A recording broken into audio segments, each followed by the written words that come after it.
Feel that pulse, that rhythm in your soul. From the heart of the 3143, let the story unfold. St. Louis in the house where the legends are born. Every fight, every round, we weather in the storm. Yeah, yeah, yeah, yeah, yeah, yeah, yeah, yeah, yeah, yeah, yeah, yeah, yeah. Slick 50 on the mic with the vision so clear. Born from the struggle, no doubt, no fear. Punch by punch, round by round since a young man.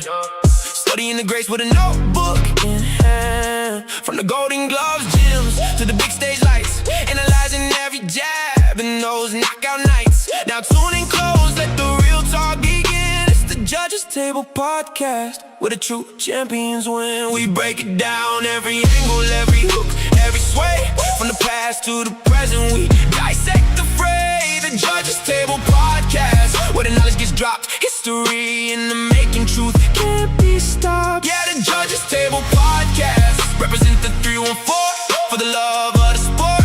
We want more and more and more. Ali's dance, a butterfly sting. Hagler's power with a marvelous king. Crawford switch, a master's art. Each one etched deep within my heart. These aren't just names, they're lessons learned. In a ring of life, every lesson earned. From the first bell rings to the final count. Every second matters, we talk about the amount of heart, grit, and passion that fuels the fight. Under these bright lights, we share what's right. So if you're new to the fam, or you've been here from day one, hit that like and subscribe button. Let's keep this momentum spun. We building a community, a squad strong and true. For every boxing fanatic, this table's for you.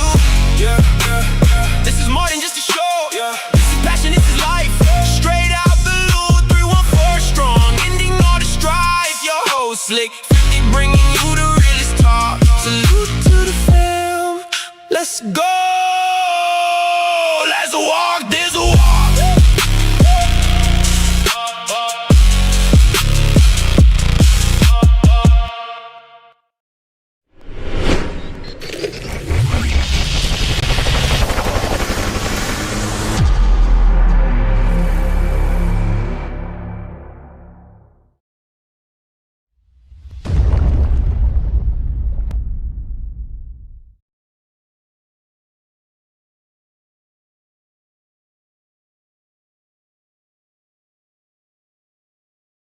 Wee, what's good, everybody? Hope my audio is correct. I hope everything coming through fine.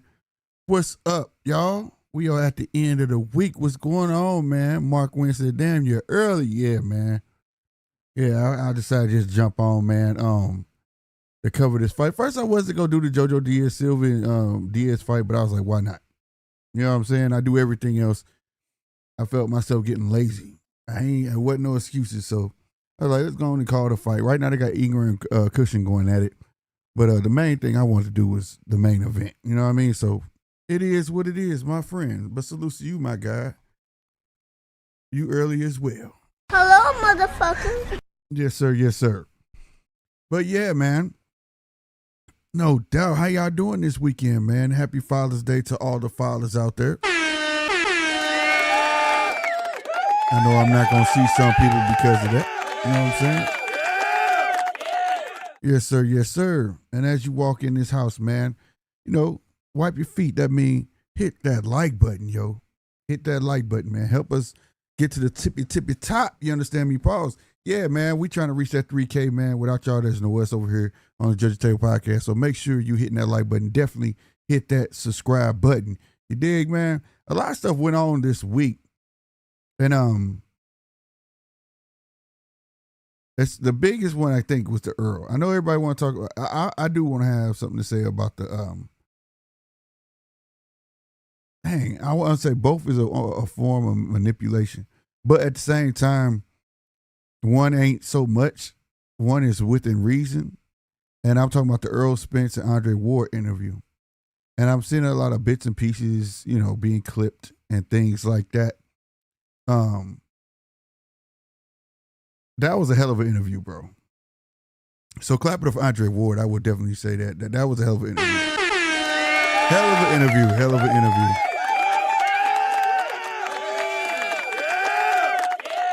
Yeah, but for me, all the way up until the part where Errol was like, I want to say incidentally threw Bud under the bus. Lord took away from the Bud win. And I don't think he took away from win, but I think the Errol Spence fans, Errol sexuals as they was calling them back then, could not wait to have a reasoning of as of why that man lost. And for me, that reasoning was something we already knew. Right? But incidentally, it affected Bud because I think mostly what he was saying, now this is just my opinion. This is what I took from it. He was trying to throw Derrick James under the bus. Right? That's why I want to ask y'all, do y'all feel like it was any cap in this rap? When it came to the part of when he said he had no sparring partner. And I was like, what? Before Andre could say anything, like you ain't, in my mind, and literally, I said it out loud. You didn't say nothing? Like you just rolled this through? And he said, nope, all they did was mitts. They could have practiced some defense things. It didn't happen, but so on and so forth. But he was putting it all on Derrick James. You saw Andre Ward look back at him like, and he was like, you ain't say nothing? And at that point, I was like, Andre know this is bullshit. Andre know this is cap. There's no way you just went through training camp without the sparring and don't say nothing. And this is like the biggest fight of your career, sir. How do you do that? Who does that? And why? You know what I'm saying? I tell you who. Nobody. Right? Then further along, he says that he had a rib injury and he had to get a cortisone shot, right? How'd you get the rib injury if you didn't have any sparring?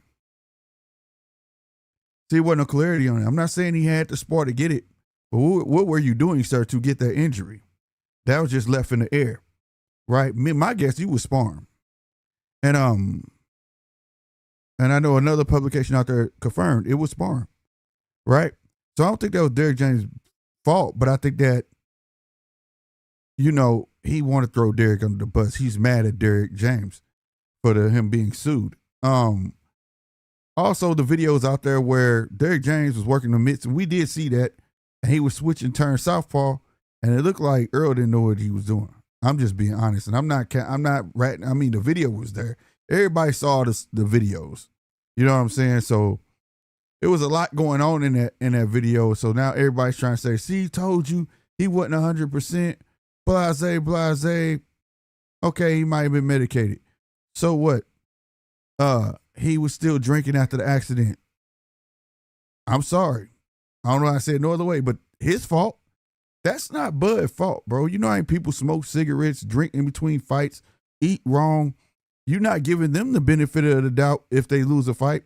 So why should we give Errol the benefit of the doubt of losing that fight because of his choices?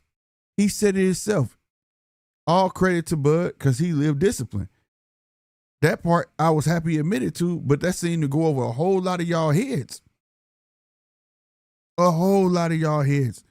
That the man admitted it was his lifestyle that hindered him. Simple and plain, bro. But at the same time, he was trying to throw Derrick under the bus. So he's trying to made it sound like he didn't train for real. He didn't care. But that's none of Bud. Bud did what he was supposed to do. I believe at the end of the day, y'all just want something to gravitate towards. But at the end of the day, y'all see regardless. His boxers out there that was smoking cigars. That I know for a fact was smoking cigars and still come whoop ass. Smoking cigarettes and all that shit and drinking still was whooping ass.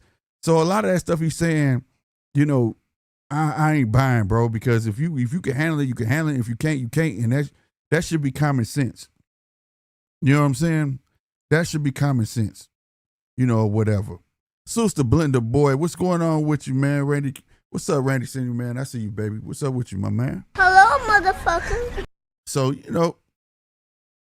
and I agree with you because I just saw you come up here. Bud would have beat him regardless. Facts. It's just now, but at the same time, though, I don't think Errol was trying to take away from Bud win. He caught a lot of flack online and he even said it. Bud deserved it. Bud deserved it. At the end of the day, he deserved it. But a lot of stuff he was saying was so conflicting, and he put enough out there for people to pick and choose. For me, I give respect to Errol for saying that he won. He was more disciplined, bro. He was the man of the night, regardless of the fact. At the end of the day, that was his fault. I don't understand why Errol fans feel like it's a pick and choose 'em game. Like, I don't understand about any sport. When I came up, I'm a Bulls fan. Yes, I like Michael Jordan, but I'm a Bulls fan. Simple as that. We weren't bandwagon jumpers and shit, where now it's just perfectly okay to follow one basketball player. You get what I'm saying? Now it's the same thing with boxing, to the point where, goddamn it, you can't appreciate nobody else. You just got to stick with this dude. So a lot of Errol fans out here that's like that, they just sticking with Errol. Like, it's Errol. Bruh, he's a boxer, bro. Bud would have went long enough, he might have got whooped. Floyd would have went long enough, he might have got whooped. That's the might side of boxing, right? It's not a matter of who is win, right? Boxing is a game of, if you know you're not meant to win the game, you should know how to play it, right? When you start feeling your twitch muscles slowing down, your reflexes, your feet, hey, your hips ain't feeling the same. Hey, man, you can't win against Father Time. Maybe it's time to bow out. Maybe it was Errol time to bow out. Like he was telling the truth. That man was hurting during them fights.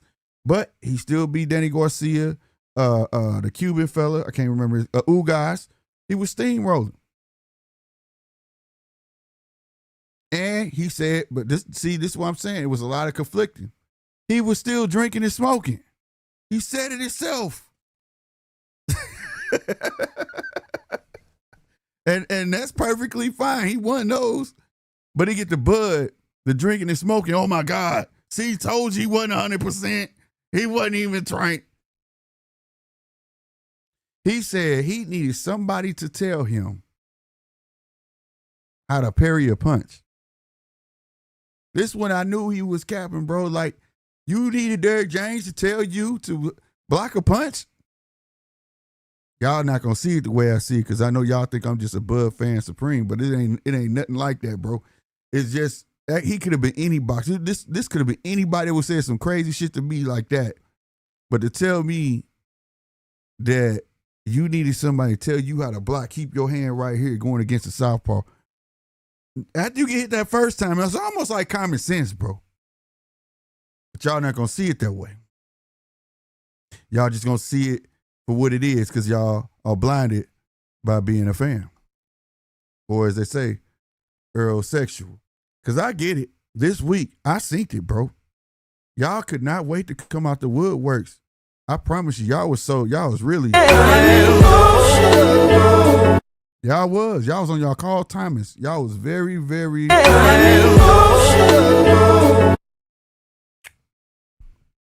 Couldn't wait. Like, why not? Hell with that. I was just happy that he came out and talked about it. You feel me? Like, he came out and talked. This is my grandson. Hold on, y'all. Hey, grandboy. Grandboy, I'm doing the show, bro. Yeah, I'm doing the show, grandboy. They can hear you, too. Yeah, I'm going to call you back. You always taking your grandma's phone. Call me, bro. Bye. Bye-bye. Love you. All right, bye. Excuse me, bro. My grandboy, he'll take that phone and run and call me all day. You hear me? But, seriously, you grandboy, I love you, man. But no, like, what I was talking about? God damn me. I forgot. Grandboy threw my train of thought off. But instead of talking about this fight coming up, because I'm happy to see Errol come back. I'm happy to see Errol come back in the fashion that he coming in. Me personally, yep, I always said it. Even before the Bud fight, take a tune-up. I'm always going to say that, bro. Like, I get it. People want to be Superman, and if they can pull it off, they can pull it off. It is what it is. But in the same fashion of not being ready, thinking you was ready, you doing it again. Coming out of retirement, so to speak, for 3 years. No tune up. You going there with Tszyu. Yeah, Tszyu coming off wins, but man, let's be honest. Those wins, bro. I mean, those losses. I mean, forgive me, those losses. That could have been anybody in place of Tszyu, bro. It ain't necessary Tszyu was just that garbage. Now Tszyu, when everybody was on Tszyu train, I was telling everybody, I don't see what y'all see. You know what I'm saying? He's a good fighter, but I don't see what y'all see, right? He got the namesake, but he was spamming that right hand. The last fight that he won, he showed some promise. Like, it looked like he was improving. Then he done switched. He done switched trainers again to Jeff Finnick. I'm sorry. Y'all know who Jeff Finnick is. Come forward, lighter fighter, been champ, this and that third. Likes to be aggressive. Will that translate to Tszyu? I don't know. But I will tell you this. Tszyu is he likes to come forward. He likes to fight, right? He lacks defense, but he was showing good defense in the last fight. But nonetheless, when you put a come forward fighter like Errol, which I need to see if he could pull the trigger after 3 years, and I'm gonna be saying I'm gonna be saying that a lot. 3 years, can he pull the trigger after he get popped? Okay, Tszyu, we know he go for he. I don't want to call him dumb. I mean stupid, but he get hit. He don't give it. It ain't they don't get it down. He just think he just supposed to keep swinging. So I know he gonna come swinging. You know what I'm saying? And I think it's gonna be a good fight. I think it's gonna be a fun fight for long as it lasts. That's what I'm gonna say. A fun fight for however long as it lasts. I've been saying this would be a fight because of just their styles gonna clash, right? I ain't gotta worry. Well, y'all don't have to worry about somebody dancing around and somebody trying to get to somebody. You know, me, I like boxers. You know what I'm saying? I like those who use their feet. You know, boxer punches, you know what I'm saying? And who got popped, you know what I mean? But nonetheless, I like boxers, you know what I'm saying? But in this case, neither one really are boxers. Both of them are brawlers. You got one coming straight, you raised up in the Mexican gym. You know, that's why I kept telling you, that's why Errol fight the way he fights, right? Come forward, he fight like he got his foot stuck in that tire, and he coming forward. And then you got Tszyu that fights like he always want to prove a point. So this can't do nothing but have fireworks, in my opinion. That's how I'm seeing it.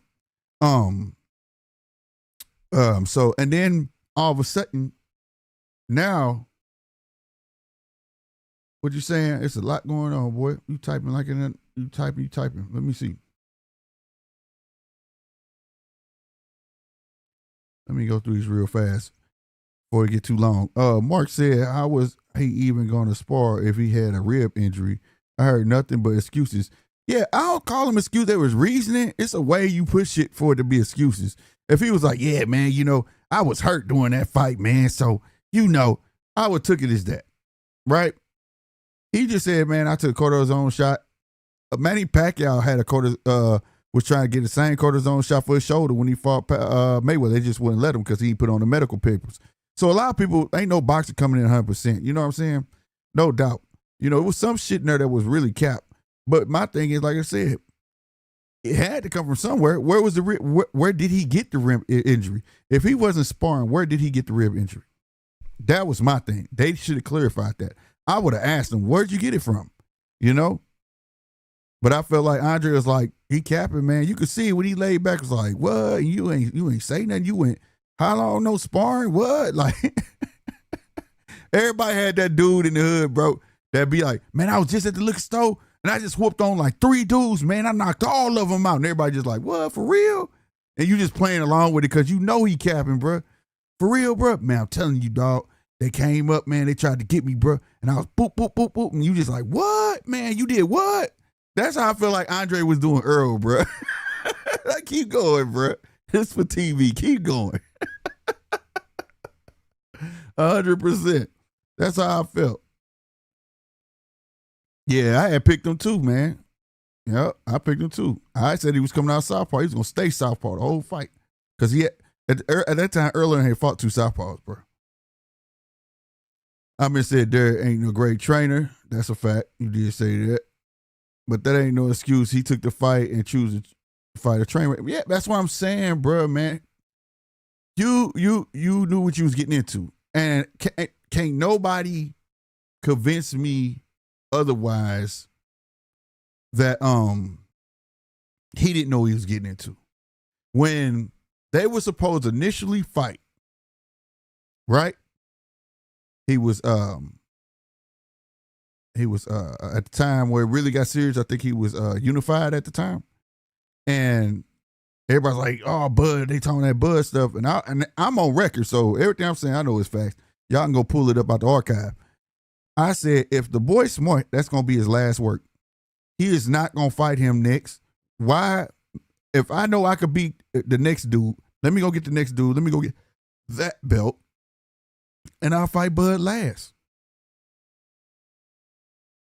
I'm gonna get all these belts, these other 2 belts, and then we're gonna worry about Bud last. Like, you could see that was gonna be the obstacle. That was gonna be the hard part. That was gonna be 2 promoters that gotta get together. That dude, I'm watching him get sharper and sharper every year. He didn't fall for us trying to ice him. They tried to ice him. They tried to do him like Garcia when they told Garcia if he took a fight that day he wasn't gonna get the tank fight. PBC known to ice you. They tried to ice him. He said, hell no. He went there. Everybody was mad. He went to BOK Prime, got them 10 million. That 10 million. Hell no, he wasn't going to get put on ice. He took his fight. Then they saw that like, damn, Errol, but it took Errol to make the fight. Like you said, though, I give him props for that. Fuck that. I can't duck out this shit. PBC tried to make it good for him. He said himself, but fuck it, I got to take this smoke. And he did it. He did it. I give it to him, bro. In a sense, he understood. It was like, he tried to play it for injury-wise, but at the same time, and I couldn't pull out the fight, man.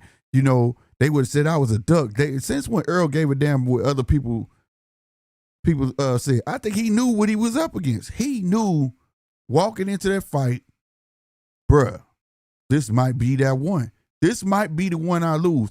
He even said himself, before the Bud fight, he was thinking about quitting. You know what I'm saying? So he knew. I believe he knew, unless he tell me, you know, no, but I think this fight, Andre tried to ask him that question. He was like, man, I don't go in there thinking like that. But then you say you was contemplating retirement. Nah, you looked at that fight like this is gonna be the toughest fight. Because, like I say, if he didn't believe that was gonna be a tough fight, he would have took that fight earlier. Bud would have been in the rotation. If they saw Bud being an easy fight, Bud would have been in the rotation. He would have been got that belt. You see what I'm saying? He would have been got that belt, dog. So, now, Al didn't want him to take that fight. Saw that. He admitted to that. Al knew. So, I'm just saying, bro. Injuries are not. The injuries were fights before. You know what I'm saying? So, at the end of the day, it is what it is. And like Blender Boy, my boy Randy say, it was for the money. He made it abundantly clear. I knew this check, whether I died or not, it was gonna take care of me and my family. He made it clear. You know what I'm saying? So I don't understand. Like I say, people just take for what it is, bro. We say a motherfucker know what's up with Errol after he take a punch. Yeah, this fight, that's what I'm saying. After 3 years, shit, this is a best chance that Tszyu gonna get with the Errol Spence. Coming off of 3 years, bro. Man, if Tim lose this, it's just gonna be like, damn, bro. Because you fighting a guy essentially that majority of the boxing world is looking at as damaged goods. The ass whooping you saw him come off of, right? His mind, he with a new trainer, okay? He's still dealing with the Derrick James shit, and he ain't touched the boxing ring in 3 years. If any fight you should be able to win, Tszyu, it should be this one. Okay, we talking about physically and mentally, Errol should be fucked up before he gets to the ring. The shit with Derrick James gelling with a new trainer and all of that shit, and you ain't been active per se in a ring for 3 years, bruh. You talking about a handicap. Well, Tszyu, if you wanted a handicap, you got one. But if you can't produce on this one, Tim, this will be the one where I will have to agree with everybody. We got to write you off, sir. We got to write you off. And I say his last losses, I know everybody like, nah, man, fuck that. Man, that could take Tszyu out and put somebody else in his place. That shit would have still happened to them. But if he lose bad to Errol, if Errol go in there and lay hands on this man, the write-off for Tszyu. Tszyu can go ahead, sail off into the sunset, go buy him a big piece of property in Sydney and chill the hell out, bro. Now, I just saw the interview where he was just talking about he want to hurt him. I want to hurt him really bad because, you know, what it does for me, this fight would do for me and this and the third, so he in my way type shit. I hope you really mean it, sir. I hope you really mean it, sir. You know what I'm saying? So, and I'm only saying that, not talk smack, because I want to see a good fight, bro. This Errol comeback fight. So I expect him to try, but like Blenda said, we gonna know when he get popped. Cause like I said, at 3 years, can Errol still pull the trigger like that? Y'all tell me, can he pull the trigger? If he get hit, do you expect him really? Let me put it in better terms of words. Do y'all expect to see the Errol before Bud? Me personally, no. I expect to see him shutting up a little more and picking his shots. That's what I expect until you get to the inside, and then it's gonna open up. The fight gonna open up inside of 3 to 4 rounds. You know what I'm saying? Chappelle, what's happening? That's how I see it. But the way a lot of people talking, the Errol finna come out smoking. And I don't see it, bro. I don't see that, bro. I really don't. Not understanding how they see it that way, but it is what it is. You feel me? Nonetheless, I can't wait to see it. Then they got Charlo on there. I don't know the guy he fighting, but they have it's like every interview I watch from over there in Australia, they say USA versus Australia. This is the biggest card in Australian history, which is probably true. But I don't like the way they do Australia. I don't like that. Even though it's a good shot for them guys to win, I just don't know nothing about them guys. I know about Tszyu.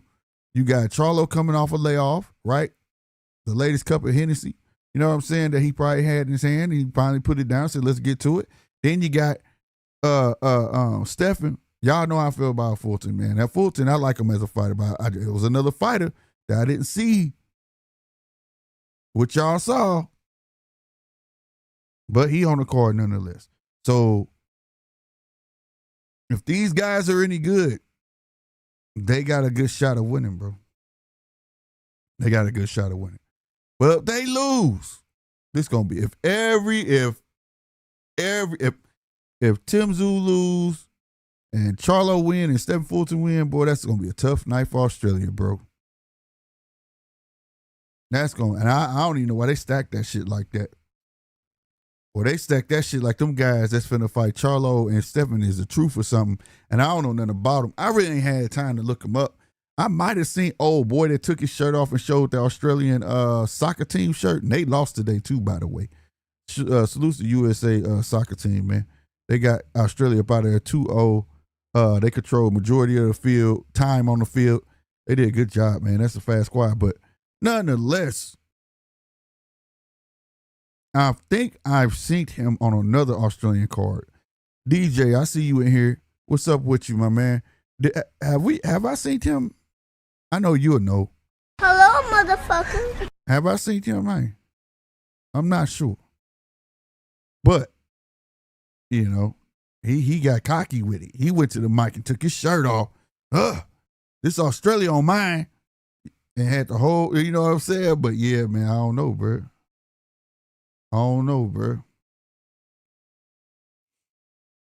But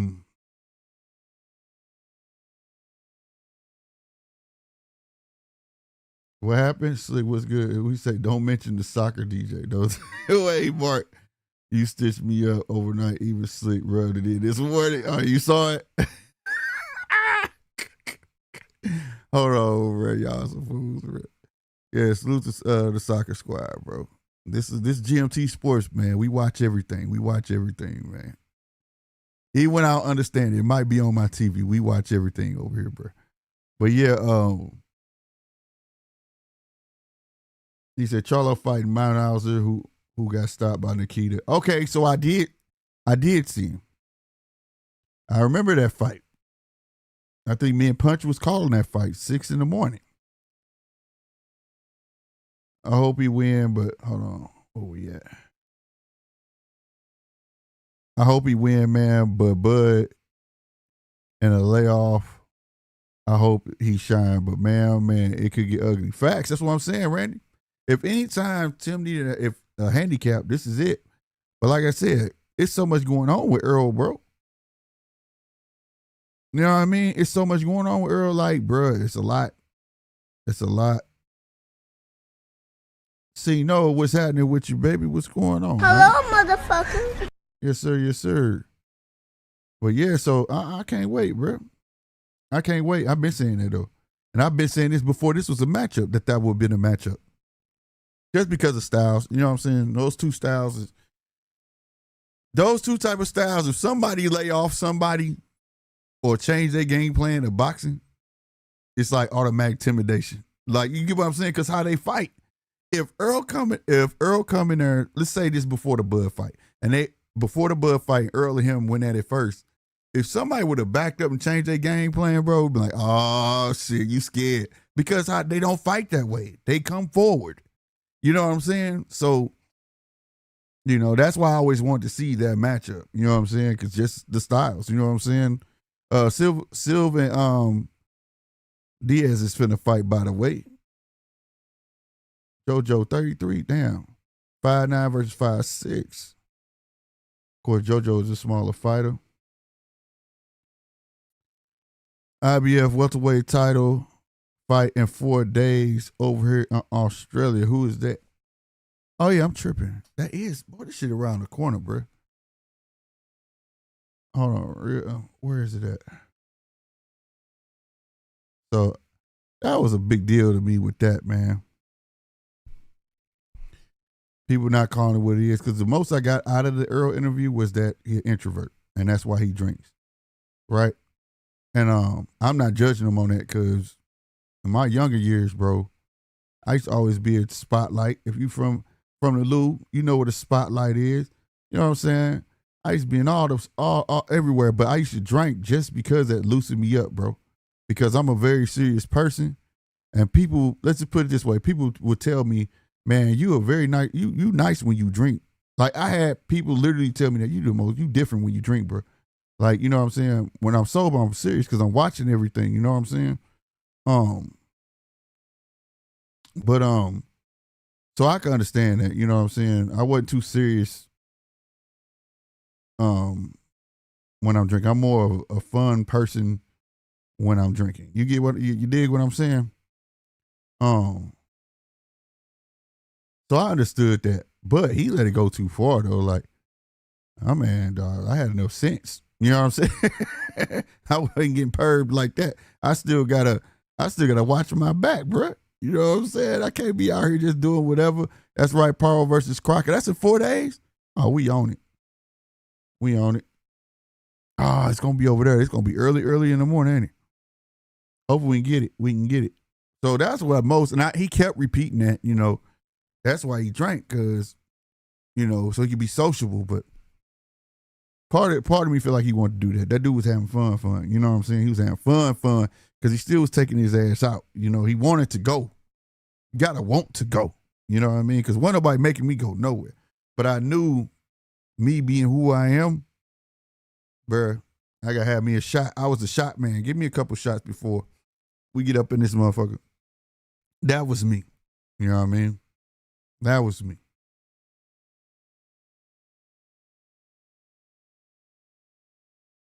You said he be trying to be with the rappers, the street niggas, and that ain't for Earl. Facts.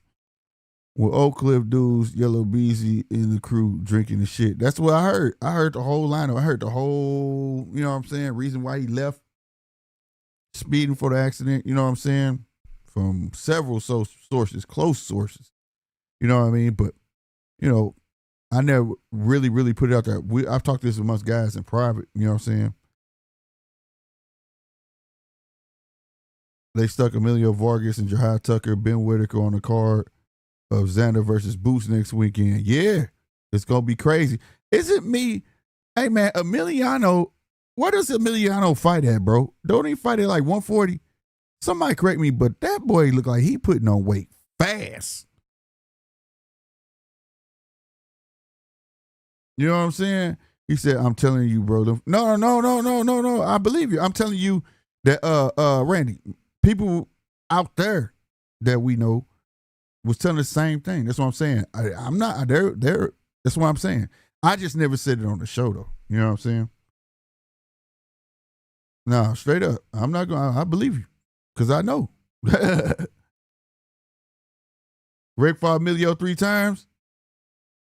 That's dope. Where is Emilio at? 140 now, right? I'm trying to figure that out because I was looking at the little vid they got on YouTube. I said, wait a minute, bro. Where this weight coming from? You said Andy on YouTube? Oh, we gonna have to pull them up.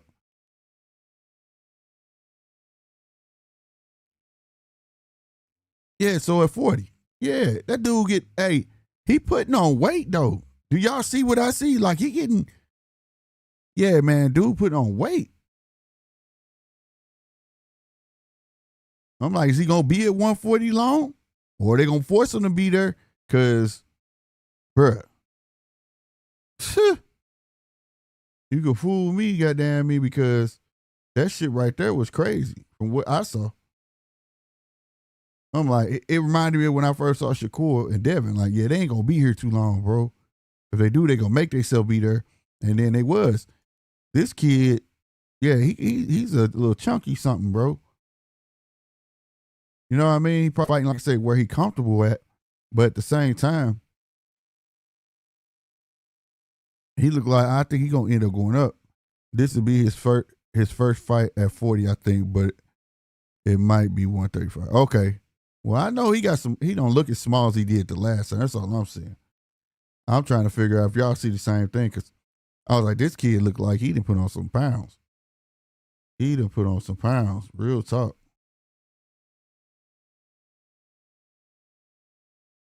Real talk. It looked like he put on some pounds.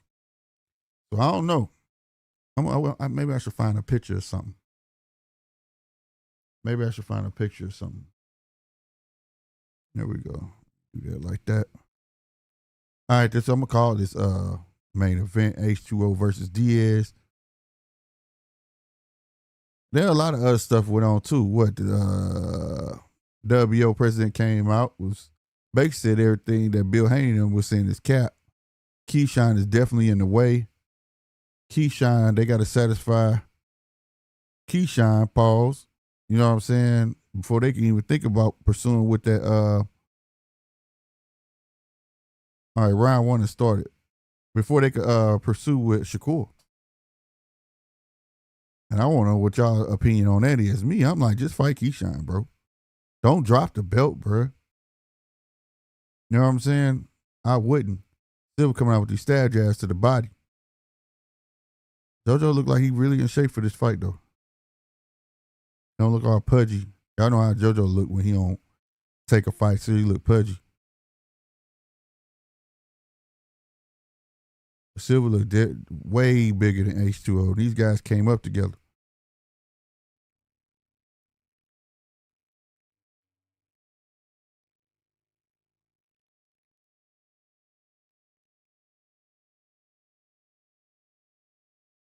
I don't like H2O stance, how he doing it. He spreading his legs the way he's spreading it. He praying on that Diaz gonna lean in. And he gonna get that sharp 1-2 off. But that ain't gonna pay off because then he gonna be stuck. Because if Diaz get past that, it's a wrap. If he dip under and come up with that left hook, boy, you gonna be set on your pockets, bro. You better move both of your feet and quit spreading them so thin, H2O.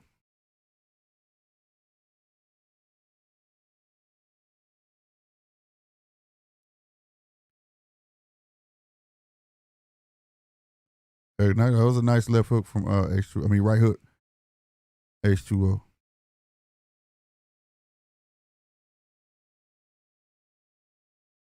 There we go. There you go. Use the ring, bro. H2O look like Bronny. He look like Bronny for real. Good jab downstairs from H2O. H2O doing some good work though. There you go. He just saw that he could knock that right hand down. Yeah, JoJo trying to protect that body too. He don't know which way it's coming. Another stab jab from H2O. JoJo telling on himself. JoJo just following H2O around. He need to cut that ring off. H2O trying to show some footwork out. Another stab jab downstairs. That boy H2O put some money in the bank all around, bro. He flooding the basement. Okay. JoJo with the right hook. Now we got H2O he up here showboating. I think he might have felt that right hook from JoJo. Because when he starts showboating and start moving around like he's trying to get away. End of that round. End of that round. We're going to take a moment for today's sponsor. Goddamn me. Yo, if you into tees, bro, make sure you make your way over to tflex.store. Even if you don't see nothing that you don't want, scroll to the bottom. Or just go to the bottom if on your computer, laptop, or whatever the case may be. Put your email in so you see all the latest and greatest tees out there from T-Flex. That's www.tflex.store. The tees that you see on your screen right now, they are up for a limited time, man. The boots, the Zayas, and one with both of them. For a limited time only, man. Represent your favorite fighter in that fight coming up on the 27th. You understand me? Yes, sir. Yes, sir. But yeah, man. Matter of fact, I got the boot shirt on now. I forgot. Yeah. I don't even know if I can get a good shot of it, but can I get a good shot of this, man? There you go. This mother comfortable, but this mother dope. As y'all see, big print too. I know little, you know what I mean? Fire. Straight fire. But yeah.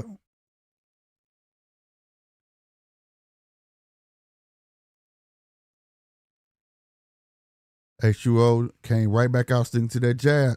He was awkward, bro. His stance is awkward as hell to me. But JoJo quit just walking forward, bro. There you go. Right when I say that's some head movement. Now come up with that left. It's gonna be a problem. And I think H2O know that. That's why he's keeping that stick out there, bro. He's so ready to hop back. But his hop back is terrible because he be spreading his legs too far, bro. You can't get away like that.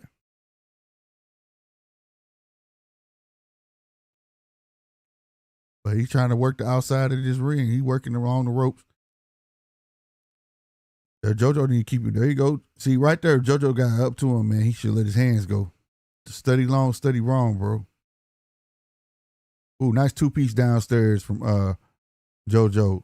H2O felt that. Nice two-piece from H2O. Diaz laid two on him, man. Once he get in reach, bro, he got to find his distance, bro. Good jab downstairs from Diaz. Another jab downstairs from Diaz. Diaz starting to pick it up now. H2O tried to get off with a check hook and missed, but he got out of trouble. Good left hook to the body from H2O. Good straight from Diaz. Diaz trying to get it close to laying a money shot. That's what he's trying to do. H2O doing a good job of using his lateral movement and staying out of the way. Because he definitely ain't trying to stand still and trade with Diaz. There you go, Diaz. Ooh, good clinch by H2O. Diaz went downstairs with a hard body shot, was about to come upstairs. Good clinch by H2O. 40 seconds left on this clock, man.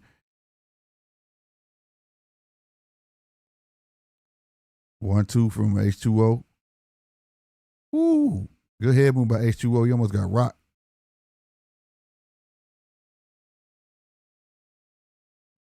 Good straight by H2O. Good jab downstairs, jab upstairs. Hey, every time D is about to get to work, yo. Hey, he clinched right on time, bro. He clinched right on time, bro. I promise you.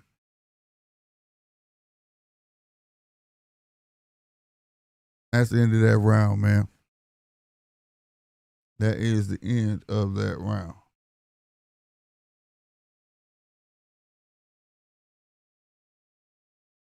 All right, let me see what y'all. This will be the first fight with 40, I think. Blah, blah, blah, blah. What Mark talking about, I'm intrigued by Xander Boots fight. We get to see who overhyped. True, WO aren't sending official paperwork for another 3-4 weeks. So Zuffa got time to make the rumor fight between Dev and Shakur before then. Yeah, but they can't make a fight, though. That's what dude was saying. It don't matter what they try to do. He's going to have to fight that mandatory. Like, it's already preordained. And so they can make a fight all they want, but say Keyshawn don't want to take step aside money. Well, that's out. It's the same thing with Moses Atama, even though we know Moses Atama already cool with fighting the winner of Worley and Dubois, so because he's finna fight Fisher. But if he didn't want to fight Fisher and be like, no, I want my shot, he could have got his shot. So if Keyshawn takes step aside money, they can make the fight because he made it clear. They got to dispose of the mandatory. So we know how you dispose of a mandatory without fighting them. That's step aside money. So they could go make the fight. They could make agreements. They could do all of that. But per that rule, you step in the ring with that fight knowing what we told you. Oh no, it ain't happening. You know, you're gonna get stripped.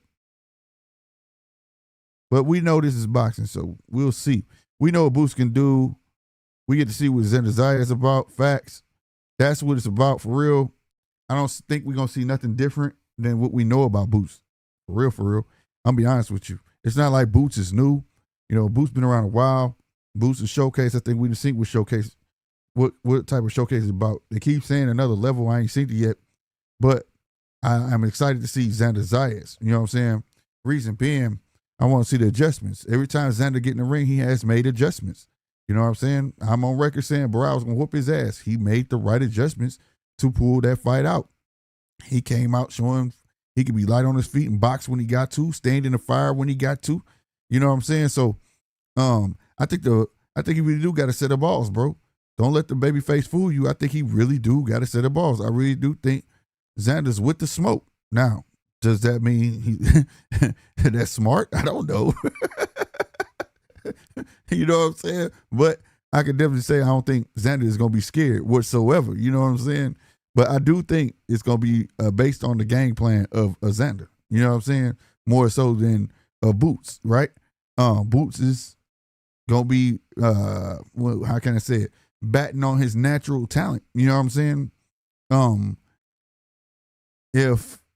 But I do agree with Xander. I like that Xander's doing his homework, right? You know, damn, boy, H2O landed a whopping right hand JoJo walked into, bruh. But I do like that Xander watching tape. Like I said, some of the things he said are facts because I've been said it over here. You crowd boot space, he does not like it, right? And he looks good when people are following him. He following you, he looks totally different, you know, whatever. And that's something that that Kieran figured out. He took away the mid-range game in the second fight. He would pop that jab, bing, jump in, crowd boot space. Boots don't like that style of fight. That fight was reminiscent. Have y'all ever seen Boots and Gary Antoine Russell amateur bout? It looked the same. Gary Antoine was pop, pop, pop, jump in, crowd boot space to the point where Boots didn't, you could tell Boots didn't like it, bro. You know what I'm saying? Boots is, if I'm not having my way, it ain't gonna look good. So, but Boots is naturally talented. Some of that is just a mental thing, I think, with Boots. First, I thought it was a weight issue, but I just think it's more of a mental thing. he most definitely got to get over that little hump right there. You know, he got some inside game, but crowding your space and inside game is two different things. And that's what some people got to realize, right? Where Kareem was under his chin, right? We're not just talking about fighting inside game, Mexican style or whatever. Kareem was under his chin, bro. Kareem knew how to make him uncomfortable.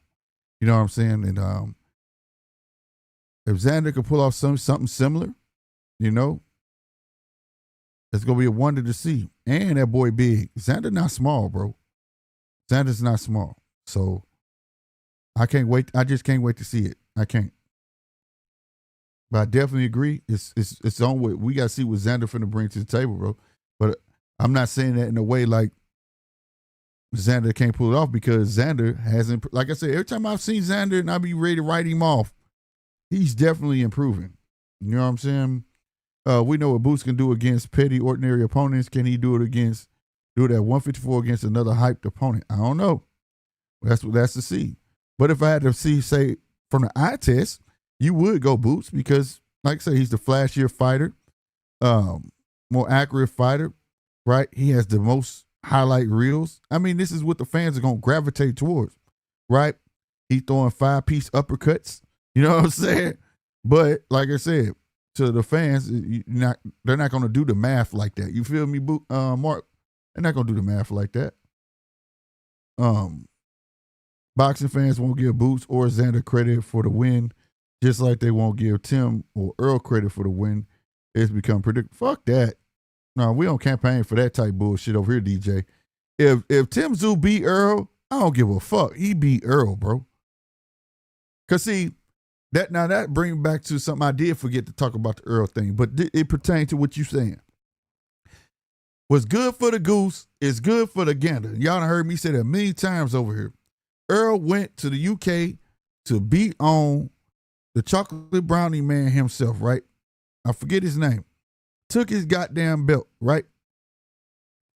Then the people was trying to say, oh, he was damaged goods from Triple G, right? Fuck that. He got in the ring, just like Errol said. He got in the ring. Plus, I broke the other fucking eye. It wasn't even the same eye. But what's good for the goose, good for the gander. Guess what? Whether Errol had a fucked up rib, whether Errol wasn't disciplined, guess what? He got his ass in that motherfucking ring. So at the end of the day, what's good for the goose is good for the gander. The same thing with this Tim and Errol fight. If Errol beat Tim ass, guess what? Errol beat Tim ass, bro. Pause. The same, vice versa. I ain't trying to hear that shit. And what's the excuse people gonna say about a Xander and Boots? What excuse can you say? Xander got over 20 fights, right? How many fights Xander got? It ain't like he green. Ain't like he got 12 fights or something. So, you know what I'm saying? Then if Xander win, what can you say take away from Xander? Man, that type of slander, fuck no.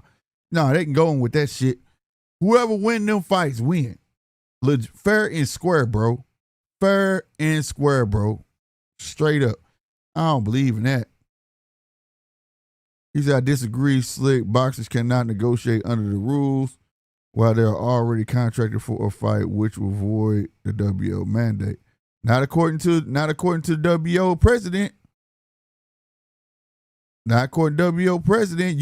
They already know you know you have a mandatory. The question is who? And there's no contract. They're not negotiating. Ain't nobody signed no paperwork. Negotiating could be from the mouth.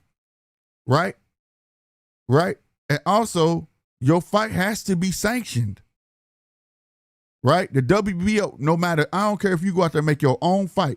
If the WBO ain't sanctioning that fight, they're not sanctioning that fight. So that means that the belt not on line. And if they say you get in that ring and you will be stripped, such as just like they did Canelo, you get your ass in that ring, we strip you. They did Charlo. Yep, you negotiate that bullshit, but guess what? As soon as you get in that ring, your ass stripped. The same shit will happen to Hanney. Get your ass, okay, cool, y'all made that fight. As soon as you step in that goddamn ring, we stripping you. You feel me? Now, what I was talking about, if he want to keep the belt, you gotta satisfy him. You know what I'm saying? As they were saying, disposal. Well, I forgot the word he used. You know, whatever. But Yeah, bro.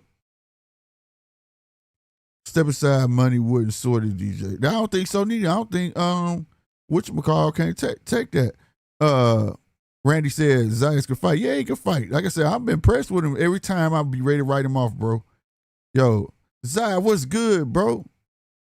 What's good, bro? I was trying to make a graphic of you, man. Every time your ass, that's the almanac, boxing almanac of the judge's table right there, man. My boy Zay Pacino, he be on it. We said neither be a big name. No, they're not. It's a proven ground. Both of them.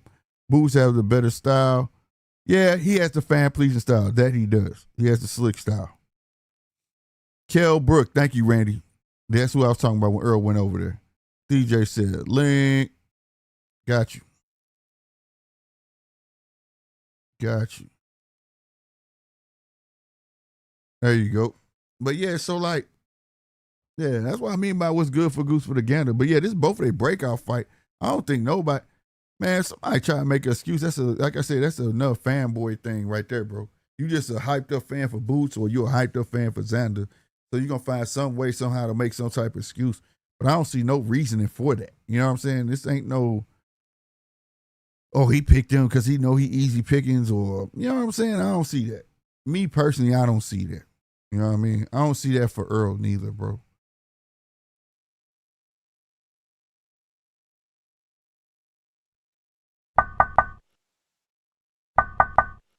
What's up, Deej? Come on in. Don't shoot the messenger, Slick. Uh-huh. You know, I'm not one of these boxing fans that go in and say, "Oh, but this, that, and whatever else." Let me speak to that. My comment about the Errol, Tim, and Xander boots. It won't come from your show, won't come from your subscribers, but I can see an element of the boxing fans that are going to say, "If Tim beats Errol, Errol was inactive for 3 years. Don't mean shit. If Errol beats Tim, well, Tim wasn't the guy anyway because he's already been beat up by Fondora and Bakram." Right? It's predictable. I'm not sure whether 5 people will say it or one person will say it or 500. Same thing with Xander. If Xander beats Boots, the Boots haters are going to say, well, Boots didn't have the resume anyway. And if Boots beats Xander, they're going to flip the script and say, well, Xander hasn't beat anyone on his resume as well. It's just the reality of boxing. Whether we agree on it or not, and I personally don't, it just becomes predictable. Now, with Yeah, this I get what you're saying now with those examples. I get it. and it's a shame, right? Because if you watch, you should be just open to the best guy winning on the night. Doesn't matter what their history are. They're in the ring. It's a contest. Who wins the contest? Right. Now, the WBO. Mm-hmm.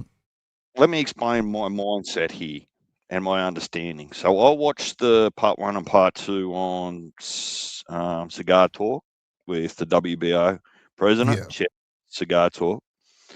A couple of things that I took out of that was that the official letter and paperwork hasn't been sent as yet, and that could be 3 to 4 weeks away. Right? So whilst they're saying Keyshawn's going to be the guy, he's officially on paper not the guy until the paperwork gets sent to Team Hanney. Right?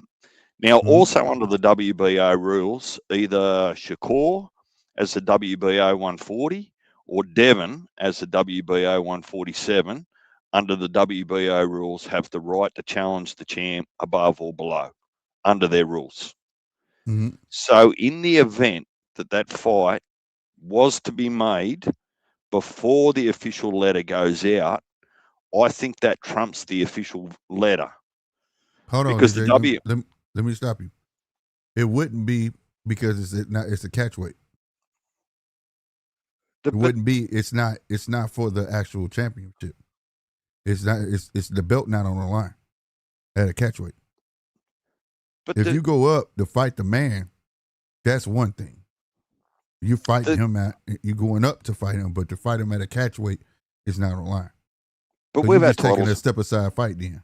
You know what I'm saying? We've actually had titles in history that have been at a catch weight. Let's remember that once you go to 144, Sugar Ray Leonard done it. Yeah. Uh-huh. Let's not get caught up in the weight, because technically once you go to 144, if that's what both teams agree on, you're still fighting at welterweight. There's no reason. But that's where it's weird. That's where it gets weird at, because they'll say it can't be for a belt, but technically anything 141 and up is what? Well, 140. 143. It's 143 or what? My bad. 143 or 144. No, it's 140 is the weighing limit for. Right, but then it's 144. If you 144, 143 or 144. Look, let me simplify it this way. Even if Shakur decided to have no weigh-in clauses, no rehydration clauses, he could still choose to weigh in the day before at 144 and still fight for the 147 title. Right. There's no rule against that, right? At 144, you're in welterweight. Right. So I don't want to get caught up in this catchweight definition. What I'm saying, not us getting caught up in it. I'm saying how the sanctioning body's been playing this shit for the longest. How many fights have been? You know what I'm saying? You got go look at Mayweather's resume. How many times he fought catchweight, 154 pounders at catchweights, and technically was middleweight. You get what I'm saying? But it was a catchweight. So I would find it hard for the WBO to enforce a rule over one of their existing rules. If Devin or Shakur puts in the paperwork to say, I want to challenge the guy above or the guy below, and they make that fight, and that fight is actually signed before the paperwork goes out, just at least in my mind, the WBO is not going to send the paperwork because they've already got to honour the clauses in the WBO anyway. Now, whether they sanction the fight because it's Zuffa or someone else, that's a different question altogether. Yeah, because he said they got to. What did he say? Zuffa have to put in the paperwork to work with them, like everybody else do. Yeah. So look, I'm just looking at all of the, and I'm no expert on it, right? But I do know that once you've signed to fight another fighter, regardless of the paperwork, a little bit like if you remember. Fondora was supposed to fight Bud at 154, and PB said no. Well, Fondora's actually in negotiations with Errol Spence. Yep. Right. Now, there was some step aside in that particular case. Yes, it was. Right? But it also wasn't a WBO fighting a WBO under their existing rules where you can challenge up or below as an existing champion. Right. Yeah. And look, it's hard because there's never the same rule. Today's rule is not tomorrow's rule in boxing, it seems. They just make it up as they go. Yeah, that's why I was saying we gonna see these how they play that shit out. Because he can say whatever you want to say on there. We could take it as ironclad, but we know how it go. You know what I mean? But look, the reality is I don't hate the idea of watching the Keyshawn versus Devin. Yeah. So as a boxing fan, it's a win for me. If I get to see Devin and Shakur fight, well, okay, I'll cop that. If I get to see Devin and Keyshawn fight, I'll cop that too. Yeah, I don't see how it's a lose-lose situation. I'm happy with either of the outcomes. As fans, to me, it ain't right. Or hardcore fans, it ain't. But for Devin, they looking for the money fight. They didn't say it all week. Well, Bill had said it all week that the money fight is Shakur. You know what I'm saying? I agree with the money fight is Shakur, but the more exciting fight is the Keyshawn fight. You know what I'm saying? Well, I'm okay. Look, Devin and his team have got to go looking for the money. It's his career, right? Yeah. But I'd like to think that you can't take a mindset that every fight that you've got is going to be a super fight. Because the reality is they just can't be. You're going to run out of names eventually. So you're going to have to fight people for more humble money, or you just don't fight at all. Right. Well, they have figured it out. You had Shakur put out yesterday on his Instagram and his X account that he already had at 140. He already at 144. So yeah, look, I'm personally done with if I don't get a press conference where they make a fight official. I'm not talking about it. Certainly not off X or Twitter or social media. That's just a distraction. Yeah. If we got every single fight that we heard about on social media, we would be having super cards and super fights every weekend. Every single weekend. Boxing would be the shit. Yeah, and if call-outs meant that we were going to see that fight next, well, we would have seen some bangers. Mm-hmm. Shit, we would have seen Spence and Fondora fight 2.5 years ago when Spence got in the ring after Fondora beat Tim. Right. Yeah, that was never gonna go. According to Errol, that shit wasn't gonna happen. He knew he wasn't fighting. My whole thing, man. But you're right. If we was to get fights like that, that shit would be ridiculous. Boxing will be number one again, bro. Well, it just Because they'll be fighting more often. well, history makes me ignore it.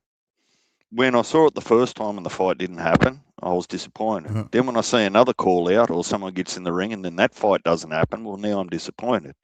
Now I just don't care because it doesn't mean shit. It doesn't guarantee anything. Oh, and the commentators ask him at the end of every win, "Oh, who do you want next?" Well, who Right. cares? Because it doesn't guarantee we're going to see that fight anyway. Right. Yeah, that's what it be about. It's more hype up now. But they think the hype, but you can't have hype without no drive. If ain't nothing behind it, like you said, it becomes a turnoff. You know what I'm saying? Like, yeah, he's saying that, but that shit ain't gonna happen. And that's what I've been saying lately. Yeah, he's saying that, but that shit not gonna happen. You know what I'm saying? Listen, Slick. If your boss keeps telling you you get a pay rise and you never get it, after a while, when he tells you you're going to get a pay rise, you're just going to keep ignoring it, right? You go, "Oh, yeah, I've heard that before." It's the Yep. same sort of thing, right? Yep. 100%. And I'm not having a crack at the boxers or anything like that. I think that the industry's just lost a little bit of credibility. That's all. Mm-hmm. Well, Now, oh, go ahead. and Go more, ahead. and more importantly, I've still got some energy for the fights we know we are getting. Yeah. Like the card next weekend looks good. Like I said, we've got Emiliano Vargas back in the ring, who's probably looking to maybe get prospect of the year if he keeps performing at the end of the year. Then the following weekend, we've got what? Abdullah, Tszyu-I, and Tiger Johnson all on the one card. Oh, I forgot all about that fight, the Abdullah fight. Damn, you sure right. This is what I'm saying. The hype's in front of you. You should be hyped up for the fights we know we're going to get, not the ones that might happen. I forgot all about that damn fight, the Abdullah fight. Tiger on there, everybody on that card. I can't wait for that shit. And that's the next weekend? No. Yeah, July the 4th. July 4th, the weekend out. Yeah, okay, I got you. Next weekend is Sandra and Boots. Yeah. Yeah, that's going to be fire. That's going to be a fire fight right there. And them the guys that's finna take over, though. That's the good thing. I just, I like what they're doing. They're piloting. They're using them to pilot the new, you know it's going to be on TNT. Do y'all have TNT out there? Steve, you there? Yeah, look, I'm just thinking. If we do, I'm not familiar with it. Oh, I feel like that's Casino. What's up, Casino? What to do, man? G'day, Casino. How y'all doing, man? But yeah, TNT, it's gonna be on TNT. So now, for just people, let people know, if you don't got the zone, that card gonna be on TNT. So I know here we got TNT. That's part of regular cable. You get what I'm saying? So I was wondering in Australia if y'all had TNT because they got the fight. It's called The Fight or something like that. Abdullah doing the first one. I forgot who they already got lined up on the second one. We didn't ever really go down the whole cable path. We went from just normal TV to subscriptions and apps. God like damn, the internet stuff. What? Man, listen. There's 27 million people here in Australia, and there's probably 500 people out of that 27 million people. So before the app, you didn't know what HBO was? Yeah, but we would get that on primetime TV, or you would buy pay-per-views that were reserved for commercial venues like bars and restaurants and clubs. Wow. I thought everybody had cable, some sort of cable. I did not know that. See, that's why you got to get out the box, man. I did not know that. The only cable running to my house, Slick, is the one that actually keeps the electricity on. I heard that. That's the main source. That's all you need for real shit. God damn it. Yeah, Mark said he never heard of TNT. Yeah, TNT, man. It's what's Time Warner? Big dude. He owned cable, basically. It's an AC/DC hit song. That's what I know of TNT. Right. Imagine it, man. What's going on with you, folks? What's up, man? What's up, B? But nah, man. Damn, boy. See, I be trying to find ways. See if y'all had TT and you didn't want to do the DAZN route. It's on there. But it's like a new free series they putting out. I guess, but it was already in works before Zuffa was even announced. I remember hearing Eddie saying that they were trying to put together, just find a network to put a free series on or whatever. And they landed on DAZN. So that's cool.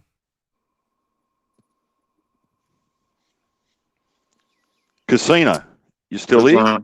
Yeah, I'm right. Well, I want to hear what's on your mind. Obviously, you've taken the link because you've got some words. What do those words sound like today? You said what? What's on your mind? Oh shoot, man. I was just tuning in and I was gonna catch up with y'all convo for real. I was in, but then I had to step out for a second. Just pop back in. So I really don't know what y'all talking about. I got you. Now we was talking about I had started off with the Errol. I had to put my 2 cents on the Errol thing that everybody was talking about all week. How people chopping it up and making it fit their narrative. I gotta come spit the truth on that. Then I just touched on briefly about the Hanney thing. I don't too much care about the back and forth of it, but I was happy to hear the WBO president come out and say what he had to say about it or whatever. And I was touching on that. But as DJ pointed out, in history shit, these motherfuckers do what they want to do anyways. You know what I'm saying? He might say that shit, but then, because he kept leaving it up to the 4 people in the mysterious 4 people in the room that makes the decisions. I'm just the president. I'm just here type shit. You know what I'm saying? Mm-hmm. So I agree with DJ wholeheartedly. Like you said, we've had catch weights.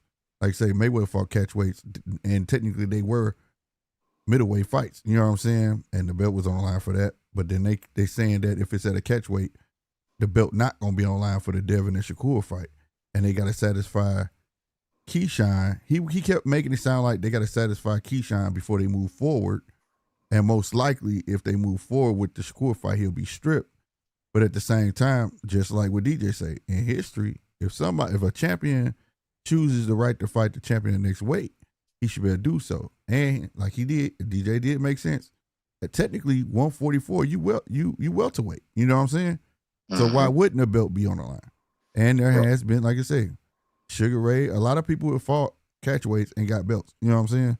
So because it was at the weight limit. It was at that weight limit. You know what I mean?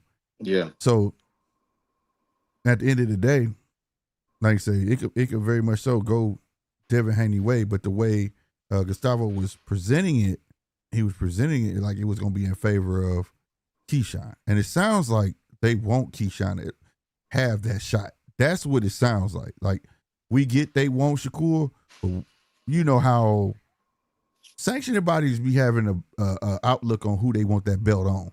You get what I'm saying? Mm-hmm. Who gonna make the belt look good? Probably would be more valuable with Keyshawn in the long run. Yeah. So, and that's what it's starting to look like. Like, yeah, and he gonna hold it down. He gonna stay there with it. Yeah. Well, the strange thing is, and correct me if I'm wrong, right up until this announcement, Keyshawn wasn't even ranked in the WBO. Now, right. Another thing too, they were saying there's no rules to say when you move up that you can't be where they place you. It's about your merits and what you did beforehand. And that's how he said it. But before, see, I done heard that right there, that's what got me. Cause I was like, no, because when a motherfucker, y'all try to place a motherfucker at number 5 and shit like that, and people got mad, y'all was like, nope, it can't happen. Because y'all know that shit not right. Y'all just picking and choosing and placing people where y'all want to place them on this ranking system. So if that rule is true, then why do you care what the fans say if that's always been the rule? You get what I'm saying? So when he said that shit, I was like, you capping on that shit because y'all tried to do this shit before and you removed them. You know what I mean?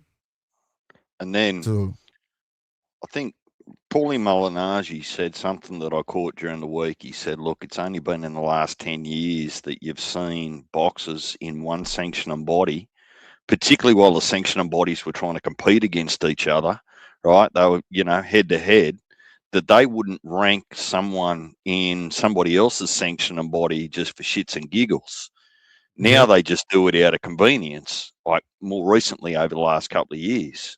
So, you've got Keyshawn that doesn't have a belt at 140, wasn't ranked in the WBO, hasn't fought at 147, and now we've got the boss of the WBO saying we're mandating Keyshawn to fight our WBO champion at 147, and Shakur, you finished last as the WBO 140 champ. What? Facts. Man, somebody make sense of that for me. So that was kind of what I was trying to say when I come up, just going, well, look, for the rules that they upheld last year and the year before, they're ignoring those rules to suit themselves potentially right now. Yeah. So it's the wild, wild west. Because the rules, the rules that they're trying to, the privileges that they give a Keyshawn is really supposed to go to, God bless me, should go to Shakur. Because he's an actual champion at the Lord. You get what I'm saying? That would make him designated like, yo, I'm next up, bro. You know what I'm saying? I'm a champion and I came up to fight you versus somebody who was a champ and going up and saying automatically making him number one. Well, we said the same thing about Boots when he went from 147 to 54. Boots, with the WBO, you can actually mandate to fight the WBO champ at 154. You don't need to take a tune-up. What are you doing? Right.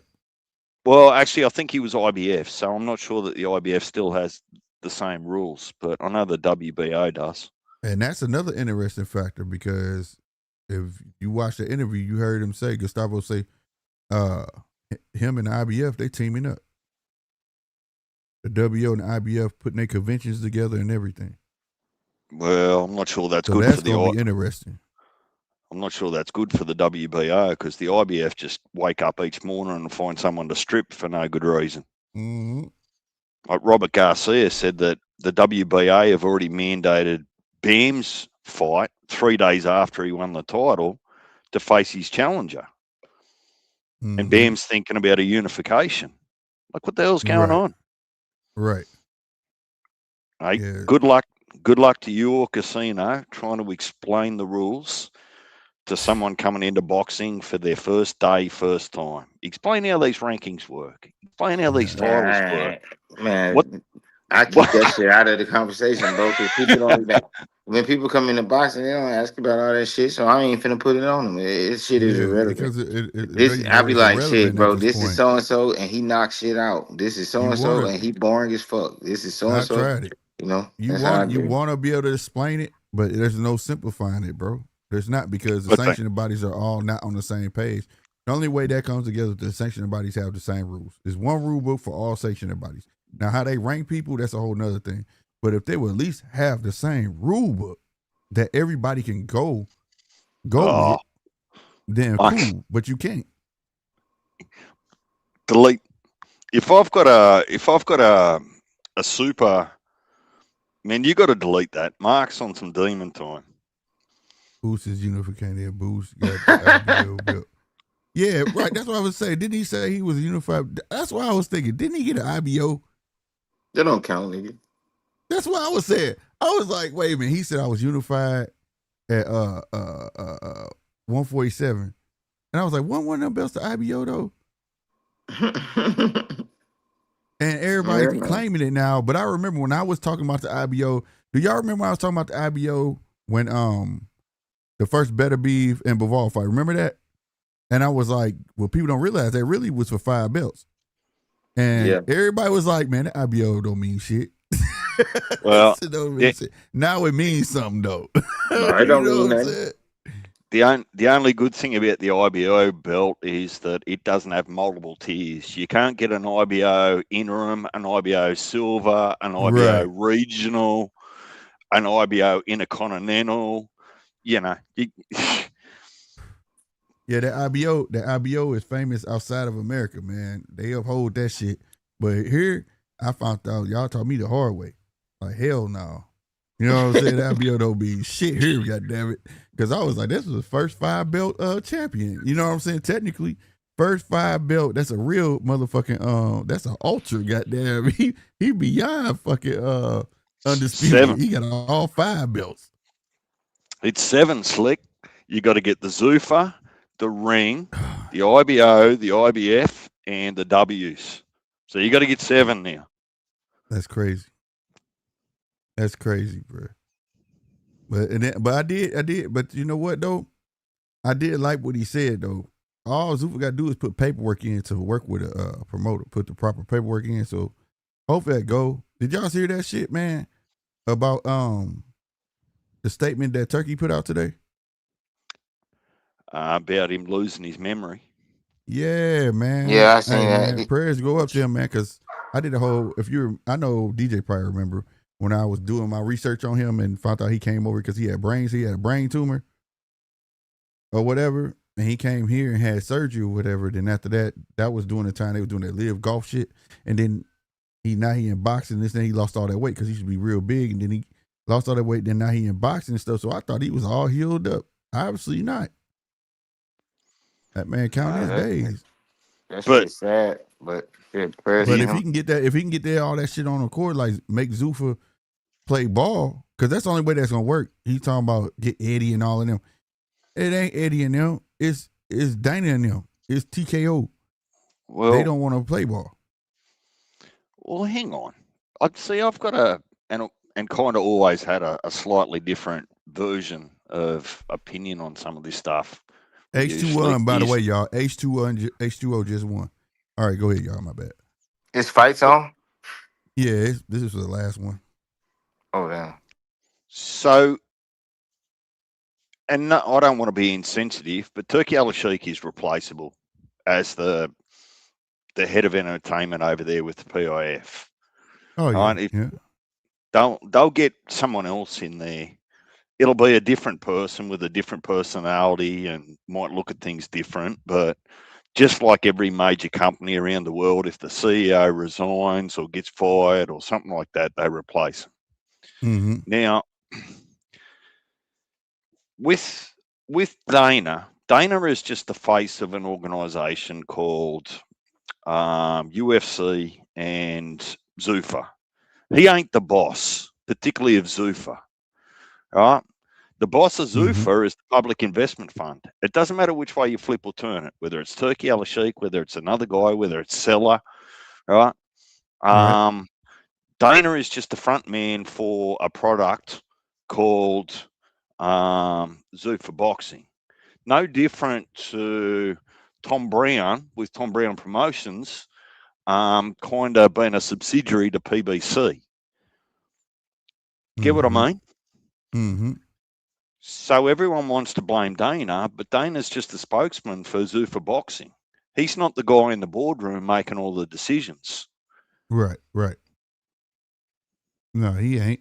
He put himself out there for the fans to make himself feel like. But that's the sword he chooses to down.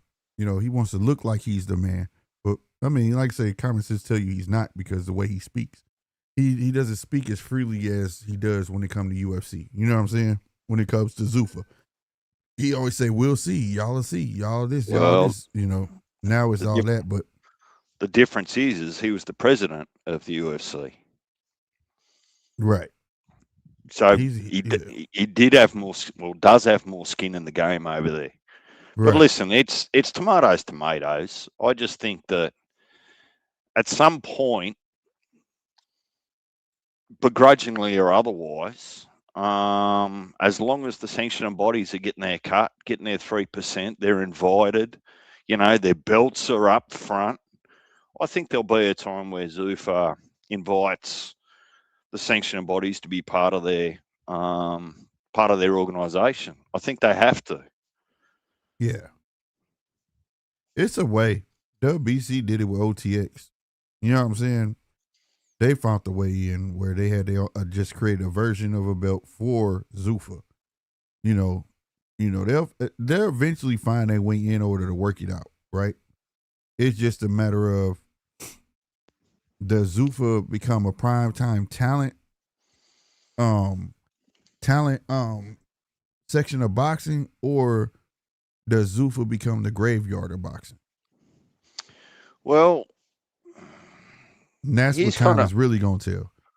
One of the problems that was plaguing boxing was that the major promoters in Golden Boy, Top Rank, PBC, Queensbury weren't playing together. They wouldn't cross the street. So DAZN's kind of fixed that problem in a lot of respects. So when Zuffa comes in and says, well, we see all the problems with boxing, right? Well, some of those problems have now been ironed out a little bit because DAZN's grabbed the bull by the horn and said, look, let's get all of you guys under one banner.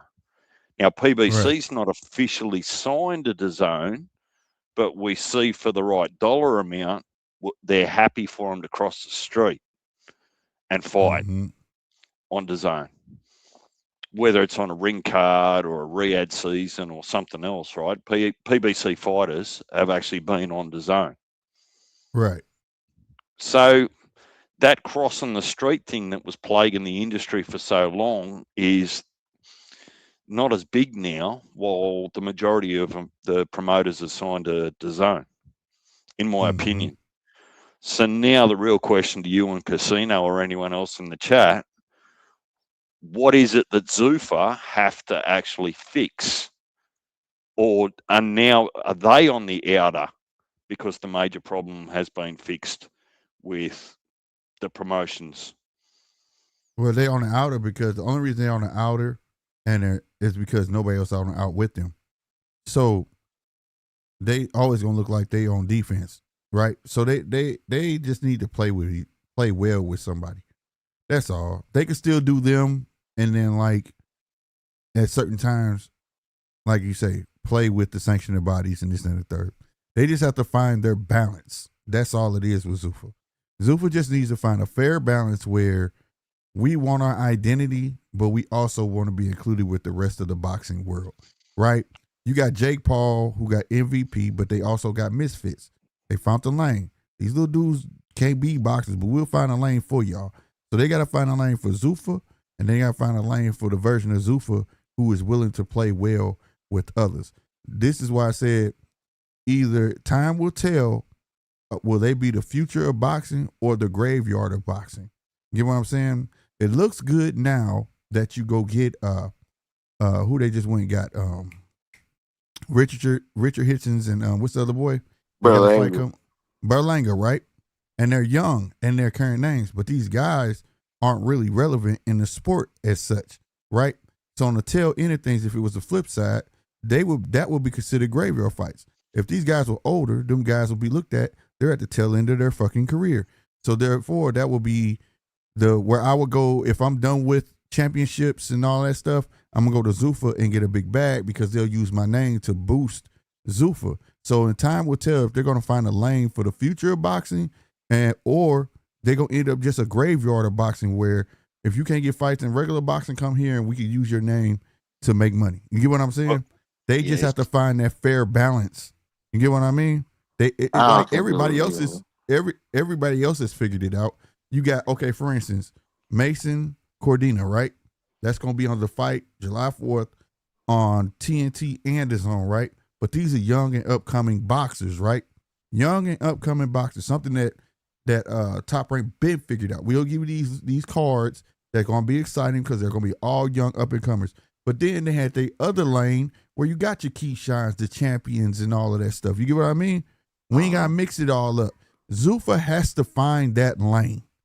Well, once they find that lane, they'll be perfectly fine. You know what I mean? Like they can have that Zuffa belt for the up-and-comers, and you actually use the Zuffa belt to see who deserves a shot at a real title, almost in the sense of when you over in the UK, you know how they got the British title, the EU title, and they win those, and then they be like, okay, you're deserving of a world title. If they would take that Zuffa belt and be like, for the up and comers and use that to prove themselves to be eligible for a world title, that'd be a great lane for Zuffa. I just think Zuffa haven't found their lane yet, and it's just gonna take time. I think that they're still going to buy their own lane.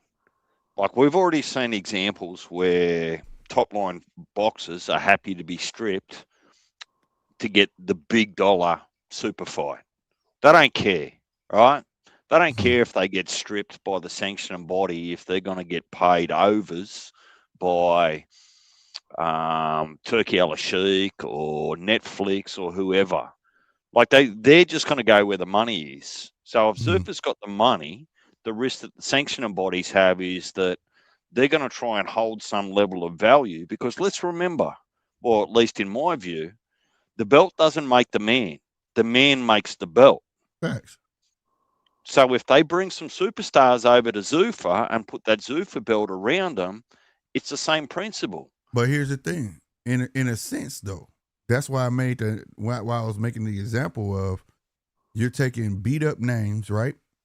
You take Hitchens, couldn't find a home in boxing. He had no choice to go to Zuffa. You take Berlanga, coming off his losses, he had to go to Zuffa. That's essentially a graveyard shot for them. They had names in the actual real sport of boxing, right? And I say that because Zuffa is relatively new, so I'm not really shutting them out. I'm just trying to distinguish the two. For instance, they're bringing in politics into boxing, which everybody fucking hates. And then now they're bolstering Tyson Fury. Now, Tyson Fury was not welcome in America because he was linked to that mobster cat or whatever. Now they pull some strings with Trump, and guess who gave him a grand walkout from out the White House? Had nothing to do with the motherfucking UFC card, but to prove to the world that we got power, they made a spotlight for Tyson Fury. Now, let me ask y'all this. Do you really give a fuck, honest to God, if the Boots and Xander fight was coming on, right? And Tyson Fury and Anthony Joshua fight was coming on the same time, which fight are you fucking watching?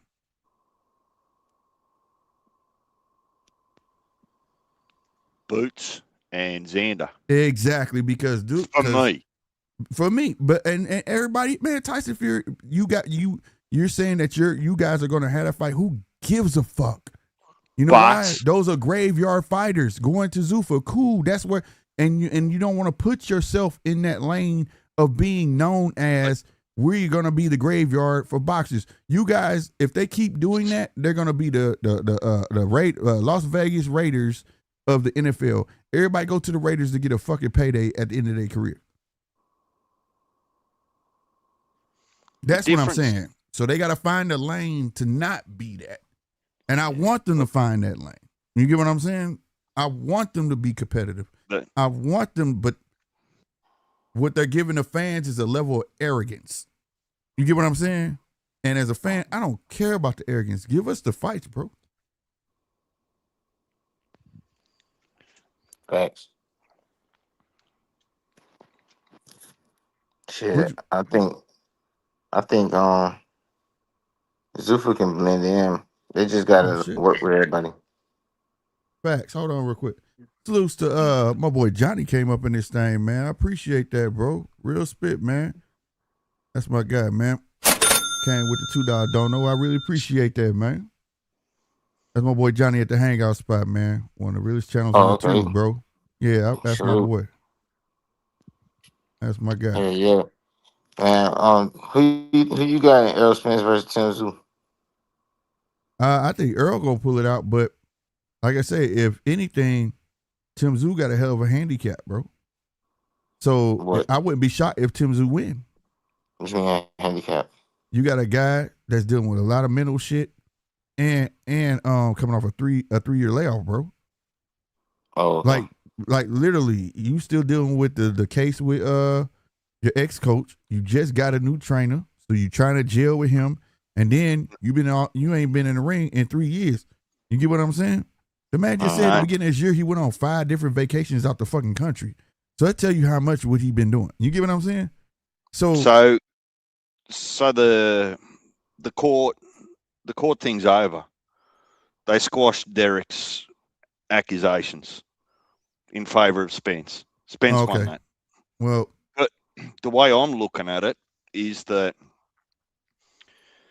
Spence is coming off a loss, and it was 3 years ago. We don't need to revisit what Bud did, what Spence did. That discussion's already been had. Mm-hmm. Spence hasn't fought at 54. Mm-hmm. This fight is at 158, closer to 160. Mm-hmm. Spence has got a new training camp with Ronnie, and Tim's got a new training camp with Jeff Fanning.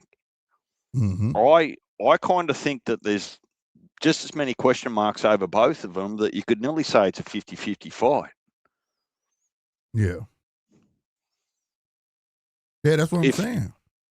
And what resonates with me is that, you know, and I don't want to shit on Errol, and I'm not going to, but 3 years out of the ring can be a long time at that age. Mm-hmm. I don't think we're going to see primetime 147 Errol Spence, just like we didn't see primetime Keith Thurman against Fondora. Yeah. Time catches up with some of these guys. Yeah. Now, I'm not saying that Tim Tszyu's a Fondora in comparison. That's not what I'm saying. I'm just saying that, to your point earlier, Slick, is that if anyone thinks this is going to be a Tom and Jerry fight, you're wrong. That they're going to stand in front of each other and try and hurt each other in some way, shape, or form. Yeah, that's a fact. 100%. I believe that all day. Casino, come on back in, man. I don't know why you just dropped back out. But no, on everything. That's it. They were telling me, like telling everybody, I was calling for this fight way ahead of time, you know, because just the styles mesh. And even now, them guys is not. They're late in their career to a point. I don't see nobody backing up, bro. This for me is going to be, if I was to give it, I would give it a Amari Jones versus Yoenli Hernandez type of, they're just going to try and hurt each other sort of fight. Maybe Abdullah Mason and Dalton Smith fight where they're just going to try and hurt each other. Yeah. So that's all you can hope for, you know. No, that's a fact. But, you know, Maul's got an easy walk in the park. I hate to say it. I try to be patriotic, but, man, good on Cohen for getting the opportunity to fight Maul Charlo. But, man, there's levels. There's levels. Yeah, man. And Maul Charlo's yet to be defeated. So do your own homework on that.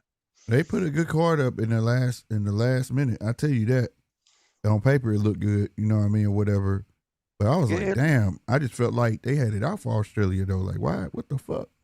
I felt like Tim Tszyu and the Errol fight was good enough to find some good fights in Australia to put together. You know what I'm saying? Like, to showcase your guys, you know what I mean? Versus putting these motherfuckers in the blender like that. You know what I'm saying?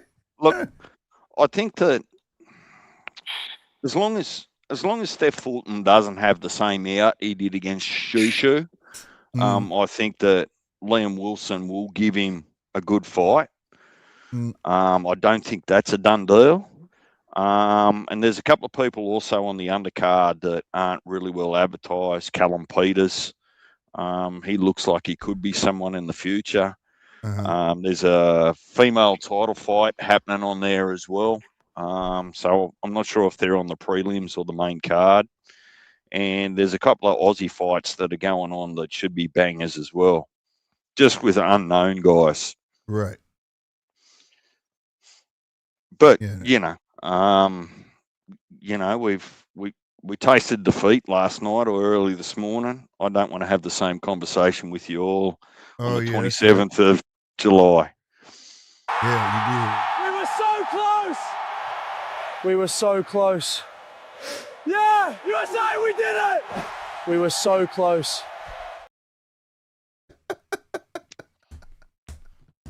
I had to get you, Deej. I had to get you, bro. You get me? I had to tolerate 913 singing the goddamn US national anthem to me over the phone this morning. Right, I was on there. Oh, y'all been watching the World Cup? Yeah, bro. I've been watching it. My fiance put me on it. That was my first time watching soccer. Like, I mean, I coach soccer, but it's crazy. I never watched a soccer game, but I was assistant coach for my daughter's soccer team. We won a championship, Oh, that's dope. but That's dope. I had never really watched it. Like, Casino, you've never met 4 or 5 guys that have never watched a soccer game in their life, but as soon as USA beat Australia, it's like they've won the World Cup, and they're all in on us. Oh shit, bro! I couldn't wait. Mark's the shit before he goes to sleep, and because I'm on the other side of the country to him, I cop all the bullshit while he's sleeping through it. Yeah, that's right, Mark. You over here, ain't you, Mark? USA, we did it! Yeah, what a game! Best team ever! USA!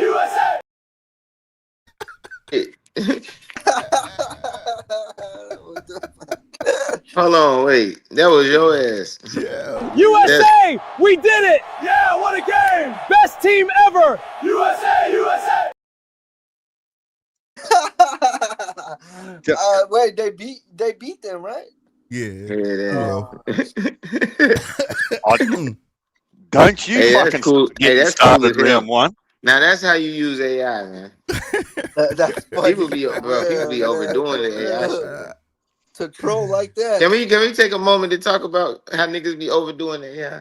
Yeah, man. It's on a boom right now. That shit going crazy right now. But I don't think people realize, like, it's in every genre of YouTube video, but like, bro, the more AI you use, bro, the more regular your page look at this point with your thumbnails and all that kind of shit. Mm-hmm. All the thumbnails is ridiculous. Like, everybody thumbnail look like, and I ain't shitting on them, but I'm like, God damn, everybody using the same font and everything.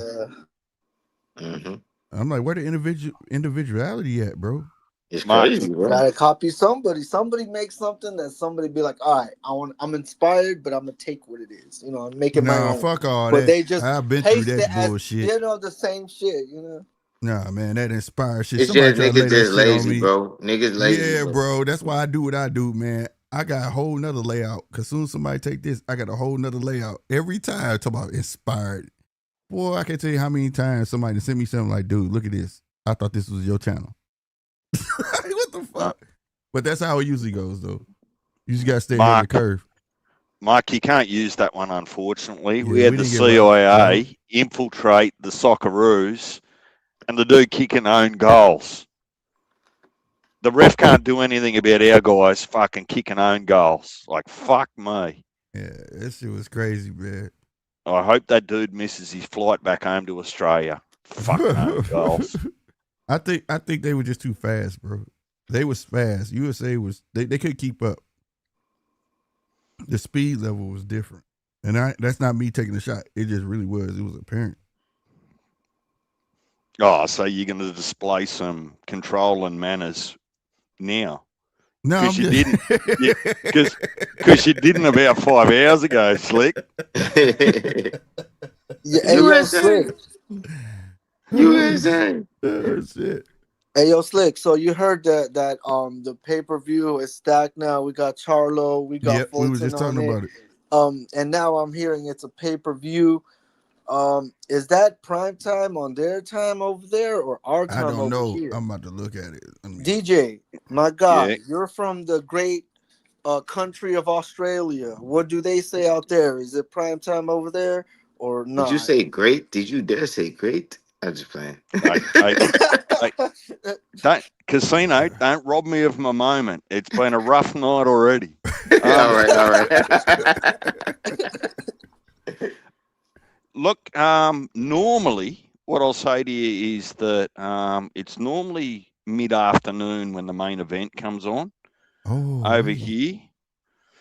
That's just how it's always been. So it's going to be a Australian Saturday night. And that's going to be on Amazon Prime probably. Yeah, yes. But that's going to be a pay-per-view for us, Slick, I heard. It's going to be a pay-per-view for everyone. Yeah. I mean, that's not good. Like Fulton and his fight, that's a pretty good matchup too.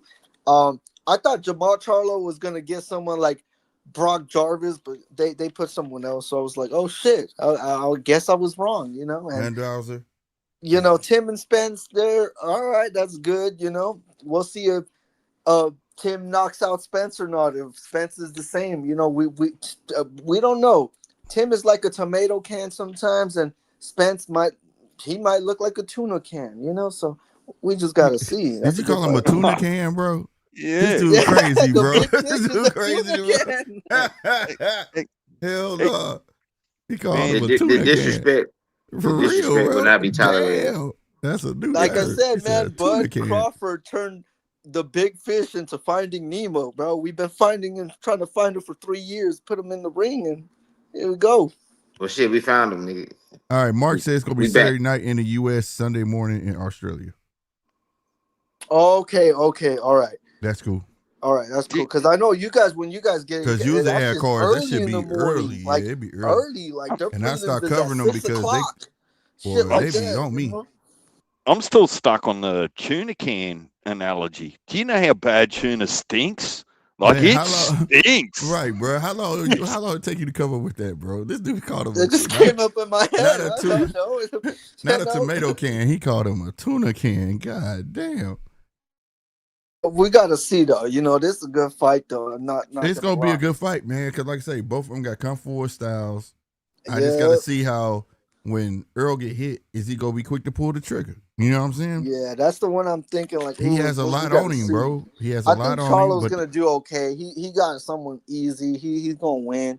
Fulton, that's another guy. It's like, oh shit, you might have trouble with a guy you fight with, you know. So that's gonna Who be is a good Fulton fight fighting? too. Liam Wilson. He Yeah, won't lay down. Yeah, He won't. He should. he He might. might beat But him. remember, he fought Navarrete too, and he was doing good. Yeah, he got Fulton- robbed. I ain't gonna lie, bro. Fulton I be the ain't, one that mess never around and seen lose, nobody. bro. I ain't never seen nobody in boxing named Liam that you shouldn't beat. Like, Oh, he was. No, he's Man. good. That's what I'm saying. Leo Paro This is good. gonna I be a like good Leo fight. Paro. yeah, but you He got should a beat fight him. coming up. The Leon Paro is gonna be a freak for us, You too. should beat him, bro. Like, it's like he not anybody man. should beat him, but like them top guys should beat William Pardo. You know what I'm saying? Like, Hey man. that's one of them people. Like, nobody will gonna call you great if you lose to one of the Liams. Hey man, what was that movie, bro? What movie was that where old boy said, Hey, I got a but particular Sid, set of you know- skills. If I find you, I'm gonna kill you. What's that movie? You know what I'm talking about? What happened? It was a movie, Liam- bro. Liam Nelson. Liam And, Nelson. Yeah, What movie was that? He was like, I got a particular set of skills, and when I find you, I'm gonna kill you. But look, his name Liam. Hey man, Paro good, nice. I like Paro though. No, Liam. No, I'm not saying he not nice. They that you better not lose to one of them niggas though. Like, if you lose, it's like you're not elite. You know what I'm saying? I got you. what? Like, it's like you supposed to beat them. It's just He based said off you a supposed to name. beat though. This dude right here with the backhand and shit. I'm not saying they whack, but you supposed to beat them. Bro. What? That dude Casino crazy. Casino will go to the horse races and just pick the winner by way of name. Like, there'll be an out and out favourite that's called Liam. He goes, oh fuck no, I can't bet. No, on but that. there's a Bet on method that to that motherfucker. though, because it's a method to that, because it's a psychology to what the person was thinking when they named it. It's like, it tells you how serious they are about their craft. Seriously, Your bro. psychology or theirs? It's a psychology on the name of anything. I'm telling you. Man, I'm gonna Like, buy so it. it's like when you had a baby and you named it Liam, you want to think about winning. You know what I'm saying? Mark trying to jump. He said, "Look at Casino I'm just talking throwing shit. shots with his Norbit looking at." Mark talking big shit. Mark, Yeah. Mark crazy, bro. Mark be trying to come with the heat, bro. Mark said, when my Norbit looking at Yeah. Mark, what the hell is you talking about? I don't even know what the hell you look like. Mark looked like old boy from when I first saw Mark, that was the first thing from Breaking Bad. You ever seen that show Breaking Bad, bro? Oh shit! See, you know what's so crazy, bro? I was sitting here. See, He they look go just back to like what him. DJ was saying about the names, bro. I was finna goddamn describe the nigga off of Mark, off just the name Mark, and you just described what I was finna describe. He look just like The you, name bro. Mark. I can't think of his name, bro. I was like, bro, that nigga, I was finna be like, his name Mark. I bet he bald head with a goatee or some shit. Yep, he got a lot just like my beard. Swear to God, bro. Yep, he look just like dude, bro. Mark's something out of Vikings. I Oh, get the Yeah, that. bike. For bro. real, for real, man. Mark be on them bikes, man. Mark I'm probably look telling you, like bro. dude. You know the dude who's I think he had Slap Dean or some shit or Punch Dean, the great. You know Jeez, that man. dude, Oh, the the big dude. UFC dude, that big ass dude, Yeah. swung him around and shit. Mark looked like a version of that, like not like a 2.0, but like a point 0.5. You feel me? He Who? said Fuck, who? 0.5, damn. Trying to think of it. What was his name? Fuck. I don't know, Hey, but you know what I'm talking about. Yeah, I know exactly what you talking about. Slick, you need a new tag for your screen. You shouldn't have Like started, Mark. I gotta find when the something. whole show, when the whole show goes into demon time. I promise you, I gotta come up with something. It's gonna flash on the screen. Warning: the show's finna go to demon time. I gotta create Make it something like for that you know, shit, bro. like when the roller coaster go through that little smile, like the little shit, like ha ha ha ha, like you know what I'm talking about, the little, Yeah, bro. like the little hill, like the roller coaster, the hill. We just went down the hill, bro. We just on the hill, bro. Cause the shit went left. I promise you, I'm gonna create something for that shit, bro. Oh, there you Yeah. could play off the shit went left, like you find somebody like in a car, like make a left, like Right. some shit. I promise you, man. I used to. Oh, it's about to start, ladies and gentlemen. We finna go to hell. But no, man. On everything though, but this month about to be a motherfucker though. But I ain't gonna lie, I don't like that Amazon shit though, bro. What's tomorrow? I mean, I don't know. I don't like It's 2 fights on tomorrow, and they're not nothing that nobody really checking for. It's the strawweight fight tomorrow. I know that. Collazo, I think it is. Oh yeah, isn't that an Oscar? Collazo Valdez. He But I just can't fought name not one strawweight. That's crazy. Yeah. Isn't that a Golden Boy Promotions? Yeah, and then you got Garner versus Maxine. That's gonna be a cool little fight. You know what I'm saying? No, that's not tomorrow. Is that tomorrow? Hold on. The Garner, yeah, that is tomorrow. Garner, Magnesire, man, that's gonna be a cool little fight. So I can't wait till next week. that's man. Queensberry, so that's the England bro. card. So y'all know, like I say, Queensberry been on a roll. Every fight been getting knockouts and shit. You know what I'm saying? And Queensberry is always consistent too. They be very consistent. I like about them. Frank. That's because Frank Warren. The name Frank Warren sound like you work for the boss of the mob.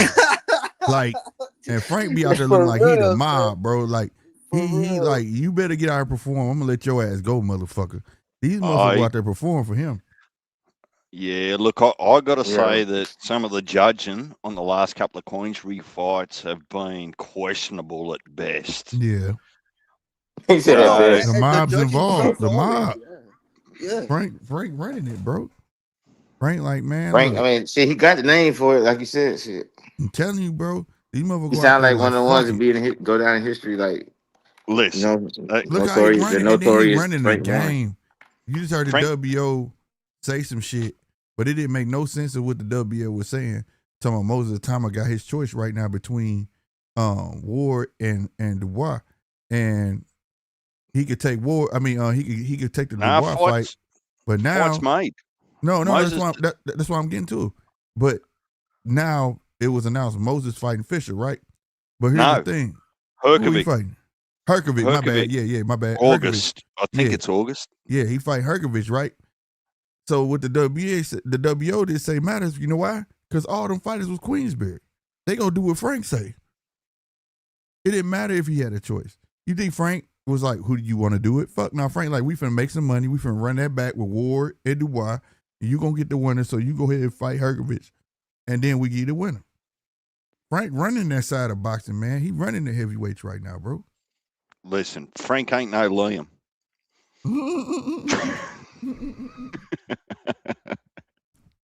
Yeah, he definitely ain't no softy. Frank pulling them strings, bro, and he's suing Turkey. Like, bitch, you gonna give me $1 billion? And that was part of Turkey shit too. Said he trying to make good with Frank and all of them. He sued him for $1 billion. Hell yeah, A beat? Yeah, because he's supposed to be within negotiations of Tyson Fury. Whatever they do with Tyson Fury, he's to be involved, and they kept him out. So he like, nah, y'all broke contract. No. That's not quite right as I understand it. Break it down. Queensbury were given promotional rights to for their team to set up promotions in Riyadh season, Saudi Arabia. So every Saudi Arabia Riyadh season, the deal was that the Queensbury team would set it all up. Okay. Because that's how they come into the game. They sat down with Frank and said, well, look, we need someone that understands the game, set it up, lighting, this, that, and whatever else. Oh, okay. That's what it is. Yeah. So Frank had, and this was the questionable thing here, that when Tyson fought on Netflix, it wasn't in Saudi, right? But Tyson was still a Queensbury fighter. And so that the grey line was, well, we didn't make that deal based on your fighters. We made that deal on where we were going to fight, and you had first dibs on setting up the Riyadh season in Saudi Arabia. So okay, I see where I got confused. But he still, Frank got balls though. Like I don't care who they is, he gonna get his money. Well, for me, it wasn't about the lawsuit and actually winning it. For me, it was just a shot across the bow. Mm-hmm. We're just not going to let you run riot and not hold you to the contract terms. Now, notice that they haven't had a Riyadh season in Saudi since. Right. Now, I'm not sure if they're going to because of the war or geopolitics, what have you, but it would stand to me that if I understood what I'm hearing is that any fight that wasn't specifically in Saudi under Riyadh season, that the Queensbury team lose their, what would I call it, their first dibs and payment on getting that set up, broadcasting-wise. That's how I understand it. But listen, the world of boxing gives you 9 lies out of 10 and only one truth. So that's true. And then also with them trying to make this fight with Tyson Fury, because he's been promoting Tyson Fury forever. Yeah, but whilst ever Frank gets his crossing the road fee, he's not going to stop Tyson going to make $1 squillion on Netflix or wherever. That's true. We just ain't heard anything about like how that. Hey, I got one more shot to take. That's true. I got one more shot to take. That's a hell of a shot. He announced that. I got to. Mark set himself up. What? Because Mark said all countries got gangsters involved in boxing except Australia. We angels over here. Like obviously we know y'all ain't winning shit. Damn, why you give him that ammunition, bro? You can't give nobody like a ammunition, bro. Mark, I'm gonna need you to be more thoughtful when I'm the guy up on the panel that's gonna wear that dude. That dude is just alley-oop, bro. Yeah, he did. That was an alley-oop, bro. Go call Jai Opatire a fucking angel. Right. I dare you to. Hey, that dude ain't. I don't give a fuck what nobody say, bro. You can't tell me he wasn't. Wait till he run into the Mexican monster. I don't know, man. I ain't gonna lie. It's like I reckon we're gonna get that. I'm willing to bet that dude's. I'm willing to bet he won't look so scary in there with him. Yeah, we'll see. Hey, but the Casino, my want for that fight is that's just the most violent fight in boxing to make. Yes. Benavidez versus Opatire. That shit you saw with that's straight. Is not gonna be the same. It's not gonna be the same, bro. That's one thing I can promise. I know. It's not gonna be the same. People think it's gonna be like, oh, Benavidez will dominate this dude. No, I don't fucking see it. I don't. Benavidez could very much so win. I'm not saying he can't win. But he finna be in there with a person that got the same mindset and tenacity as him. You get what I'm saying? Like he not caring how big he is. It's gonna be a war, bro. I promise you. It's but that's what we want. Like D say, it's gonna be pure fucking violence. That's gonna be. That's what we want. That's gonna be a hell of a fight, bro. And I stand by it. When I first saw that cat, I was live, and it was on undercard. And like how we talking now, right? And you know how sometimes we talk through matches and shit, especially somebody I don't know. I'm watching, but I don't know him. That's how it was. And I was like, wait a minute, y'all. Who the fuck is this dude, Jao Batai? This motherfucker like a murderer. You see this dude's face? Like, I was like, what the fuck? Like, and he beat the fuck out of old boy. I said, oh, he remind me of old boy. I said, oh, yeah. I felt the same way when I seen Bivol, him and Bivol. They don't look alike, but they remind me of each other. If it makes sense. Yeah, they face like don't have no expression, bro. It's something about their face and their eyes, bro. Even when I watch Jai in interviews, it's like his face. He got a stone face, as we call it. Like his cheekbones don't move, his mouth move, and he just got a dead ass fucking stare, dude. You know what I'm saying? Like if me and Jai was having a conversation here, like Squidward House. Man, if he looking at me, I'm like, why you looking at me like that, bro? He probably don't mean to look at me like that, bro. But I'm gonna be like, what you looking at me like that for, bro? Like you want to do something to me. He just got a face like that, bro. Like, you know what I'm saying? Like, yeah. But he look the like way he fight. Squidward House? Squidward House? You talking about SpongeBob, nigga? His house. Yeah, nigga. Oh, the stone face. Yeah. Facts. The stone. Yeah, his house is a stone face. That's right. I was thinking while I was, no doubt, bro. That's how they look. Him and Bivol look like that. Yeah, it's gonna be a war, bro. That for people thinking that shit finna be like, oh, and I know the lure of Benavidez. They think because he big, he got pop. He don't got pop like that, bro. I'm trying to tell motherfuckers like they don't. That last fight we saw is because he overwhelming. They was familiar with each other, bro. And that's why he stood there with Zerto. And Zerto was stupid. You know what I'm saying? So like a guy that you not familiar with, that fight not gonna be like that. You know what I'm saying? It's not gonna be like that. That and Zerto, other than Chris Billum Smith, Zerto's at least cruiserweight resume, and I'm gonna take a leaf out of round one's book here. It's full of tuna cans. Yeah.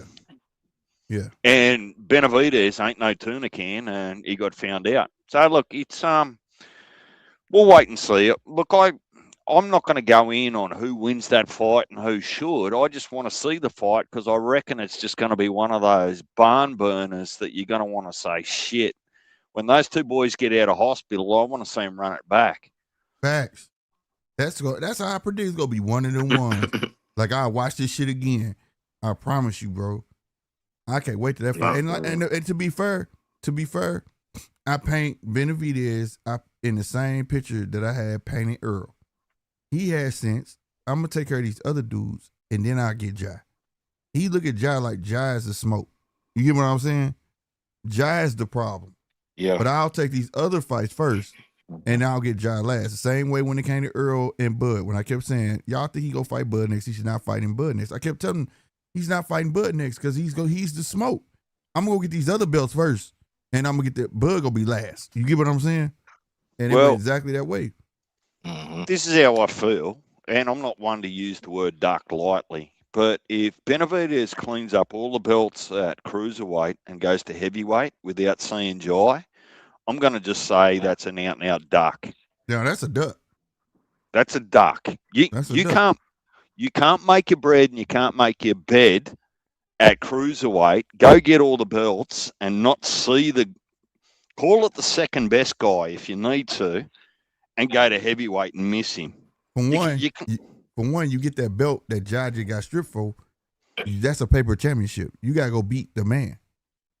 You still gotta go beat the man. Yep. You can't just acquire a championship because he got stripped and don't go fight the man. You a fool.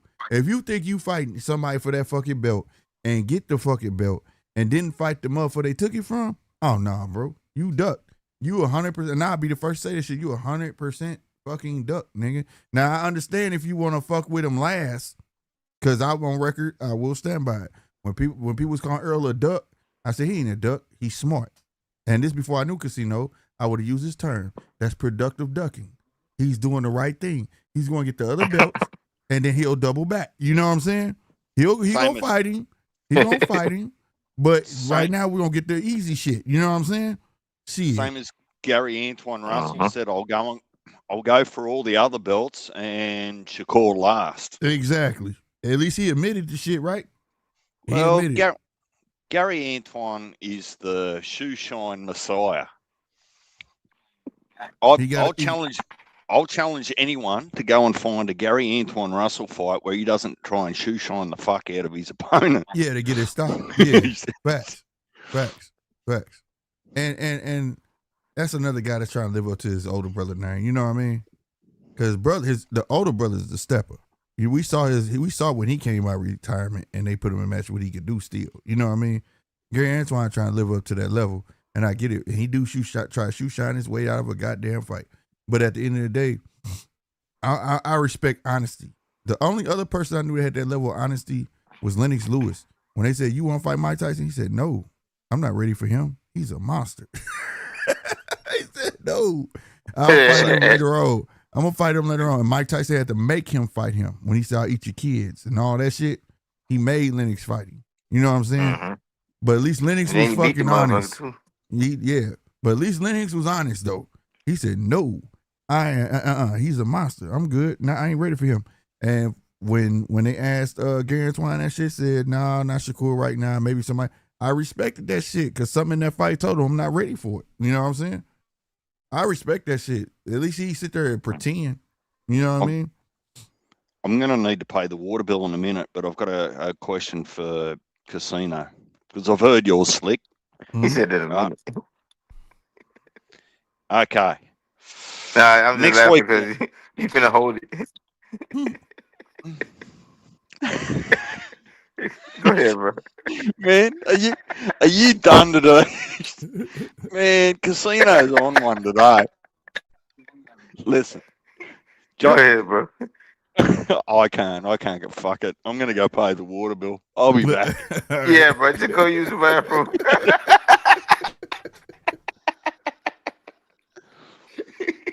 He said, "Damn, look, Stock Chasers is not on here. Zai, he would lose his shit." Hey, shout out to Stock Chasers. He be over there on Johnny Channel, bro. I like you, bro. My bad be holding to his shit. Stock Chasers, you don't know who I am, but I ain't gonna lie. I enjoy you, bro. I enjoy anybody who stick to their guns. Fuck that shit. If you believe in something, fuck it. You know what I'm saying? I gotta respect you to that bad. If I might not agree with you sometimes, but the fact that you gonna stick to your guns and they gonna let nobody change your mind, I respect it. I respect that shit, bro. No, yeah, if I knew you back then, Casino, I promise you, I would have used that shit productive ducking. I would have. I promise you. That shit's smart. That's how you prolong your career. Yeah, like, and it makes sense. You get what I'm saying? And like, okay, if I know this dude gonna be that one, and not that I might lose or nothing, but I know it's a hell of a fight that I'm gonna be in. But I know I gonna beat these other two for these belts. I know I could fuck these motherfuckers up. I want to get these other two belts. You gonna have to wait, partner. You know what I'm saying? Simple as that. Like when he got that second belt, man, everybody's like, "Oh, he gonna fight Bud." I said, "He ain't finna fight fucking Bud." And then right after I said that, this nigga came out with them shirts, the knocking on the door shit. I said, "Yeah, nigga, he telling you this nigga ain't next. He ain't next." Then now he got a lineup like it's The Price is Right or some shit. You know what I'm saying? This nigga knew Bud was gonna be last. You know what I'm saying? Shit, there's nothing wrong with that, bro. That's called being smart as a businessman, my nigga. Nigga, I'm gonna get these checks. You know what I'm saying? These easy big checks. And then I'm gonna go fight that nigga. There's no way I'm doing that now and then halt my shit. Fuck no. You know what I mean? And I'm about to be in a 50-50 fight. Man, kiss my ass. That's the sport of it all, you know? So I ain't mad at that shit at all. Zappuccino said, "Facts, Stock don't hold no punches." That's my guy. Yeah, that's my guy too. I don't know him, man, but I'm always watching Johnny's show. Like I say, if y'all want to know what I watch on YouTube, I promise you. The only shit I watch on YouTube, I watch Johnny Ryan from the Six on Everything I Love, and I watch Casino because he got me into the dogs and shit now. But other than that, that's all I watch on YouTube for is like dedicated. Everything else I'm learning. You know what I'm saying? It's like learning videos, how-tos and shit like that. You know what I mean? But other than that, bro, and my travel videos.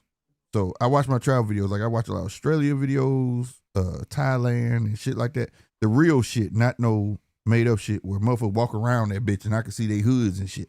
That's the shit I be in. You know what I mean? So like, yeah, man. Yeah.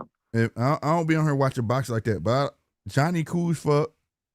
You know what I'm saying? Ain't no hate over this way. And this ain't me promoting this channel or whatever. This just keeping it 100. Johnny made me feel like I'm sitting in his basement. Like two niggas just shooting the shit. You know what I'm saying? I love that shit. You know what I'm saying? You know what I mean? Or whatever. That's so cool. And everybody that come over there, his crowd is like my crowd. We can come on and laugh about anything, things like that. It ain't nobody like for real. We get passionate about shit from time to time, just like they do over there. But it ain't no real fanboying like that. And if it is, everybody still get to hear everybody. You know what I'm saying? I love that shit. Ryan from the Six, he give a whole different perspective on the Canadian scene of boxing. He from a boxing family. His dad was if I'm mistaken, an Olympian and boxer. His brother boxed. All that good shit. I like stuff like that. He put me in a perspective of learning from his side of town. You know what I'm saying? His side of the earth. You know what I mean? But when it's a lot of yelling and arguing and shit, I can't get with that. And then Casino, you know, I get knowledgeable about dogs and shit. You know what I'm saying? I don't even got a dog, but I like learning new shit so niggas can't tell me I don't know what the fuck I'm talking about. You know what I'm saying?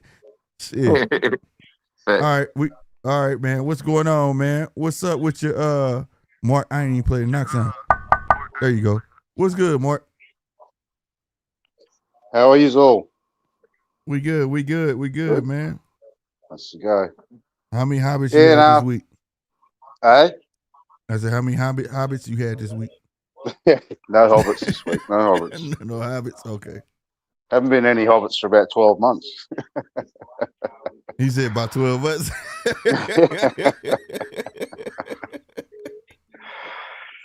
Yeah. No, I just thought I'd jump in. Uh-huh. Hey, what's Norbert saying? He said what Norbert said. You want to go? You want to play? Oh, you want to play? He came in hot, bro. Okay. God. I got you. He came in hot. But no, I was going to say. I don't know what you think he's gonna win this. I was gonna ask Casino, did you ever watch the epic episode of Mark with the hobbits at the card party? You didn't see the episode, huh? On the show, man. Oh my God, bro. That was epic, bro. Mark living, bro. Mark living. That was one of my better nights. Bro, Mark, they had Casino, they had a card party, bro, and they had the women around, even the little people with their asses out and shit. Boy, that shit was crazy. And he gonna get on the show. I said, hey, man, you can't show that. He was like, what? It's just a titty. I said, man, get off the show, bro. Like, what the fuck you doing? Boy, Mark. That shit was wild as fuck. Then he gets on the show and say, he gets back after everything cool, and he in the middle of the yard talking about, yeah, I'm just waiting on my wife to come pick me up. I said, what? Boy, that show was epic, goddamn me. I was like, God damn. And it was a lot more he showed than that, goddamn it. Oh, yeah, that was a big night, that one. That was a whole night, right through to the next morning. I'm talking about house food. He had everybody on the show talking about, what's up? They was kicking it, bro. They were kicking it hard. Yeah, I'd hate to own that B&B house that we fucking hired. What'd you say? What'd you say, Mark? We got a, what do you call it? Fucking Airbnb house to have that party at. Boy, they would have been pissed off when they turned up the next day to fucking clean that joint up. Man, bro. Oh yeah. That was a hell of a night. And I wasn't there. I could tell that was a hell of a night, bro. I would have loved to have been at that motherfucker. They had a party. Second slowest swimmer slick, you'll be fine. Nah, man, fuck them sharks, bro. I ain't fucking with y'all sharks. As I said, love Johnny's show. I just hate how consistent the Devin hate is. Every day is Devin hate from the same people. Man, look, man. When you hate, when you hate, I was taught this. When you great, they gonna hate. So it is what it is. It come with the territory, bro.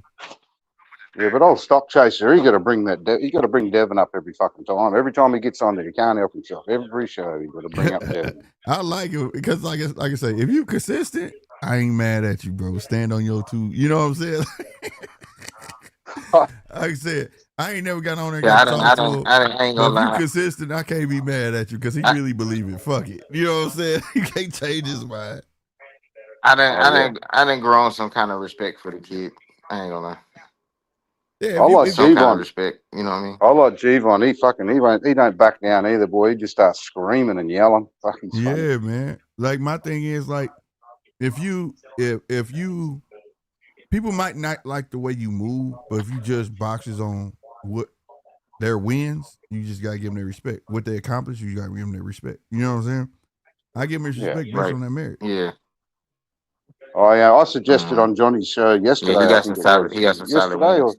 Right. Yesterday or the day before, I suggested in the chat that every time Stock Chaser says at the end of the day, everybody got to have a shot, and everybody be drunk as hell in fucking 20 minutes. Right. He spams that saying like Tim Tszyu with his right hand. That dude. There you go. Right. Look, even Johnny agreed. He laughing like a motherfucker, bro. I gotta get on there one day when they all on there, man. I'll be like doing work on the computer and shit, be listening. I'll be sitting there dying, bro. I'll be like, this shit is epic. They be going man. You notice I haven't got a wrench at the moment? Why you ain't got a wrench?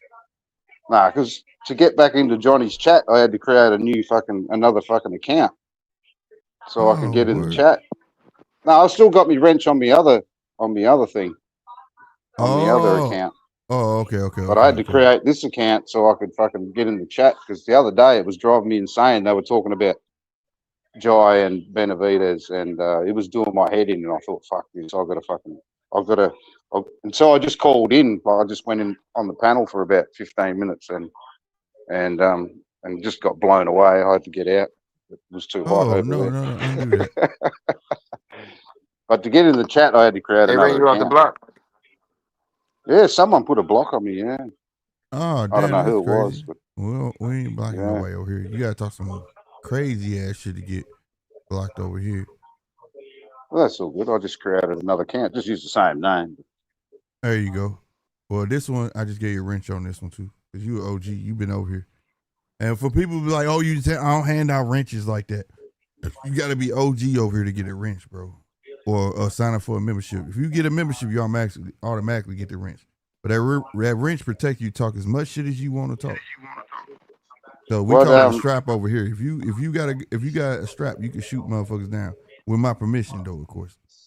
What does OG actually mean? Because I've heard a few different explanations. Original gangster. See, fucking round one was trying to say it's old guy. No, what the fuck? Man, round one, young as fuck, man. Hell no. OG mean original gangster, but we also use it in a term like you just an original person that came up with you. You know what I'm saying? But the real term is original gangster. Yeah, and I was a few shows ago, and he was saying, OG means old guy, Mark. And I'm thinking, well, that's fair enough. I am fucking old. So. No, bro. OG, no. No, this is me. You've been here for the longest, bro. You've been here for the long haul in the beginning. You get a wrench, you know what I'm saying? Whatnot. Just like Johnny been a big supporter too of the channel, bro. He don't do shit. I like Johnny's show. Johnny showed me love on his channel, and he ain't even got to, bro. You know what I'm saying? Yeah. Like real talk. I like Johnny's show because it's on, because it's Sunday night over there. Mondays there's practically nobody got a show on fucking my Monday mornings because I like to listen during the day while I'm at work. You know what I mean? I listen. Yeah, that's what Johnny's shows go for fucking 5-6 hours, so I get to listen the whole time I'm at work. Basically, it's fucking good. You gonna do Monday? You gonna do Monday nights? Who, me? Yeah. I want to start doing Monday mornings because that's when I'm starting to have a lot of free time now. Like in between 8 in the morning, like 9, 8:30 and 10. You know You know what I'm saying? Where I can at least get an hour in. I want to start doing that, or whatnot. And the evenings, my girls be having me tied up, and they getting older now. So, the older you get, you got to really be more fucking present, bro. On it, yeah. I got a 13-year-old now. This nigga, she thinking. The other day I heard her, it's different now. So they got FaceTime and shit. So these kids be FaceTiming in groups, and I'm just now getting hip. A lot of these kids got phones, but they phone not on. You know what I'm saying? So they be on Wi-Fi. So what they do, they make this big ass fucking group. And one day I walked past and I heard a boy on that motherfucker. Boy, I kicked that door in. Who the fuck you on the phone? Who is that? She was like, oh, I'm on the phone with my friend. Woo, woo. She said a girl. And I said, but I heard a boy. Oh no, I didn't add her to the group. Add him to the group. Somebody else add him to the group. She got displaying like it. I was like, oh no, this, yeah, nah. No, this ain't finna go like this shit. Fuck that. You know what I mean? You only just 13, mate. You're only just starting to get to the fucking nervous as fuck about everything shit stage. Oh no. You know I got a 26-year-old, Mark. I've been through it. Oh, yeah, that's just right. Her era, see, from a 26-year-old, she was born in 2000, right? This one in a whole new era where they using FaceTime now. They don't even talk on the phone. Everything FaceTime, you know what I mean?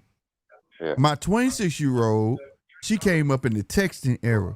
Like my 26-year-old, me and my oldest, we like peanut butter and jelly. So like when she got in the boy, she used to ask me questions like, how you know when a boy like you? And my biggest thing with her was, I'm talking to her about that shit, and then she like, well, I said, do y'all talk? Well, we text. I'm like, well, you ain't gonna know if he like you if you ain't talking to him on the phone.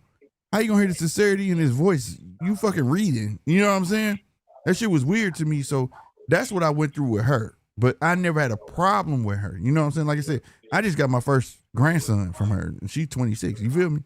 So I never had a problem with my 26-year-old because she was always open with me. This one got a bunch of friends. I'm talking about they fucking FaceTime is like 50 people deep. And you don't know who added who. And I'm like, what the fuck? Like, so now my ears like, now I had to tell her, don't close this door. This door stay open. You know what I'm saying? I can hear everything now. Fuck this shit, you know what I mean? So, it's a little different with this one, you know what I mean? Uh-huh. How the fuck do you have a conversation with 50 people going on? I don't know, but they do it, bro. But I ain't gonna lie, if you in that group chat and you get a word in, then you was somebody. Yeah, and she be running it. Like, I be hearing her. Sometimes I tell her, like, why you so mean to your friends? She be like, they be trying to overtalk me like I'm stupid or something. I'm like, oh, okay. I let her hold it down, but... Imagine being on a fucking group chat with fucking G-Von, Stock Chaser, White Mike, fucking, there'd be that much yelling going on. You wouldn't be able to hear fucking nothing. I like it, but the thing is, though, it's not that they yell and stuff, but you got to admit, they got, like, characteristics to their voice. Like, they're I don't want to say animated, but they're original people. You understand what I'm saying? You ever had somebody who really separate themselves from the next person because of their charisma? Like, that's what they remind me of. So it's funny to hear them and funny to hear their points. And I be dying, bro. It's like, it just be a show, bro. And they make the show. It'd be funny as fuck to me. I'll be like, and then sometimes I'm like, fuck no. I be sitting here working literally on the computer like this. And I'm like, fuck no. And they can't hear me.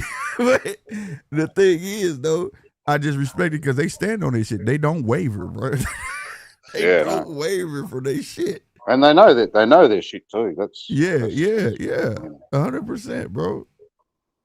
There's maybe times I'll take time to type, like, I'll be listening to Johnny, but I'm here. Just let you know, whatever. Every now and then I'll jump in, but I'll be legit working where I can't really, but I'll be having that shit playing so I can hear it. Someone that hasn't been up on your, I haven't even seen him in the chat or nothing for ages. Remember the young fella we gave the talk about fucking how to talk to girls? Young Shakur, bro.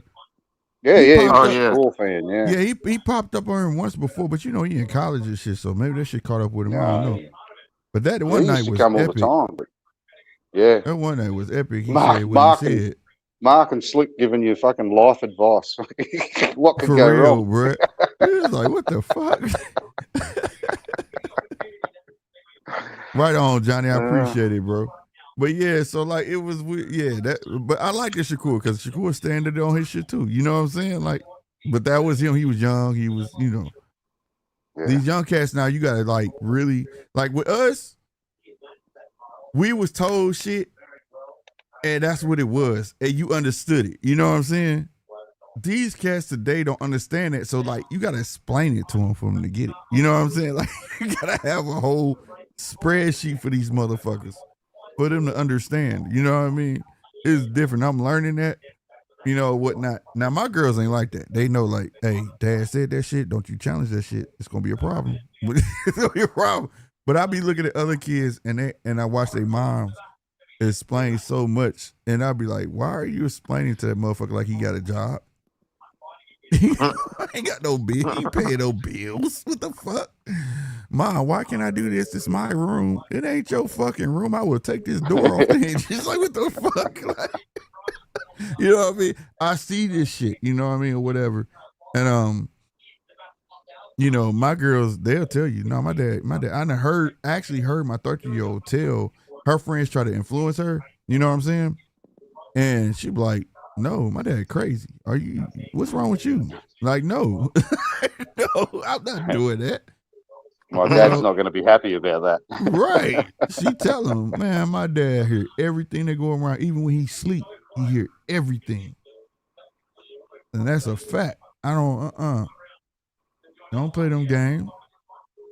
But no, man. So these kids today is different. And also just younger cats, you know, they different. And I respect it though. That's what make them animated. That's what make them who they are. And they gotta go through their own era of trials and tribulations. You know what I'm saying?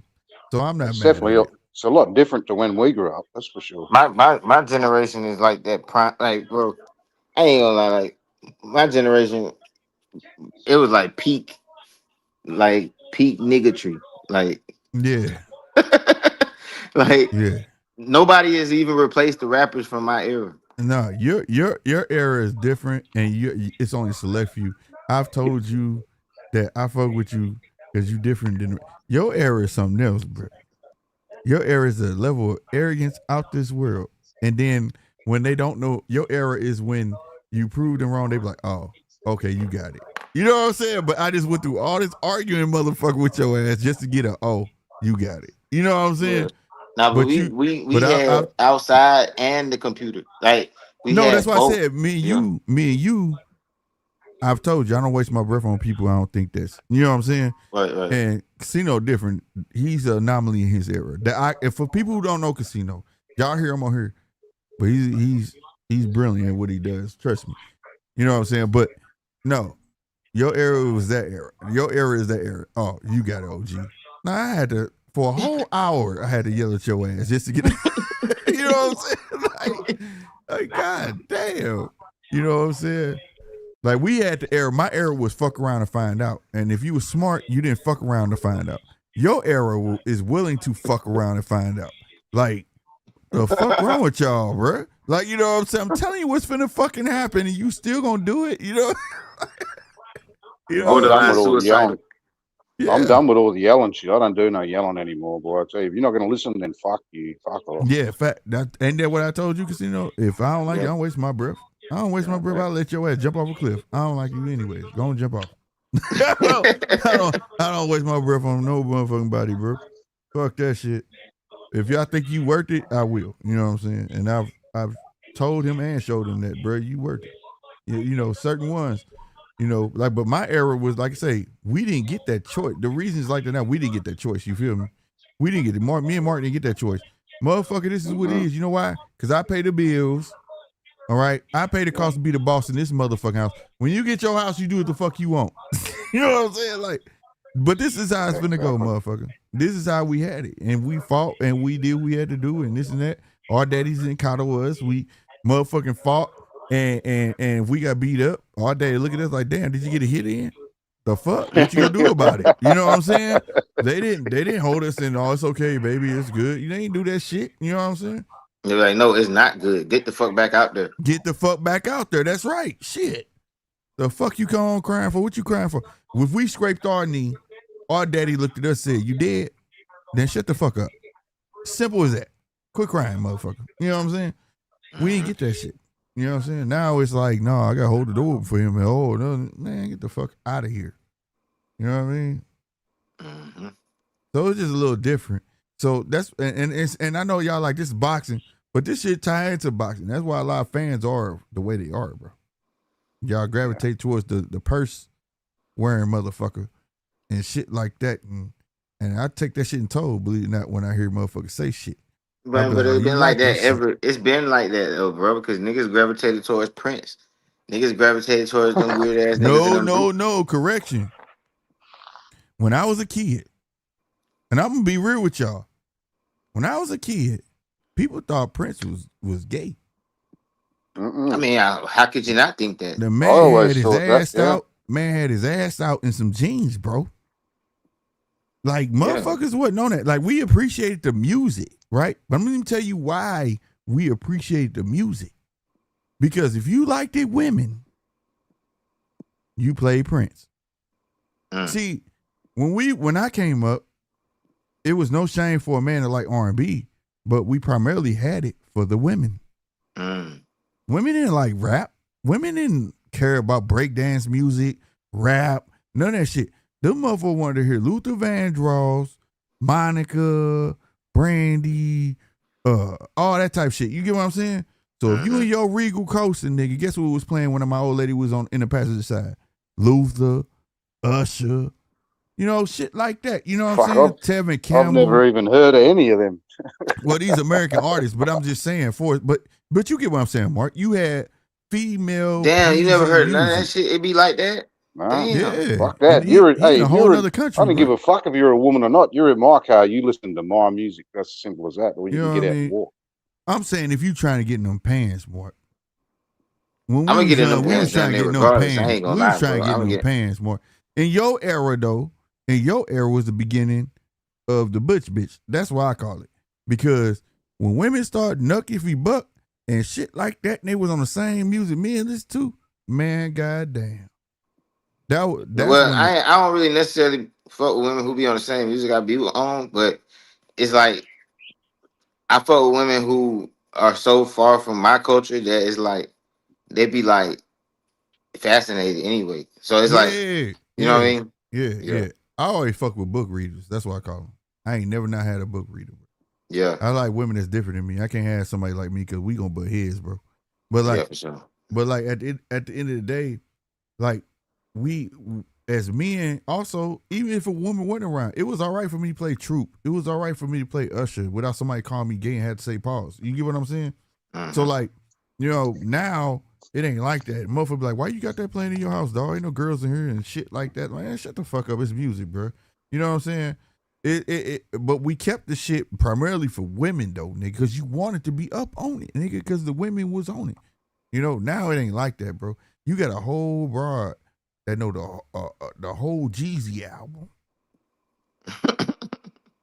And I be looking at it like, what the fuck? Like, you know what I'm saying? Like, nah, bro, you ain't finna talk me crazy.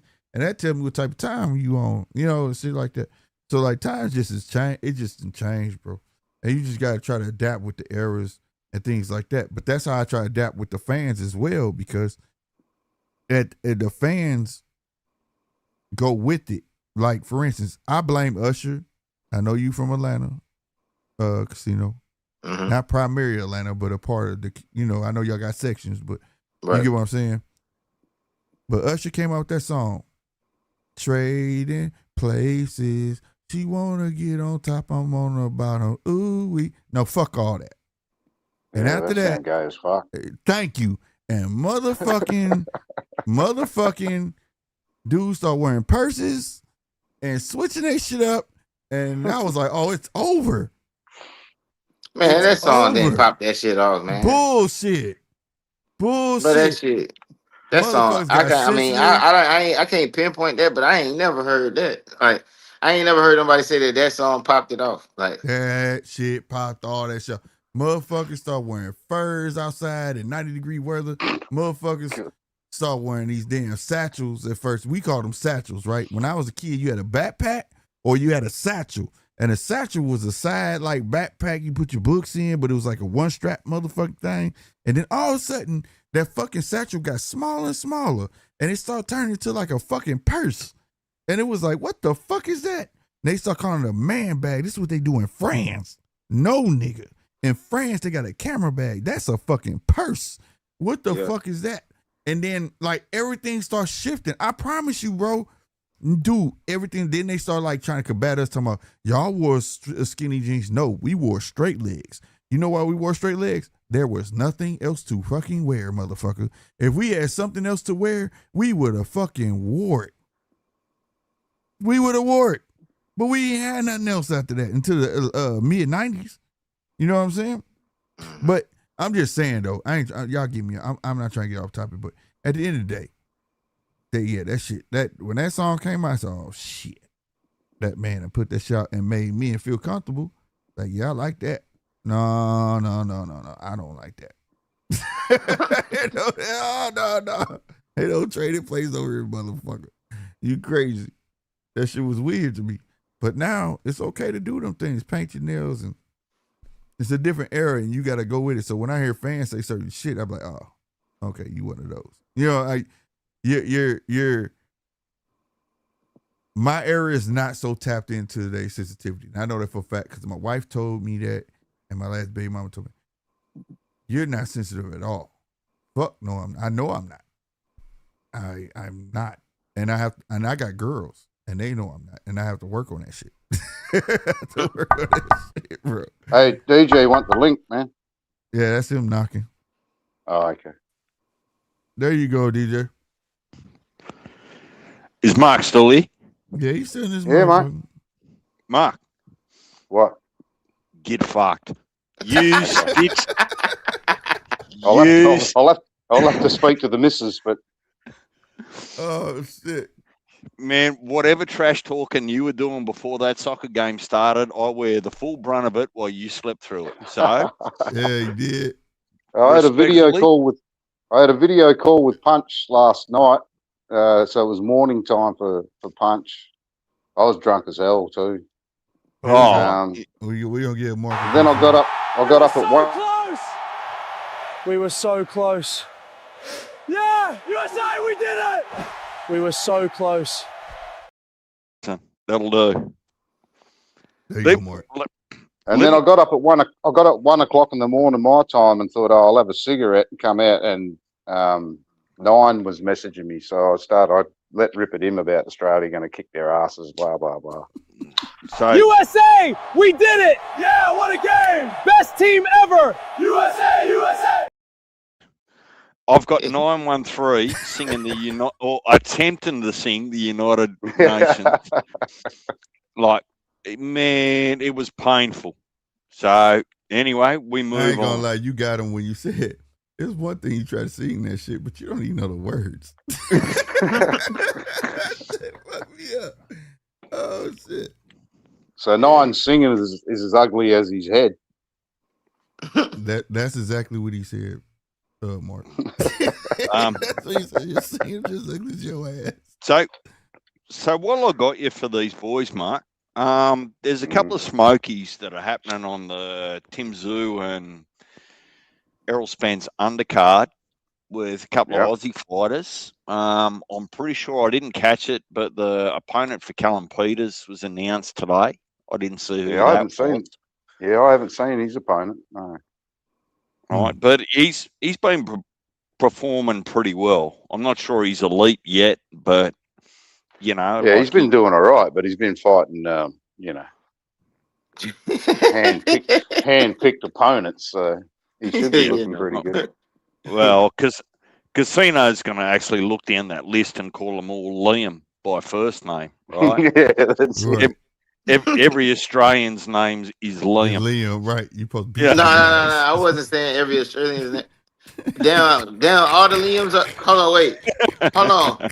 All the Liams are Australian, bro? No, bro. But Liam Parra is the most famous one, though. Because I know a Liam Wilson. I know a Liam guy. Liam Wilson, yeah, he's Australian. Liam Parra is Australian. It's another Liam, too. Yeah, them too. They Australian, motherfucker. Damn, so that's my bad. I wasn't even going that deep with that shit. I didn't know. Shit. I just know that all the Liams are like B+ at best. You know, like B at the best. Like I'm talking about. He said you're supposed to beat them. They got. if you're a fighter, you can't lose to a Liam, bro. None of them. I don't think there's any. I don't think there's any black Americans called Liam. Put it that way. No, let me explain Liam. what happens, Casino. At birth, which is your biggest concern, right? They're not looking after the kid when they call them Liam. When they go to school and just get bullied all the time, by the time they get in the boxing ring, there ain't nothing that's going to hurt them. They're used to it. Oh, my God. That shit funny as hell. It is. Because the way you had put that shit out earlier, bro, was fucked up. Nah, because, bro, bro, name one Hall of Fame Liam. But you ain't supposed to lose to him. Bro, name a Hall of Fame Liam. Bro, what Liam? Out of all the Liams, who's a Hall of Famer, bro? There's no Liam in all. There's no Liam Hall of Famer, but there's a lot of Liams in boxing, but ain't none of them Hall of Famers. That shit funny, man. You started opening a can of worms with that shit. It sounded like he was getting a straight compliment. Yeah, the Liams are good, but you ain't supposed to lose to a Liam, bro. You supposed to beat. How the fuck does that work, bro? Like, yeah, Tszyu-I was right in his comment a minute ago, though. I went on Johnny's panel, boy, and they did not like what I was saying. The only person that appreciated my thing was Gvon. What was you saying? Oh, they were discussing Benavidez and Opataya, so I got on there to tell them they were fucking dead wrong, that Opataya are going to make a mess of that boy. And fucking hell. Stock Chaser got into me. Yeah, White Mike got into me. Yeah, he has a following, bro. Benavidez has a following, but they don't. A lot of fans don't understand. There's always somebody out there that's right for you. You know what I'm saying?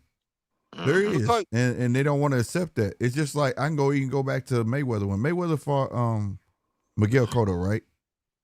There are still people today that can watch the fight 10 times and will tell you that was a wash, and everybody knows those scorecards is fixed because Cotto gave that boy a hell of a fight. First person to bust Mayweather wide the fuck open and all of that shit. And even Mayweather said, hell of a fucking fighter. That motherfucker gave me a fight for my life. All that shit. And they'll still swear to this day that Mayweather beat the fuck out of Cotto. And that was not the case, bro. You know what I'm saying? And that's the following that Benavidez has right now. You know what I mean? Yeah, look, and he deserves it, right? Because I think that if Benavidez is going to have a fight for hardcores or casuals, you know what you're going to get, right? He's not going to bore you, right? He's going to come forward and he's going to give him an opportunity. He's going to throw a 21-punch combo. But the only thing that I guess I ask fans to look at is that when you interrogate one or two fighters' resume, continue to do that through the divisions. So when you interrogate Zerto's resume, when you interrogate even Jai, I'll be honest with you, Jai's resume isn't great, but he's at there's a good reason for that. Yeah, hang on, Mark, but Jai's the longest standing cruiserweight champion in history because he's fought all his mandatories. Right? That doesn't mean he's the best in history. I'm just saying he's the longest standing. So whatever the boxing politics are and the population and those sorts of things is that when you look at some of the other boxing channels that whether you give them credibility or not, ex-fighters, ex-champions, they go, well, the Jai and the Benavidez is a really good fight. And you heard me 20 minutes ago saying, for a fan, it actually shouldn't matter who wins that fight. If you're up in your feelings and your emotions before that fight starts, don't watch it. You should be watching it for you're about to be entertained. You're about to get a goddamn violent fight. Man, hell no, fuck all that, man. I want to see my fighter win. That sounds like that's that loser mindset, bro. Hell no. No, fuck like, that. We watching it. We ain't watching this shit for nobody. We don't care who wins this shit. I'm gonna tell you something. Most of your favorite fighters, and most of the fighters that were revered, if you do go dissect their career, you gonna see a bunch of motherfuckers today that you would consider nobodies. But then you have to look back and say, why did they fight them opponents? And when you go find out, you're going to find a bunch of motherfuckers that didn't want to fight him. and they get dodged. They get dodged a lot. You got Roy Jones. You got Mike Tyson.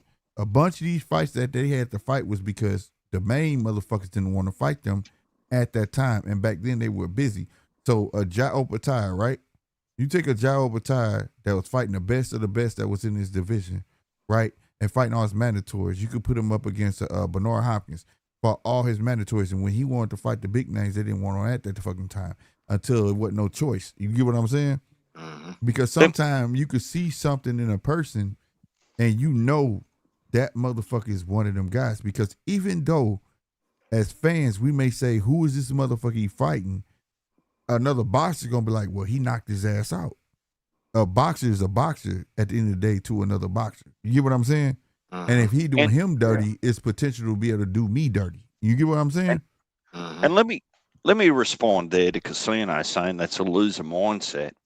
Look, if I've got a loser mindset and I've got my feelings and my emotions tied to Jai Opetaia, I want Jai to duck Benavidez if I'm worried about losing.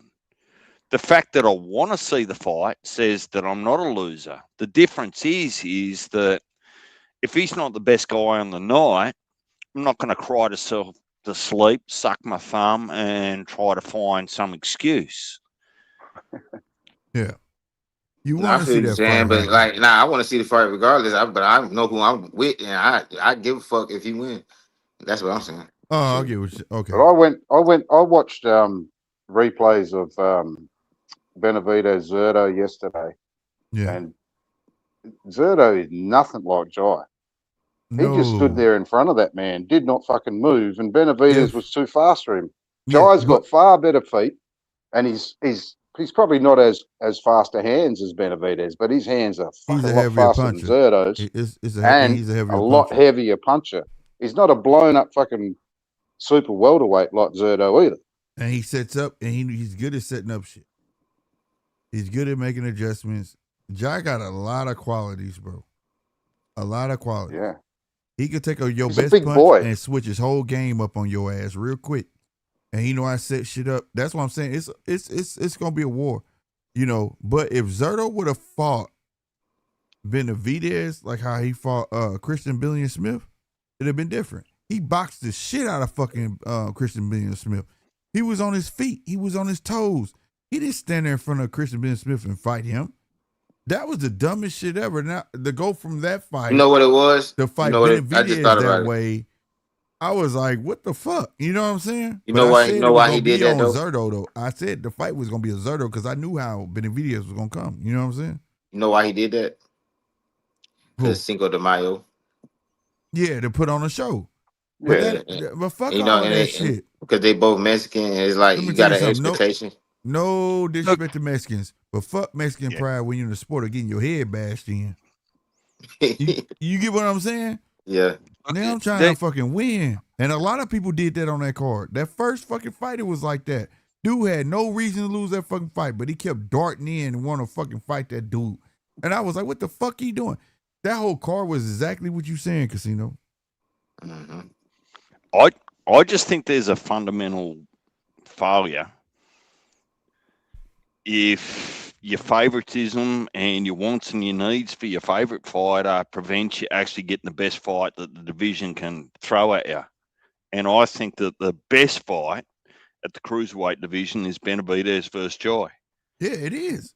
Regardless of who you think's going to win, right? It's not a loser mentality. It's going the way that boxing is supposed to be at its core is give us the best dudes fighting the best dudes. Yes. We want to know who's the best. We don't want excuses. We don't want fucking purses. We don't want fucking the price wasn't right. Motherfucker, if you want to be the best in the division, go beat the second best. Let me tell you something. The worst thing that Benavidez is falling into, the trap that he's falling into, is him trying to declare himself a king, right? And salute to round one because I saw your comment. I briefly put it on screen. No, I think it was either round one or it was the aircraft carrier. Somebody correct me. But Benavidez can get every one of them fucking belts. If he does not fight Jai, it's not gonna mean shit. If he does not fight Jai, I promise you, he can get undisputed, and he will be in the same situation as Mayweather if he never fought Pacquiao. He'll have a great cloud over his fucking head, and they'll be like, "Well, he didn't fight Jai." Yeah. Well, I don't think so yet. Like if it drag on and they use his name to make Ja name big enough for it to be like that, then I agree. But right now, not enough people know who Ja is for it to be that bad. But look, who was dominant? Think about it. Casino.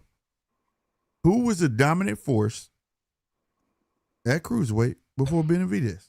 No, it is like that, but nobody knew that. Like I'm talking about the general public. Like the general public don't know who the fuck was at cruiserweight. Now watch this.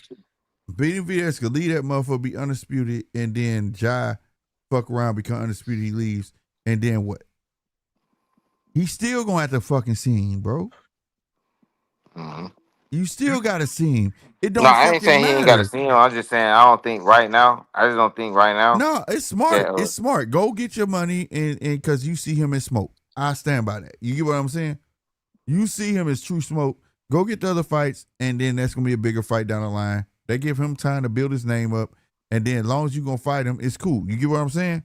Mm-hmm. But take your ass up and don't fight that boy, and think you gone. That boy gonna become undisputed, and he gonna follow your ass. Then what you do? We talking about the same shit that between. Do y'all realize every time that Mayweather said he beat everybody in the division, the one person he didn't beat was Pacquiao. The Pacquiao was always there. That's why they were synonymous. You get what I'm saying? Every time he opened his mouth, I beat everybody in this division. I cleared it out. No, the fuck you didn't.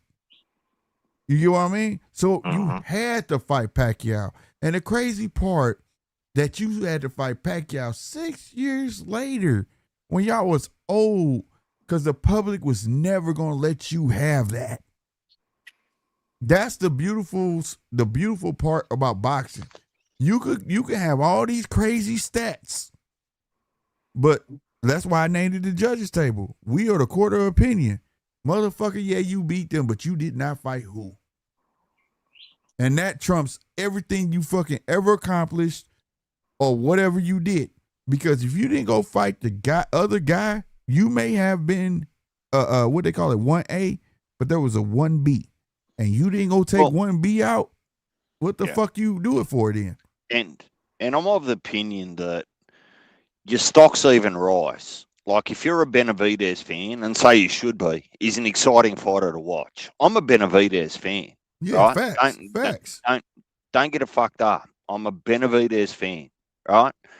But if Benavidez is your guy and he goes and puts an ass whooping on Jai Opetaia, Benavidez stocks actually grow. If he's really that dude, he doesn't lose anything beating the piss out of Jai Opetaia. Yeah. Yeah. Yeah, no, that's dead Get right. him out of there. That's what you're right. That's boxing, bro. That's how boxing poses. When you had Bernard Hopkins, they used to claim, why don't you fight this? Motherfucker, they didn't want to fight me, but I'm going to fight all my mandatories. That's what made Bernard great. He beat all his mandatories, and he went after all the top names. You get what I'm saying? You got Jai trying to do the same shit. Jai was chasing Zerto for the last couple of years, but facts. As soon as I seen him fight against in the fight against Benavidez, I thought I can see why he didn't want to fight Jai. But let me tell you something. Jai would have broke that man's neck. Let me tell you something. But look at it from a reverse standpoint. The bigger check was Benavidez, right? Benavidez called Zerto out because if he beat Zerto first, there's no proving ground for Jai. Well, you understand what I'm saying? So it's still open. Like, why does Jai need that? Deserve that fight? Now let's say if Zerto fought Jai and Jai beat the fuck out of Zerto, everybody would have been calling for that fucking fight, bro. Here's what I think goes under the radar a little bit. Like whether you're a Jai fan or you're a Benavidez fan, Turki Al-Sheikh has got Benavidez and Jai, right? And the simple reality was that if Turkey wanted to make the Jai Opetaia versus Zerto, he would have done it, but instead he chose to make the Benavidez versus Zerto. For the money. Well, call it the money, call it build it, whatever his plan was. The simple reality was that Turkey chose to put his money behind Benavidez versus Zerto instead of Jai versus Zerto. It's just that simple. Yeah. No. Turkey didn't put that because that was PBC and that wasn't Turkey. Well, that no. Hang on, round Hold one. on, round one. Hang on. Yeah. Hang on. Yeah. So he's been linked to Turkey, bro. Yeah. So round the one. Zone? Yeah.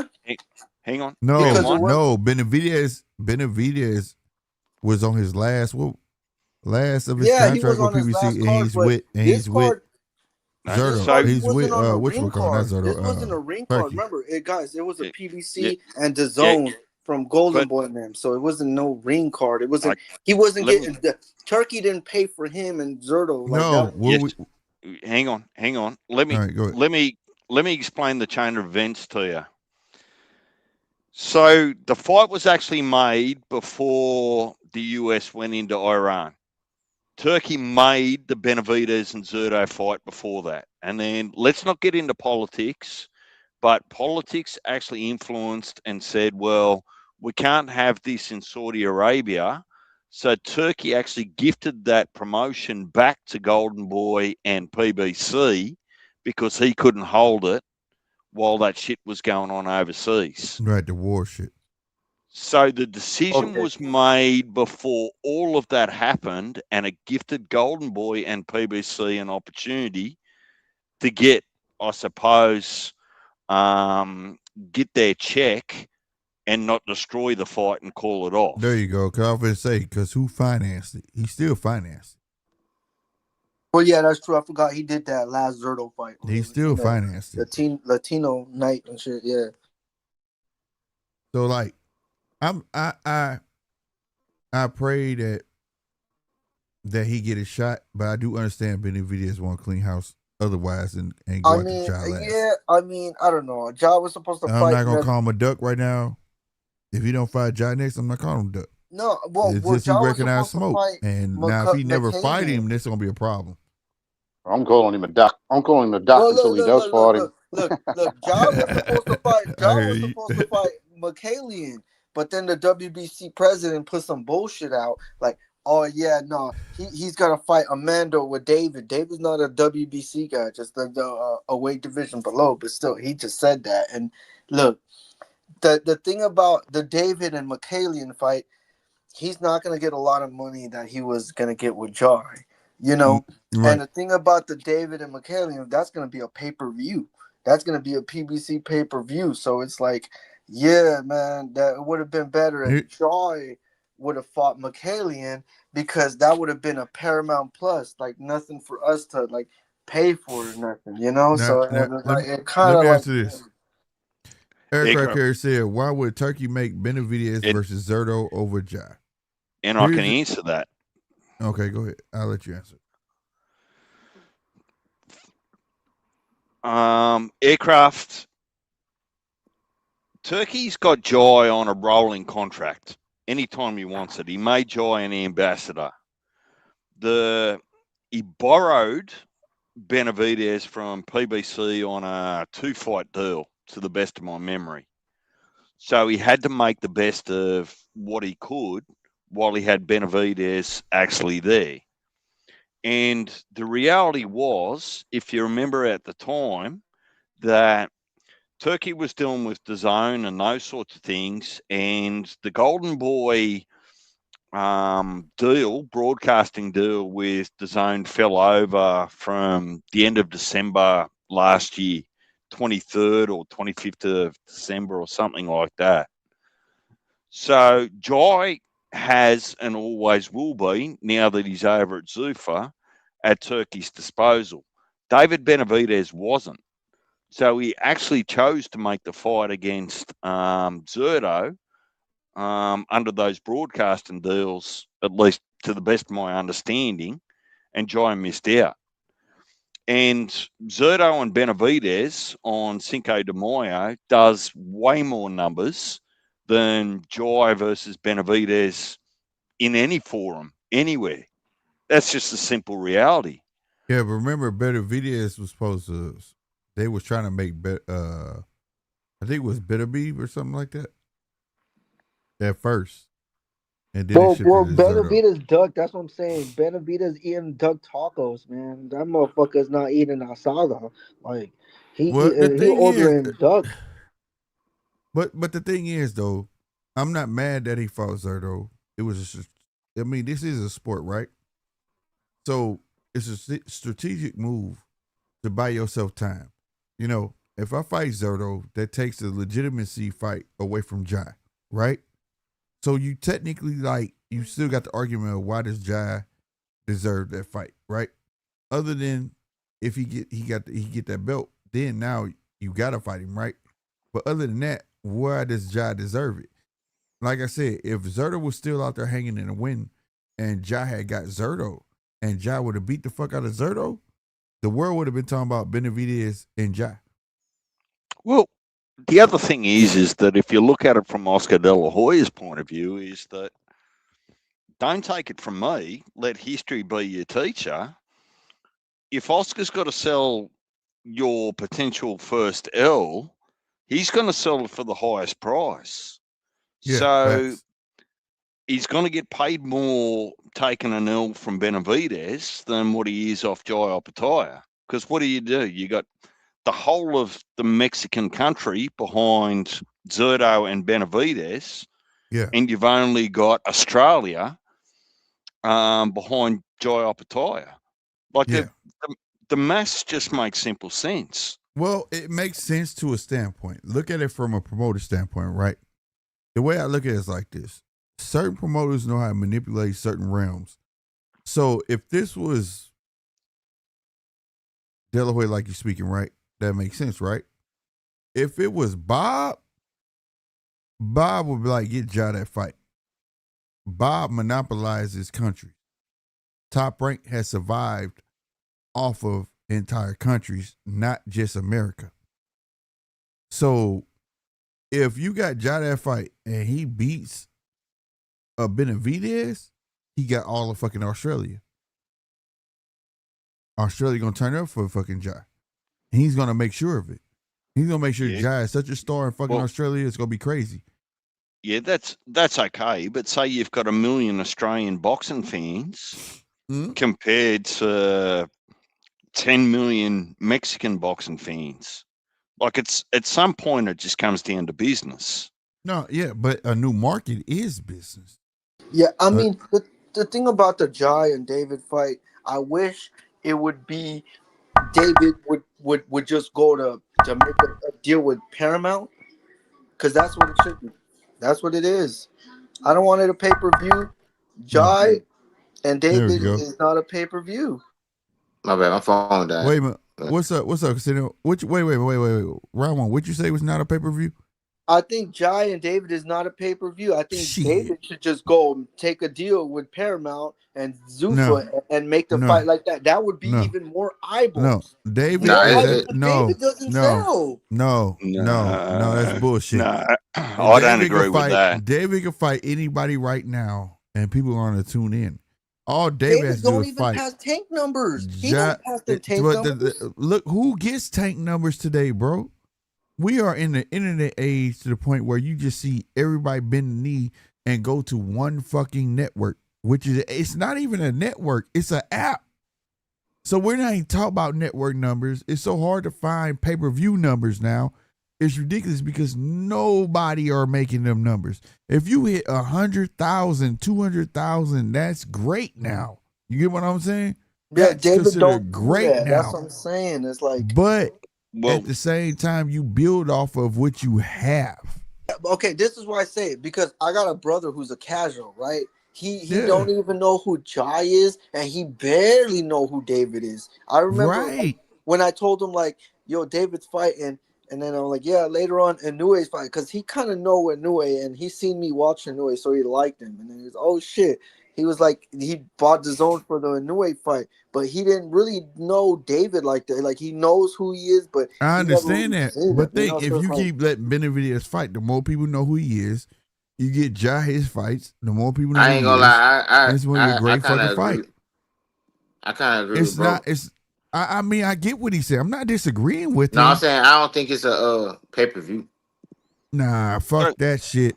Because it's gonna be a pay-per-view quality fight. Slick. Like the fight gonna be amazing. But what I'm saying is, it is the fight would putting on pay-per-view is gonna. I guarantee you, be pay-per-view in Australia. Do numbers like that, but if you put it on Prime pay-per-view, you're not gonna get numbers. But if you put it on Paramount, no pay-per-view, you gonna get a lot of numbers. Listen. I'm trying to round one. Let's look. If you've got to buy a subscription to Paramount Plus to watch the fight, that's a pay-per-view. Yeah, but look, that's $8. I still have to pay $8. But listen, you're missing. Hold on, y'all, man. Hold on. It depends. Like, you're just saying, like, as if we just throw the fight out there. Like, we just throw the fight out fucking June 1st, right? Like, there's no marketability to this shit. If you put Ja on a platform, and we all know how boxing works, you put Ja in there with a guy to get a devastating knockout on a platform, everybody's going to see it, right? You campaign it, boom. Now we know who he is, right? And it made me take more than one fight, okay? So don't think I'm just saying one fight. We know who Benavidez is. They can work Benavidez. He can fight anybody they're going to watch him, especially in Arizona, whatever the fuck the case may be, right? Because we're concerned about the American market at this point. Ja controls the Australian market. They're trailing him regardless of what you believe. Australia is following Ja, all right? So you market that. Now let's say this fucking fight lands September 1st. You think Mexico not tuning in? I don't know, no, because David don't even have Mexican. You not understand it. Nobody got it. But he's next runner up, right?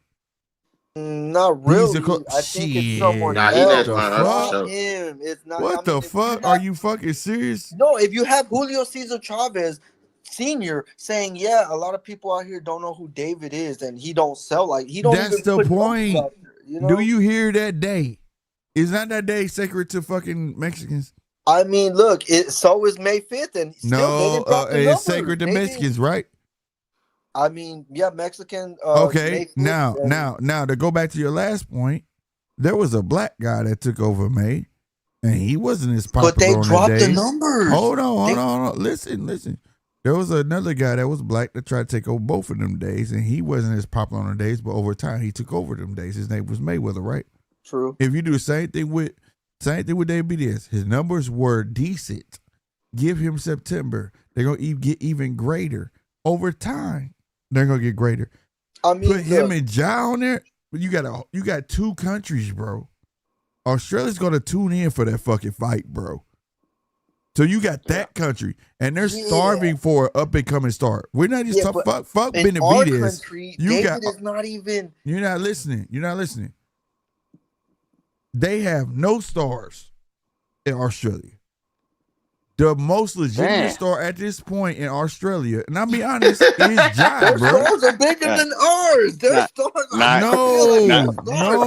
bigger than the problem is Ja is the biggest star Australia has outside of their country, bro. They might revere. Problem is, Slick, they're all called Liam over here in Australia. But I'm being real. But look, y'all got a chance. Y'all got one that's not named Liam. Shit. Right.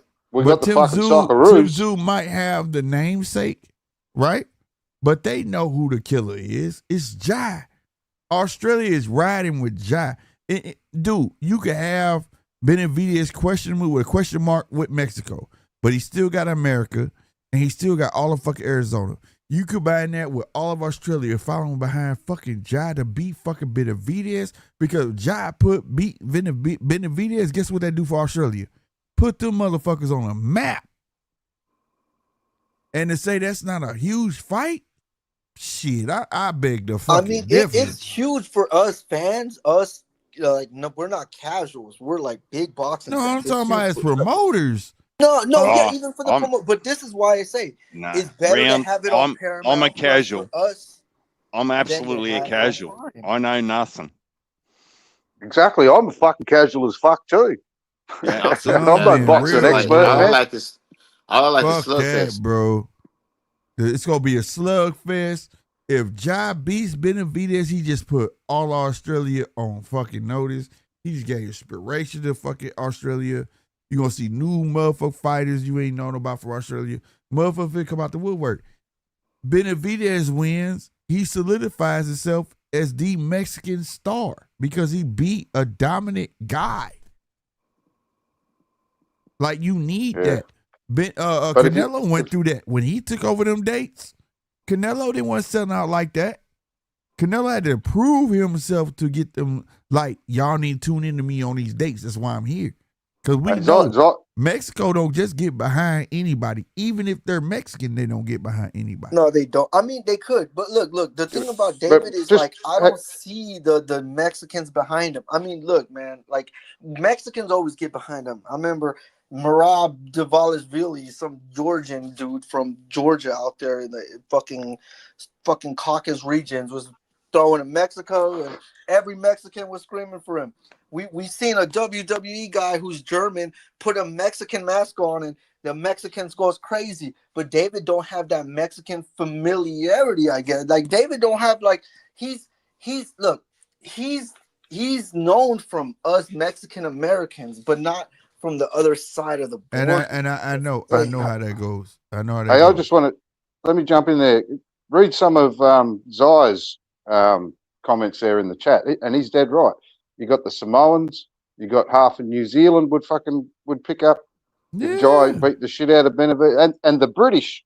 You know, if Jai beats up a fucking someone that people think is Mexican, the fucking British would be all over that because they get trashed by the fucking Mexicans every fucking fight. So you know what telling you, bro, like the one thing Bob taught me is you can have America fan base, but if you got other countries, they're different than us. And a lot of Americans, no matter what your nationality is, just if you're in America, we view shit off American-based sales. Bob had Josh Taylor, bro.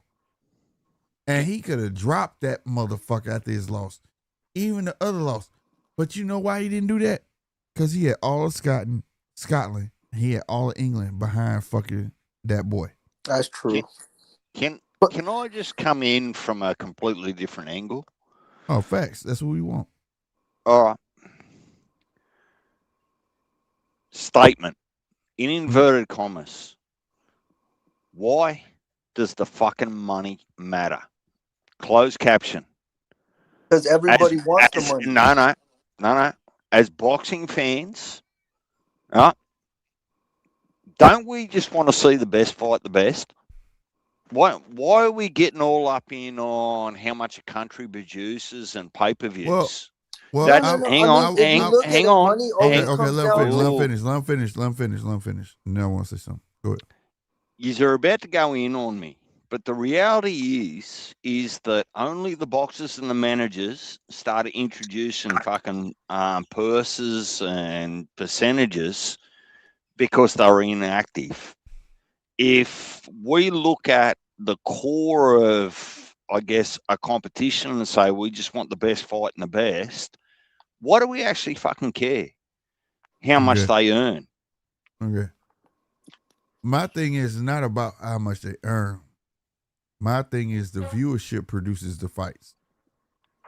So when he said that nobody would watch, I wasn't really putting it in terms of pay-per-view. I was putting in terms that you got to be out of your mind if you think this country don't care or this country don't care. Yes, they may transition to dollars for the promoter or whoever, but to say that Jai and Benavidez wouldn't sell is astronomically crazy because you're looking at it from an American point of view. When you're looking at Jai got Australia, and at least Benavidez got America and part of Mexico. I don't care about the money they make from it. I care about the viewership because the viewership is what produces the fights for the promoters. And until they can produce that viewership, we won't get that fight. That's how I'm looking at it. If I could just get the fight, I wouldn't even be engaging in this conversation. But let's not forget that the viewership is a lot larger than their official numbers are fucking suggesting, because there's people fucking fire sticking and people putting illegal streams on fucking Facebook, YouTube. Yeah, that's facts. And that's why I was telling Round One that when he was trying to say pay-per-view numbers, that's why you can't find them no more. If you do 100,000, that's great now. Look. Not really. I mean, look. The same day David had his pay-per-view, there was another guy who had another pay-per-view on the other side of the world in Japan. And what did he do? He did 1 million plus pay-per-view buys, and he took Golovkin. I think it was the first or second Golovkin and Canelo fight, but he took, because they were number 4, and he took them off that. So and they dropped it like in that. But what you don't understand, but listen, Round One. What you don't understand is you just contradicted yourself in your own comment. You said there was another guy where? In Japan, but they took that's a whole nother what? Country, yeah. But there you go. But y'all still drop Davis numbers. You can't say numbers, but y'all can't drop David numbers. Like, come on now, listen. You can't say and steal. Countries matter. UK is boxing's number 2, soccer's number 1. Japan at the moment, boxing's number 2. You understand that? Well, in America, boxing is number 12. Yeah, that's true. Number 12. But that was a big fight, Slick. I understand that, but to other countries value the sport more than we do. This is why I said we have to get out of this fucking pocket where everything's American. We are not the fucking big dogs no more. Other countries are paying for the fucking sport. This is why a motherfucker not like Inoue could say, bring your ass here. But when I say bring up Inouye's fucking resume, Americans get dumbfounded. Y'all follow him, you're fans of him, and get dumbfounded on his resume. But when I say, who is he fought? Oh, well, that don't matter. No, the fuck it does matter. You know why? Because Americans fall in the same line as Japan fans. But Japan fans are the one who made that motherfucker a legend. You understand what I'm saying? When it comes to American boxers, we don't get behind American boxers the same way Japan boxers do. Fuck no. Ain't no fucking way. Since Mayweather. Ain't no fucking way. There's no way Bud should not been a legend status as fucking Mayweather. But I'll tell you this. Nah, but we do get behind our fight. No, the fuck we don't. No, the fuck we don't. Nah, let me tell you why. Hold on. Let me finish. You take, okay, I'm going to ask you right now. Who the fuck has Inoue fought? He's fought a lot of champions. Like stop playing with me, bro. He's fought. All right, but look, hold on. Let him finish. You said who? Yeah, he's fought Butler. He's fought plenty of guys. It's just stop like a playing, lot of people bro. in America. Let me say something. Now you finna piggyback back off what I'm saying. Yeah, it's true. So now you piggyback off what I'm saying because you said Nonito down here first, right? I still blame you, Mark. Look what you've done to the show, Mark. Okay, Nonito down here, and before that, how many? Before that, Nonito down here, who else has he fought? Before that, what was his claim to fame before that? Other Asian dude who was I'm getting some other Asian dude. Exactly. But the reason that man is a fucking fan. Thank you. It was Nonito down here and fucking Cool Boy Step that made that motherfucker famous. But I'm gonna tell you something. You know why he a legend over there? Because they supported every fucking fight and they saw that he had the qualities to be that dude. America does not fucking do that. England, you know why they fight do well? They get behind their cats. America don't get behind it. You fucking lose once here, it's a wrap. No, but listen though. Shit. Everybody say Tank ain't fought nobody, but shit, America got behind him. Let me tell you, you want to know why? You want to know why? No. I well, beg shit, to differ. Naoya Inoue is the only Japanese star. No, I beg to differ. I beg to fucking differ. Tank, and it's always gonna be Tank, bro. Tank defied the odds, And also, Tank had a layup with Mayweather. So it makes a big fucking difference. If you got a layup from Mayweather, you would be a star. Right? And you could produce. No, that's not true. I said produce. If you know, and you could produce. He's never bored me to death. You know, at every fight, so I could say that, and Tank too. You know, like I said, man, I'm about to say some most unpopular shit on this motherfucker. Okay, let me tell you, if y'all think round one, how many fucking beat pops did you had today? I'm about to say the most unpopular opinion on this motherfucker. Tank is boring as fuck until the shit happen. There's about 5 seconds of excitement. Tank is boring as fuck. Tank is boring as fuck until the shit happen, bro. Stop playing. Tank, baby. Tank, man, that's Shakur. All right then, but I'm no, it's not Shakur. No, round one. Listen to me. Listen.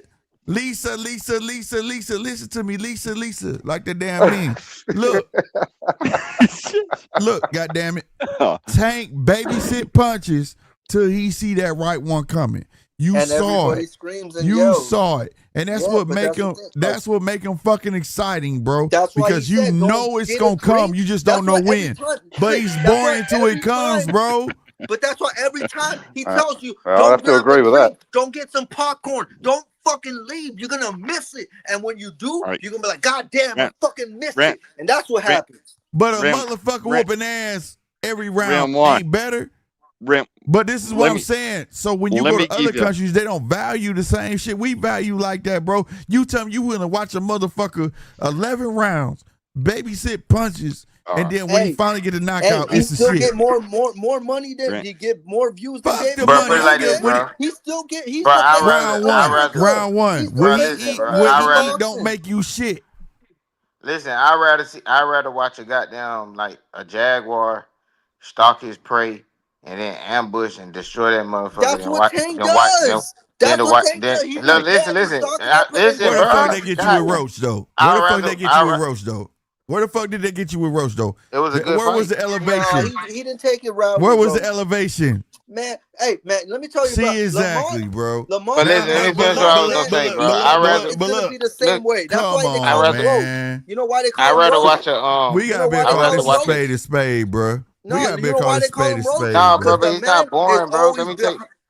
The man is always coming up short like a roach to a blunt. That's why. It can't be boring because that roach hit harder though, don't it? Hold on, if I'm talking about a Devin hold on, fight, round one. Your analogy you just made is bullshit. Cause I used to smoke weed, goddamn it.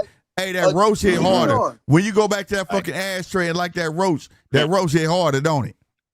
I'm about to get myself a roach right now. All right then, damn it. Bro, I'm actually smoking a roach. I still got my roach clip.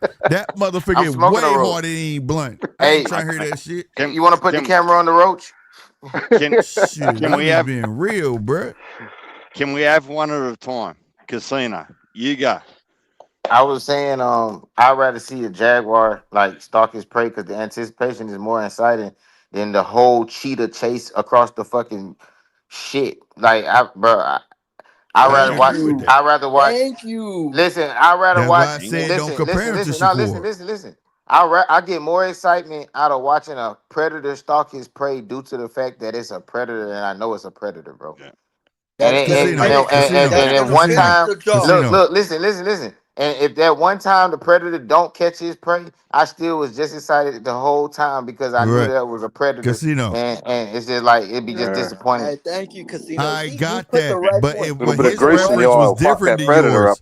Right, his reference was different to yours. He put him in the same line as Shakur. I said no. If you put it in a linear perspective, Tank should be boring because you're waiting on it to happen. I mean, that's my point. Shakur is different because this is what Shakur is. Shakur is different. Shakur, you know what you get for Shakur. Shakur batting on 12. Shakur batting on 12. I like Casino's analogy. No, you know why? The thing about Shakur and Devin, they don't go for the kill. You know, they don't go. Yeah, they're exactly. not going Casino's analogy. I ain't gonna say Devin don't. Casino's analogy of Tank being like a panther hunting his prey is right, and fucking. But Shakur is like watching your baby kitten play with a cotton ball in your fucking land. There you go. Shakur is like this. And I agree with Casino. But my point was that if you're gonna compare what a born fight gonna be, and you trying to put it linear across the board, then Tank should be considered boring, right? But it's not in that perspective. That's my whole point. The way that Casino put it, that's the perspective it should be. For every single one, you got to do individual. You can't put everybody in a linear. Let me double down. Let me double down. So look, Tank is a predator. Tank is a predator, and then like Shakur is like a like you know that game Whack-A-Mole. No, he's a gazelle. He's a mole. Right. Listen, he's how I've got a problem with your analogy, round one, about pay-per-views, right? Because once you start to actually bring Tank into the conversation, is Tank's numbers aren't off pay-per-views, they're off gate sales. They're off parking. Man, dudes will pay $25,000 for front row seats. It's an enigma. Right. Forget about the pay-per-view numbers. The only big pay-per-view numbers he had was against Ryan. What we're talking about, Jai and David. Look, I'm gonna answer this real quick, y'all. Aircraft carrier said Tank stalking his opponent. Tank ain't stalking shit. No, look. What David Tank and babysitting, let people come to him now because he's just smarter. See, don't take away from Tank. Tank not stalking. Stalking means you pushing forward and you try and get the knockout. Tank let motherfuckers come to him now. So don't take away from Tank. He counter punches too. Tank is a That's good why I'm counter puncher. telling you. I'm not. See you not listening. You just trying to respond. Listen to me. Tank ain't born, right? I said in that linear perspective that round one put out, then Tank should be born, but he's not because he's smarter now and he's letting people come to him to get the knockout, right? Right. But at the end of the day, that's not how it is. It go by boxer per boxer. So when you talk pay-per-views, when you talk about numbers, when you talk about this, that, and the third, it's different for every fucking body. I can't say that Benavidez, Jai, you're gonna get Tank numbers. No. But is it gonna be a lesser great fight? Can you say that? Because based on pay-per-view numbers. No. I love that bit. Slick giving round one. Slick giving round one the fucking father talk. You just not listening. I'm just saying, like, it's throwing me off. Wait. I just want to say this before I leave. Don't leave. Yeah, you ain't gotta leave. I ain't trying to ring you up. Don't leave, bro. No, I gotta charge. Don't leave. Look, it's my fault. I'm gonna be on the chat though. But like I said, guys, okay. I want David Bennett, like I said, David Benavidez and Michaelian. That should fuck me up because it's like I know Jai and Michaelian was gonna be free for me. My Paramount, I got Paramount already. No need to pay for pay-per-view. The only paywall I get is the Paramount. That's it. No pay-per-views. But now it's on Prime Video with David. Now I'm gonna have to pull out $75 for this shit and shit like that. So that's what I'm saying. And I feel like David, he need to stop being like, oh yeah, Zuffa, no, bro. Go to that has the bigger bag than what because what PBC ain't gonna put if Ja leaves Zuffa and goes to PBC, he gonna get peanuts. Then what he gets with Zuffa, that's millions. So how it's you like, know that? nah. How you know what he ain't getting? Because prior to he didn't get millions. He even said it. Yeah, I wasn't. You don't know he get millions. His first fight with Zuffa, he got $1 million, like $1 million plus. So he's getting money. Like they're throwing. And look, yeah, that's Paramount money. That's not like because we seen $15 million for Conor Benn. That was Turkey's pay. That was Turkey's wallet for that one. But I'm talking about what Jai got and everybody else, certain of these fighters. Yeah, that's that Paramount money, and that's what he got. And I mean, it's better to be on Paramount Plus for us because there's going to be more viewerships. More people are going to know David. More people are going to know Jai. That's going to be a bigger, and that's going to bring boxing better to us in America. Because remember, no, I'm with that. What you're talking about, but at the end of the day, it can't be all on one side. It's called negotiations. It's going to have to be a joint venture. You can't just say somebody got to go somewhere else, another one got to go somewhere else. Yeah, but joint venture, Paramount Plus don't do that. I mean, it's gonna fuck Paramount. Paramount is a broad company, man, and Paramount charging everybody to buy their app. Put them with, like, on a Netflix card with David, or they're gonna be on DAZN on a Riyadh season card or something. You know, that's what Jive. Yeah, Paramount. I'll pay for that shit. I'll pay for that fucking Paramount, and that shit that drives me insane. It keeps cutting out, and you got to restart the fucking thing. Exactly. No wonder it's only $4 fucking. They do that to me too, and then on top of that, they don't even promote Zuffa on that motherfucker. You go to UFC section and Zuffa in there. You got to like really look for fucking Zuffa boxing on Paramount. Oh no, yeah, they have a lot of shit there. That's why. So you know what I'm saying? Like, you know what I'm saying? They're not fully behind it. You know what I mean? So all I'm saying is that no matter what people try to say, like they try to promote like Zuffa is free. It ain't free. You got to fucking pay for Paramount. Anything behind a paywall is a paywall. Period. If I got to pay for this is that third. If they really was true and free, it'd be on fucking cable. But they're not going to do that. Right? Man, I ain't had cable in so long, bro. That shit crazy. So you got to pay dividends. But let me ask this. He said GMT, he stalked Frank. No, standing in front of some fucking body is not fucking stalking. I'm telling you that. He stood in front of Frank and he tried to squabble Frank. He wasn't pushing Frank back.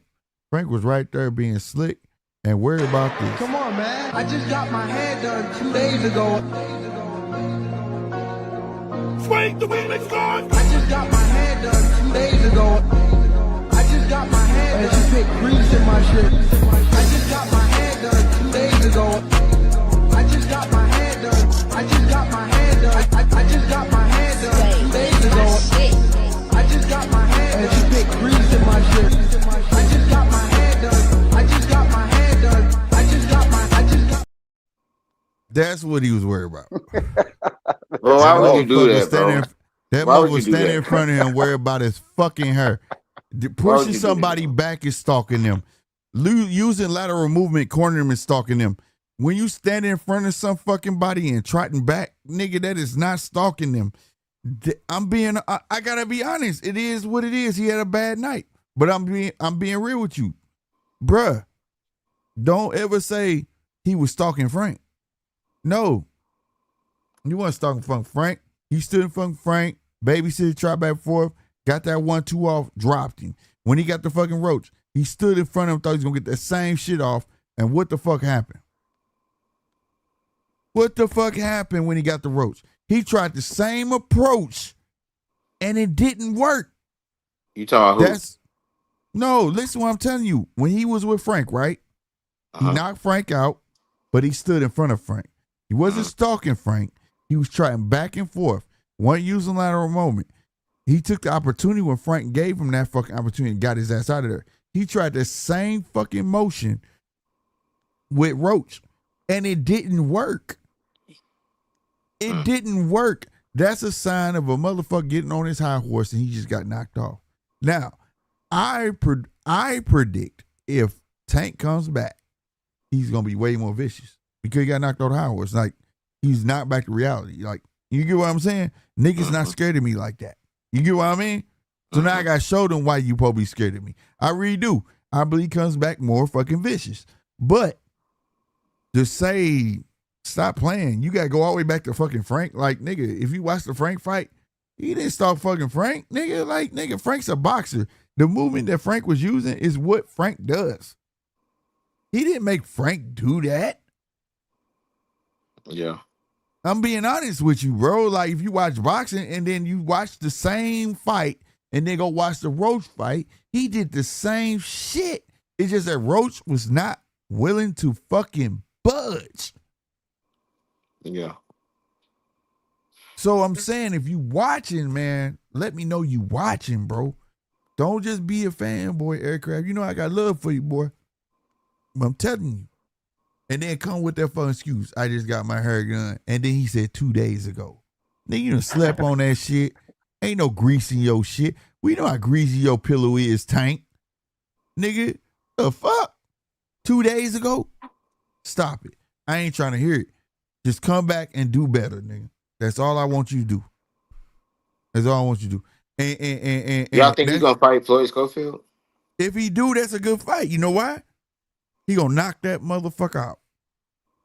He gonna knock Floyd the fuck out.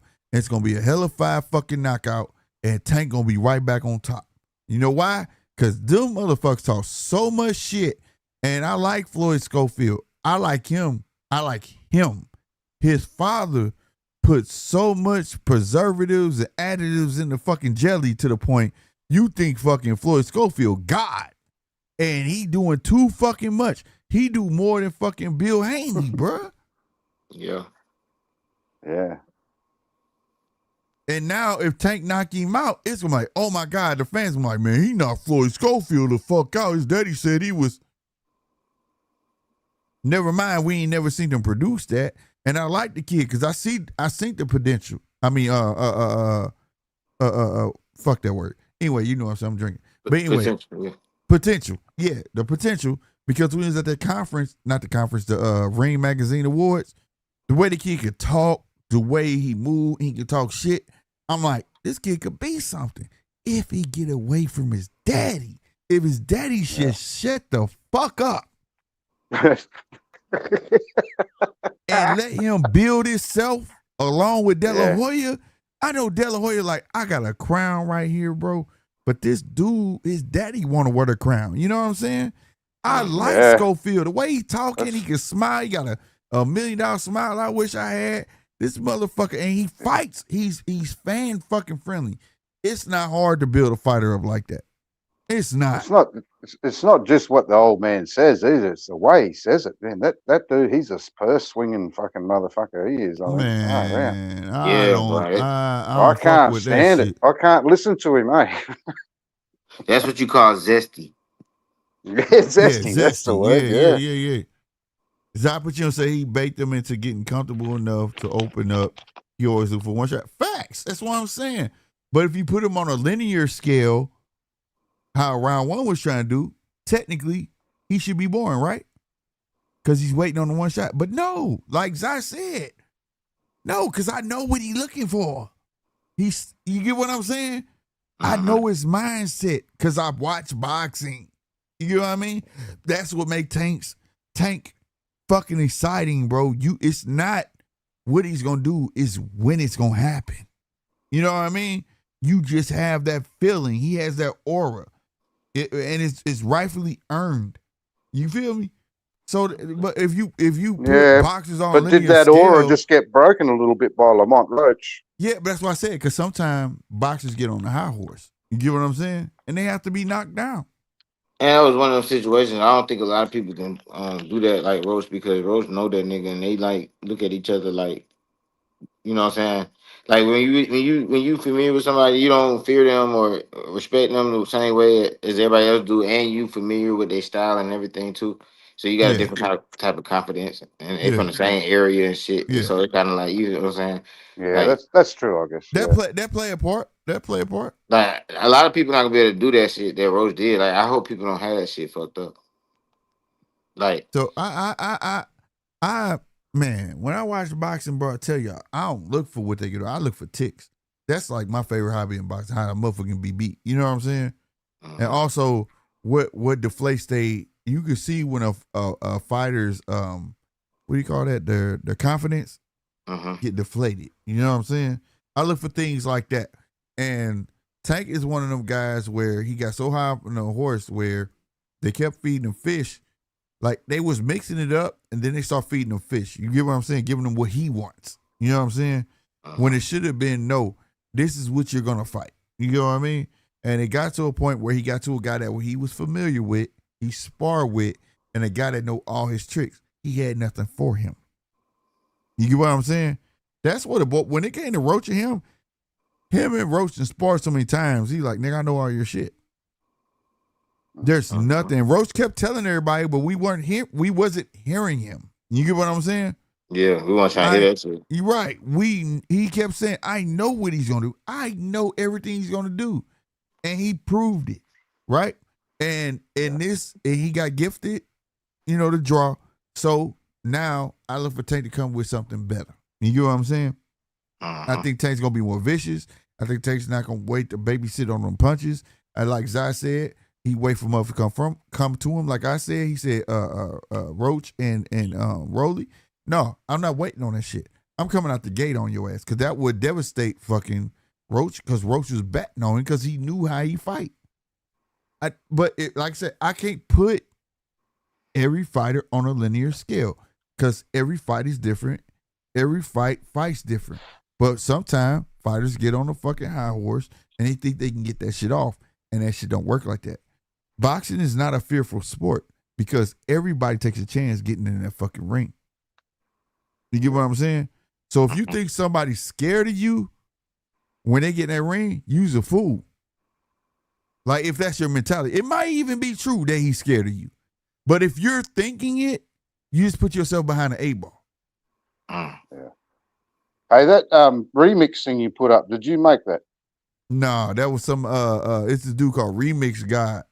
He be finding viral shit and he'll turn it to a song. He'll turn it to a song. Gold. I don't know. He fucked up though. He should have put a little clip of when Tank walked into wherever he was walking into with his fucking pink fucking fur on and a swinging fucking purse. That needed to be in there. No, man. That Man, y'all gonna have to put some respect on this, man. You gotta play that whenever, instead of the knock knock knock thing. Whenever Casino comes on your show, you got to play that fucking thing every time as soon as he comes on. You know why I was like, I gotta record this, put it on the show, was because it pissed me off that Tank said he got his hair done 2 days ago. If you ever had braids or any kind, bro, you ain't got no grease dripping down your motherfucking face 2 days. You know, like your pillow done soaked up all that fucking grease. I'm so motherfucking. He said I got my hair done 2 days ago, and so you still got grease. What the fuck? She put the whole jar in your head. That must be messy on your pillow, like you're saying. I never thought of that. Oh my God, bro! If you don't put a scarf on your head or a do rag or something, I promise to God that fucking pillowcase gonna be fucking slick as fuck when you wake up. And he said 2 days ago. I never forgot. I said, did he really just say that? Y'all can go back. I know I said that. I said, did he really just say that shit 2 days ago? What the fuck? I was like, no, I'm not buying that. You know what I'm saying? He got the best of you. That's all it was. And you didn't have nothing for it. And ain't nothing wrong with it. Ain't no shame in it. It is what it is. But like Casino said too, they'd sparred quite a few times, so Lamont was pretty comfortable with him. So I think that's what it was, bro. Like, and then also, like, even before the fight, bro, I was telling everybody who was listening, like, bro, he's fighting him because he's trying to break bread, bro. Yeah, get like, yeah, they would started going back and forth. You know what I'm saying? Because, you know, like, it's a competitive sport. You feel me? But them dudes is really to push friends, the fight, bro. promote they really friends though. They friends. Yeah. You saw that at the press conference when he said, "Why you bring your mama here?" Yeah. Why you bring your mama here, bro? And he could talk shit like the way he wanted to because you bring your mama in this motherfucker. You know what I'm saying? Yeah, he got respect for his mama. He probably they probably had rode in his car together to the amateur tournament together. Said, you know what I'm saying? Why you bring your mama here? So it's like, bro, I look at that fight different. I don't take nothing from him from that fight. Like I don't. I think he's a better fighter than Roach by far. But when you get in there with somebody who really know you and you got love for him and shit, and you got you distracted from boxing anyway, it's like he just ain't. I feel like he didn't push. He ain't push. I'm be with you, Casino. If you're around somebody 24/7 and you guys spar all the time, you just gonna know that dude. You know what I'm saying? Mm-hmm. And those type of fights are toss-ups. You might win today. Me and you spar. Tomorrow you might win. You get what I'm saying? Yeah. I might win the next day. And now one of our sparring matches is on display for the world. Right. And it's really a toss-up. You get what I'm saying? Mm-hmm. Yeah, but the world don't understand that. You know what I'm saying? That's how I look at it, bro. Real talk. Also goes the other way, that Tank should have known what he was going to do because they've been in the ring so many times. That's why I said it's a toss-up. That's why the shit was a job. Yeah, that's why it's a toss-up because but why couldn't Tank counteract what he knew he was going to do? Because Tank, you look at Tank Roach abilities. could obviously counteract him. Look at Tank abilities. Tank abilities so far has been trained to stalk down your prey and lay hands on it. You don't have to stalk a motherfucker who's standing in one place. Yeah, that's he true, wasn't used to that at all. He really was not. And it was, I had never seen Tank back up. Never. And he backed up twice in that motherfucker to regroup because he really didn't know. He went so far to cheat and try to bite that boy. You get what I'm saying? He didn't know. Like, it was new to him. Like, you know what I'm saying? And to be on a stage with this, one thing to be in sparring with the dumb shit, but you about to do, like, he looking like you finna do this now, you're not gonna do nothing different? What the fuck? No. I'm gonna do the same shit I do in sparring because this is what works. And he just wasn't used to it. But that's my fucking point, is why didn't Tank realise, his team realise that that's, you know, he's obviously worked his sparring, that's what he's going to do. We need to do something to counteract that, and they didn't. But this is repetition of you doing the same thing over and over again against motherfuckers who are mostly afraid of the mystique of Tank versus the skills of Tank. You understand what I'm saying? Yeah. And now you're here with somebody who knows you, and you think it's finna play, like you hope in the bright lights, because let's be fair, that was Tank. I mean, Roach, first time being on the bright lights. You betting on the bright lights to have an effect. That didn't have an effect on him. I don't think what's his name? Rolly stood in front of fucking Tank. Nah, Rolly's something else. Rolly different, man. Rolly different. I mean, man. That Tank was crayons. Tank was leaning back on the ropes to knock him out. Yeah. Keep it going, fellas. I'll be right back. Shit, pay the water bill. I'm gonna pay the water bill. Rolly, I like Rolly, man. A lot of people don't like Rolly, but I really do like Rolly. I respect him for sure. Yeah, I believe he'll fight anybody too. And, shoot. Yeah, no, that's the only thing that, I mean, everybody got a blueprint now with Tank. Just don't back up. Just, you know, I think that. I mean, if they can't, they can't. If people want to think that's the blueprint, bro, it's gonna be a lot of people get knocked the fuck out.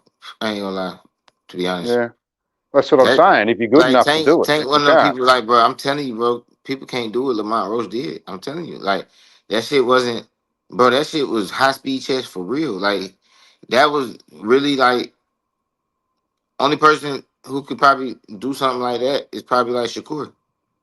Yeah. And like, he would have did that anyway. You see what I'm saying? Yeah, Shakur gonna back up a lot though. Yeah, he gonna back up a lot. I don't know. I don't even think. I think Lamont Roach would fight him better than Shakur would. Damn near.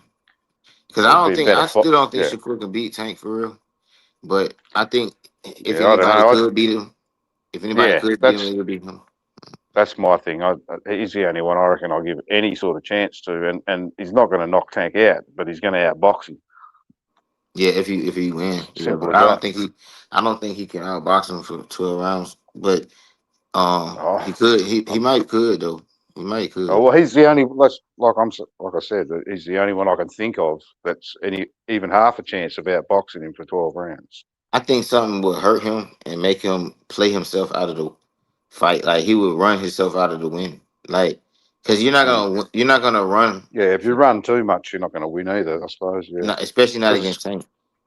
So yeah, of course, because it's going to be on a PBC card, isn't it? Yeah. So that ain't gonna work. It ain't gonna work on no card. Ain't nobody finna go for that shit, bro. I ain't. You know what I'm saying? Well, maybe if it's a ring card. They not going for that shit, bro. They're not. I do want to say this. Just think if Tank would have came in with the tenacity of Pitbull, he would have beat Roach. Right. Yeah. He would have beat Roach. That would have been a different approach. He understand he got to do that with like Shakur, because he said it in the press conference. It was like, well, what would be different? He was like, I gotta go get niggas. Yeah, facts, bro. And that's and that's my point. When you get on your high horse, you get to this point where good enough is good enough, right? In the beginning of Tank, we watched Tank eat punches to knock a motherfucker out. He didn't wait on shit. He went after your ass. When Tank was stalking motherfuckers, like when he fought Barrios, He went after that long reach motherfucker. Fuck you. He ate punches till he got to him and knocked his ass clean the fuck out. Did he not? Yeah. That's stalking a motherfucker. Fuck you. I don't care you hitting me. I'm about to beat your ass. If he had the same tenacity like Pitbull did with Roach, he would have knocked Roach out. That's what he'd have to do with. That's what he'd have to do with Shakur if he fought. I think he knows that. Though. Keep going at him. He got to go because he at knows Shakur. Shakur's not going to hurt him. He didn't know he had to do it with a Roach. I think if he had understood that's what he had to do, he would have did it. I just think he just didn't think he had to do all that. That's what you call living on what? The highways. Yeah. Straight up. When you think all I gotta do is good enough, man. And sometimes you gotta understand every fight gotta be treated as your same fight. You know, like you gotta treat every fight as if you're new. You gotta treat every fight as if it's the championship. You know what I'm saying? You can't just get high off your stardom and think this is gonna be it. And I think that's the trap he fell into. You know what I'm saying? Because I remember Tank going after motherfuckers. I don't give a fuck type relentless. That's what built him. You know what I'm saying? This little bitty dude fighting everybody that's taller than him, and he get them the fuck out of there. But then you start getting them, you getting higher up in stardom and shit. And then on top of that, you finally fought somebody your height. That's why I was telling everybody. It was one thing if I hit the Garcia that was your height, but he was smaller. But then you fight a nigga at your weight, because I kept telling people Roach is actually big. Roach not small. But he was your height. That's gonna be difficult for one because you're not used to fighting nobody your height. You get what I'm saying? It's a lot easier when you're a shorter fighter and you can see the punches coming down. But when they're coming straight across, everybody know the fastest route to anything to go straight, right? It's different. But you had to level up, and that level up is something that you already have. But he just stopped doing it. He was not used to doing it anymore. He was used to fighting the Ryan Garcias, backing up, letting it come to him. The Rollies, let it come to him. You get what I'm saying? And you had a guy that wasn't falling for that bait. He wasn't. You had a guy in the Philly shell. He was fighting similar to other Philly fighter, Tony, James Tony, right? Slipping punches and giving them back. Something he was not used to. That was something he had never been in. And that's all it was. But if he had the tenacity of Pitbull, which we know he has, I'm not saying he doesn't have it, he would have knocked that boy out. He would have knocked Roach out, bro. He would have knocked Roach out on everything. They're probably gonna fight again. Yeah, it's gonna come down the line. That's a huge fight down the line. To me, he beat Shakur, and that's an even bigger fight with Roach. You get what I'm saying? Even giving off the draw and all the shit Roach going through, as long as Roach beat Zepeda, that's a huge fight for Roach. That's a huge second rounder, and I love the way it's going. See, a lot of people want it to happen back to back, right? When you would go back in boxing, your immediate rematches didn't happen immediate. You get what I'm saying? They were built back up to where they were worthy, and that shit panned out better than the first one. You get what I'm saying? Because now both fighters have evolved. You're not going, if you do immediate rematch, it's like watching the same fight again. You get what I'm saying? Where did they have time to evolve? You know what I mean? Now, I'm happy. If that Roach fight happens, Tank comes back, fight 2 fights, he got his 2 fights, and boom, they hit again. Oh, it's going to be a different fight, bro. Roach know it. It's going to be a way different fight. Because now, I get to see how other fighters did Joe punk ass. And now, I got something to go off of. A board to go off of. You get what I'm saying?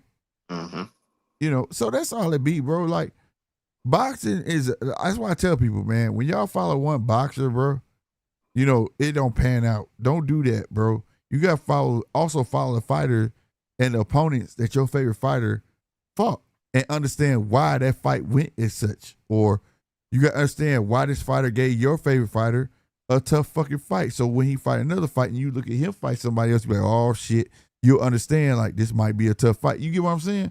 Like, that's why I got a thing with niggas with big backs. The motherfucker with them big fucking backs, goddamn me. Them motherfucker be knocking some shit out. You know what I'm saying? Like, cause I watch it. Like I said, I look for ticks and what make motherfuckers move and motivate them, and also they flaws. Cause that's how I match motherfuckers, so to speak. You feel me? So that's my thing when I look at sport. I know it's like when you watch football, do you watch the field or do you watch the quarterback? Because the quarterback, you know he gonna throw the ball. Why are you watching the quarterback? Watch the defense. Watch what's trying to prevent the quarterback from getting his shit off. That's how you learn the game. I know these niggas finna swing punches. You understand what I'm saying?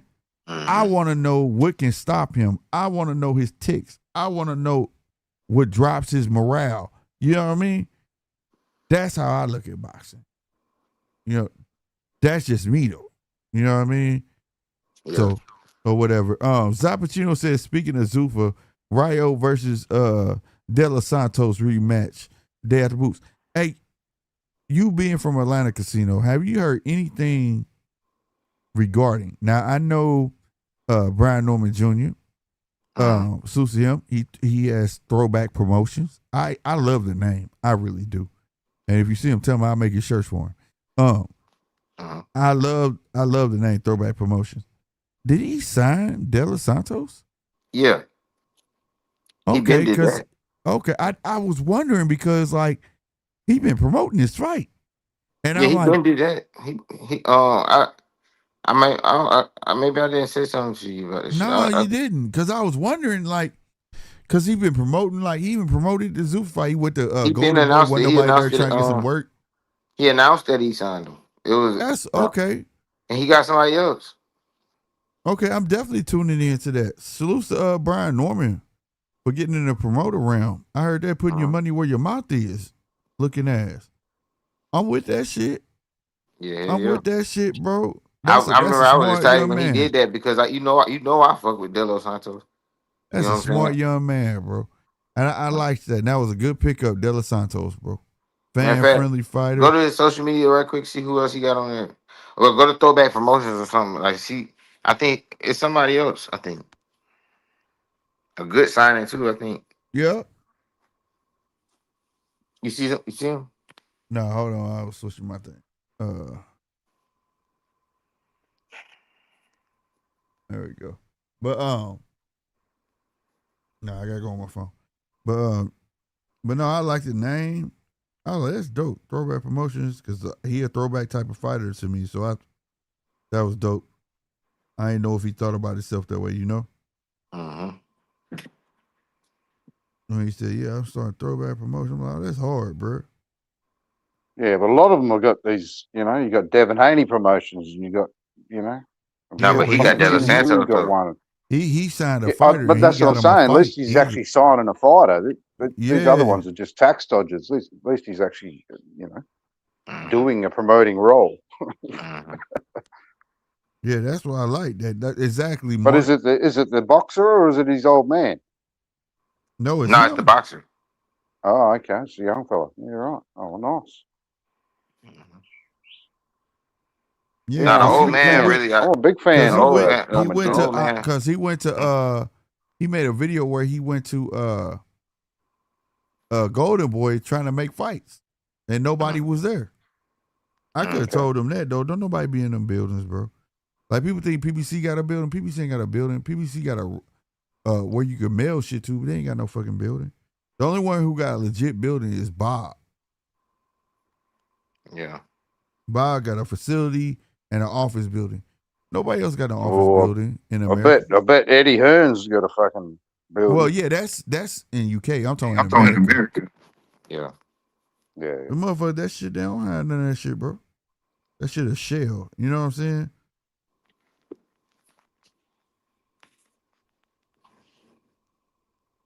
I don't see who else he got signed. I'm looking at his shit now, but I see he promoting the hell out of fucking Maybe I'm tripping. Maybe one. He might got somebody else, but that's a good pickup, bro, because he a fan-friendly fight. They got some similarities. They come forward, something he can relate to and build off of, and he can promote them in his country.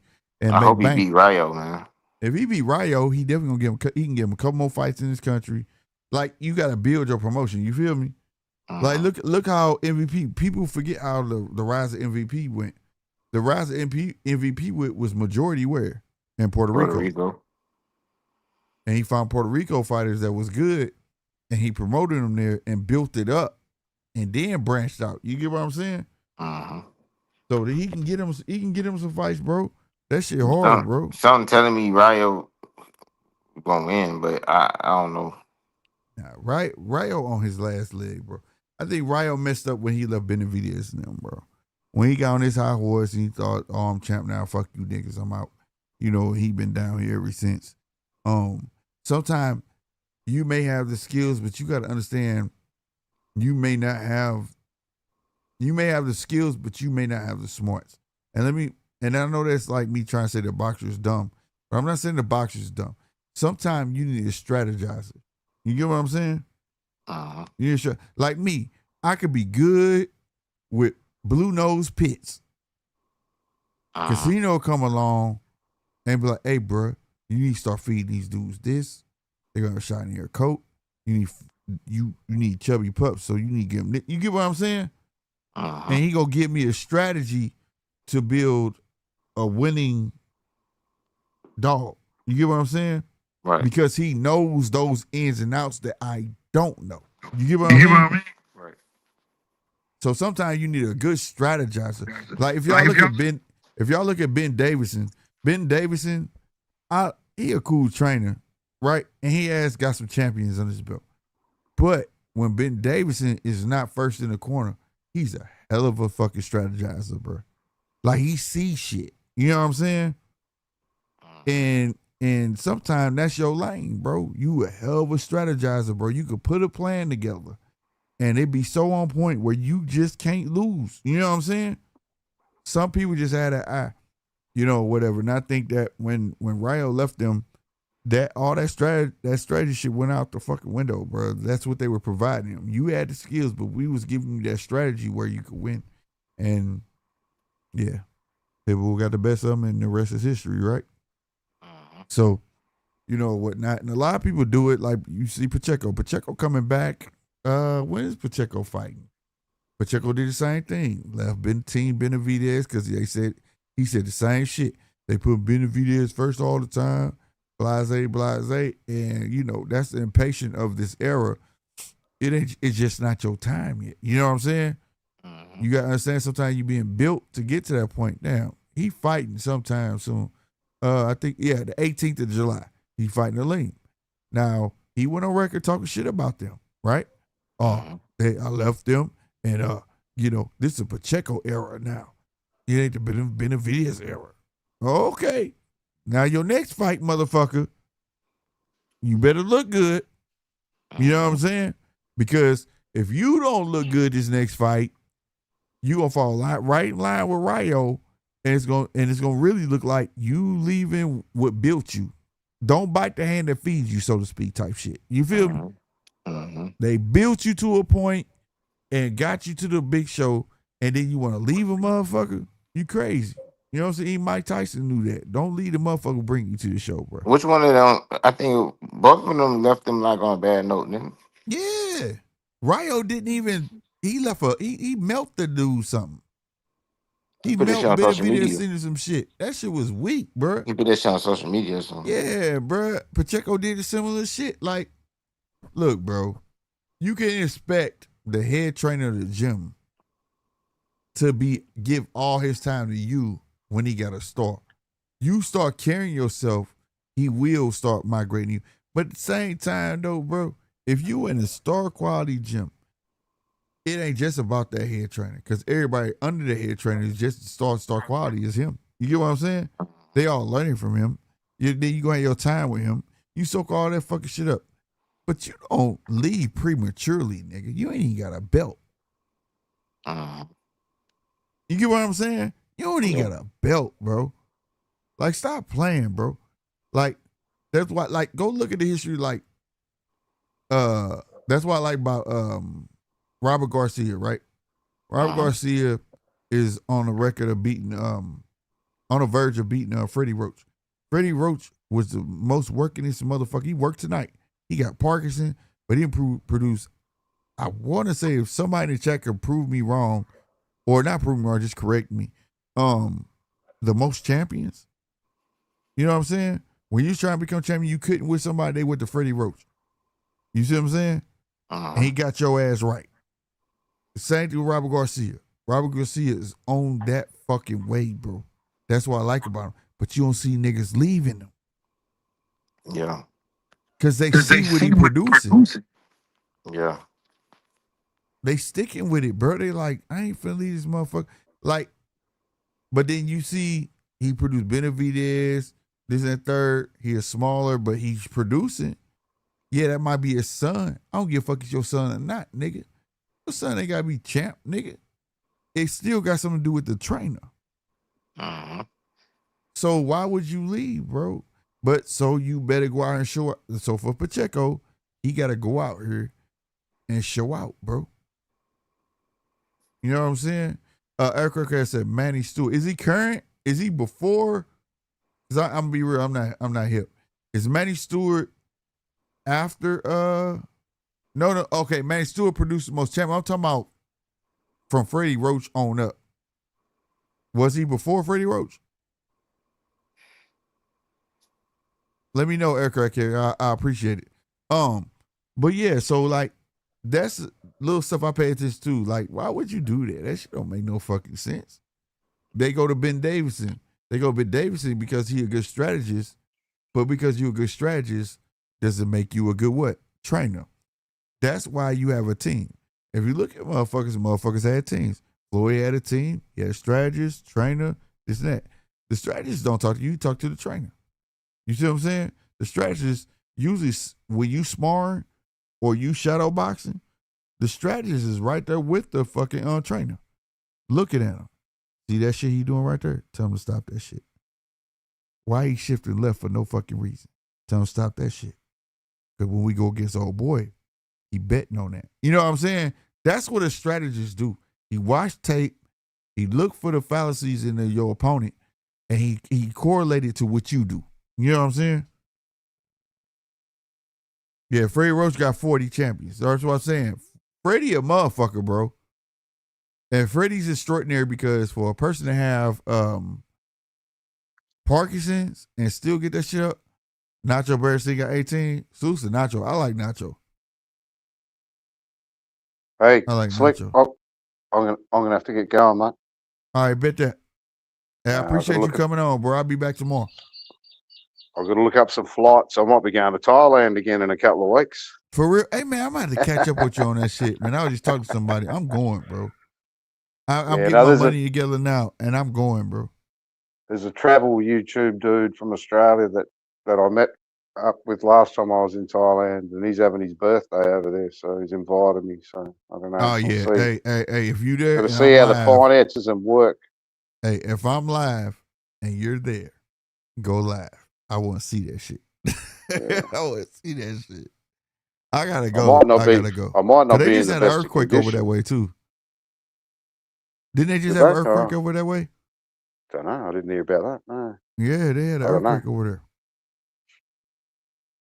You might want to look into that. Make sure it was real.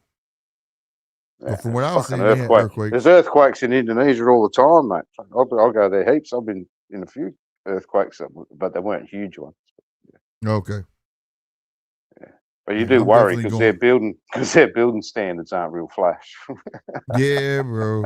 Yeah, I was watching a video where like this building, it was like a 2-part building, but it was like a walk across and it came apart.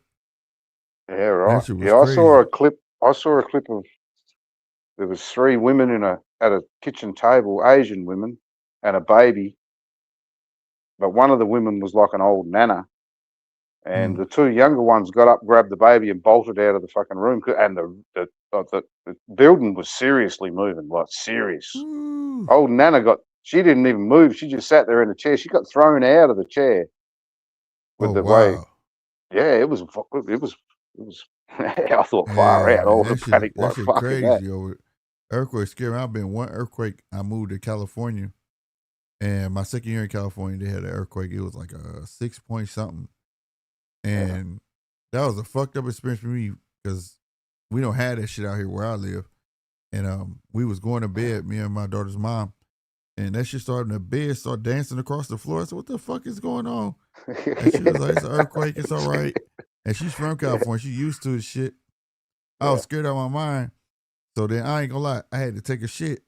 I was so scared. I went and got on the damn toilet, and I ain't know nothing about a fucking aftershock. Oh my God, I was so scared. I was like, God, don't let me down this damn toilet. Do not let me down this fucking toilet. Yeah, man, that shit was fucked up. Yeah, the last one I felt in Bali, was a few years ago now. But we were at a hotel that looked out over the beach, but there was like an outdoor second story outdoor area, and we were sitting up there, me and my missus and a mate, and mate, I was looking at this sign, and the sign started swinging in the breeze.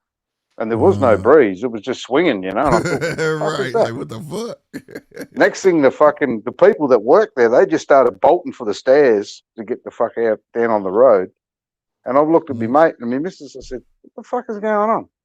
And then the tables and chairs started fucking banging around. I thought, "Oh, it's a fucking earthquake." Yeah. So yeah, we bolted down the stairs. But yeah, but the cunts that worked there was no, there's an earthquake, you better fucking get out. They just bolted. Yeah. No, but anyway, all right, I gotta go. All right, brother. I'll see you tomorrow, man. See you later. See you, Casino. All right, man. See, shit, I'm gonna get up out of here too, man. My phone keep dying. I need to let it charge up. That's what it do, family. It's all good, bro. Salute, man. Appreciate you. Yo. All right, my man. Aircraft carrier said Eddie Futch 21. That's what's up. So Freddie got the most. No, Manny Stewart got 41 champs. Freddie got 40. How many does Garcia have? Robert Garcia have?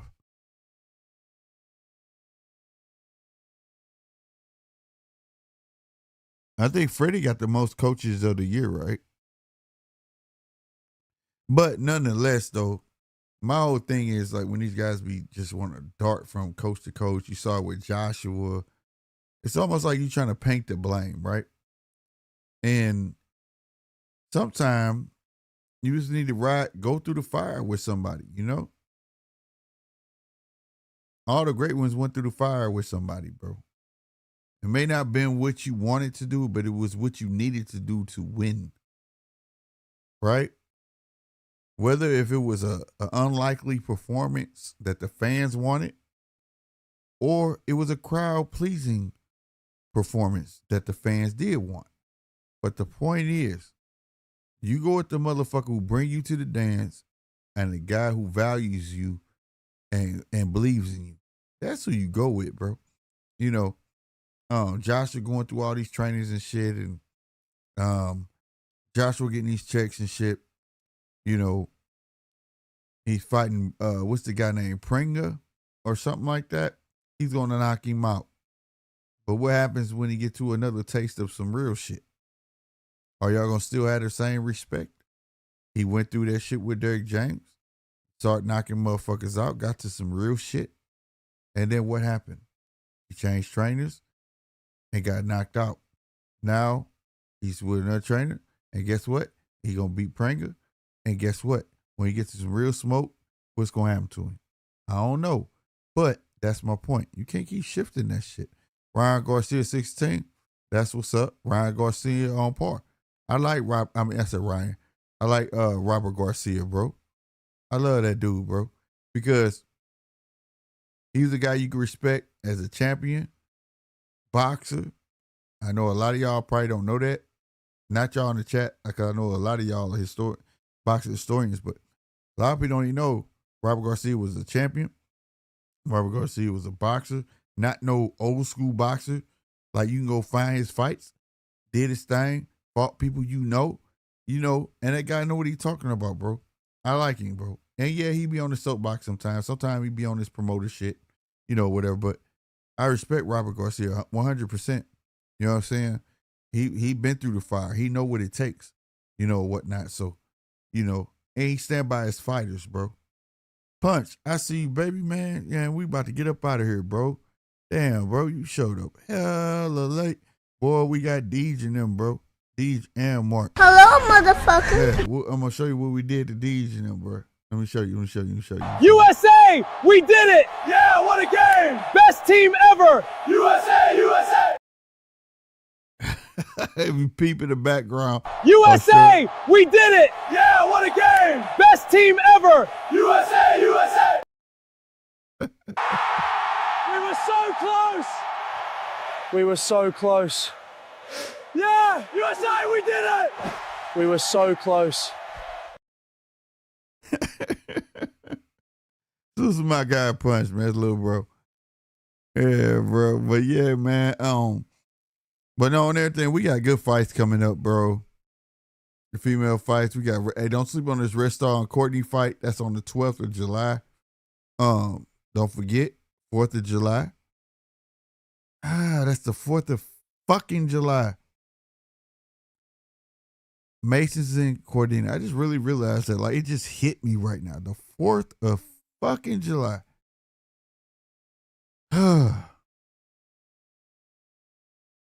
We'll see if I'm be on it. Man. I'm gonna have to make a way. Make a way.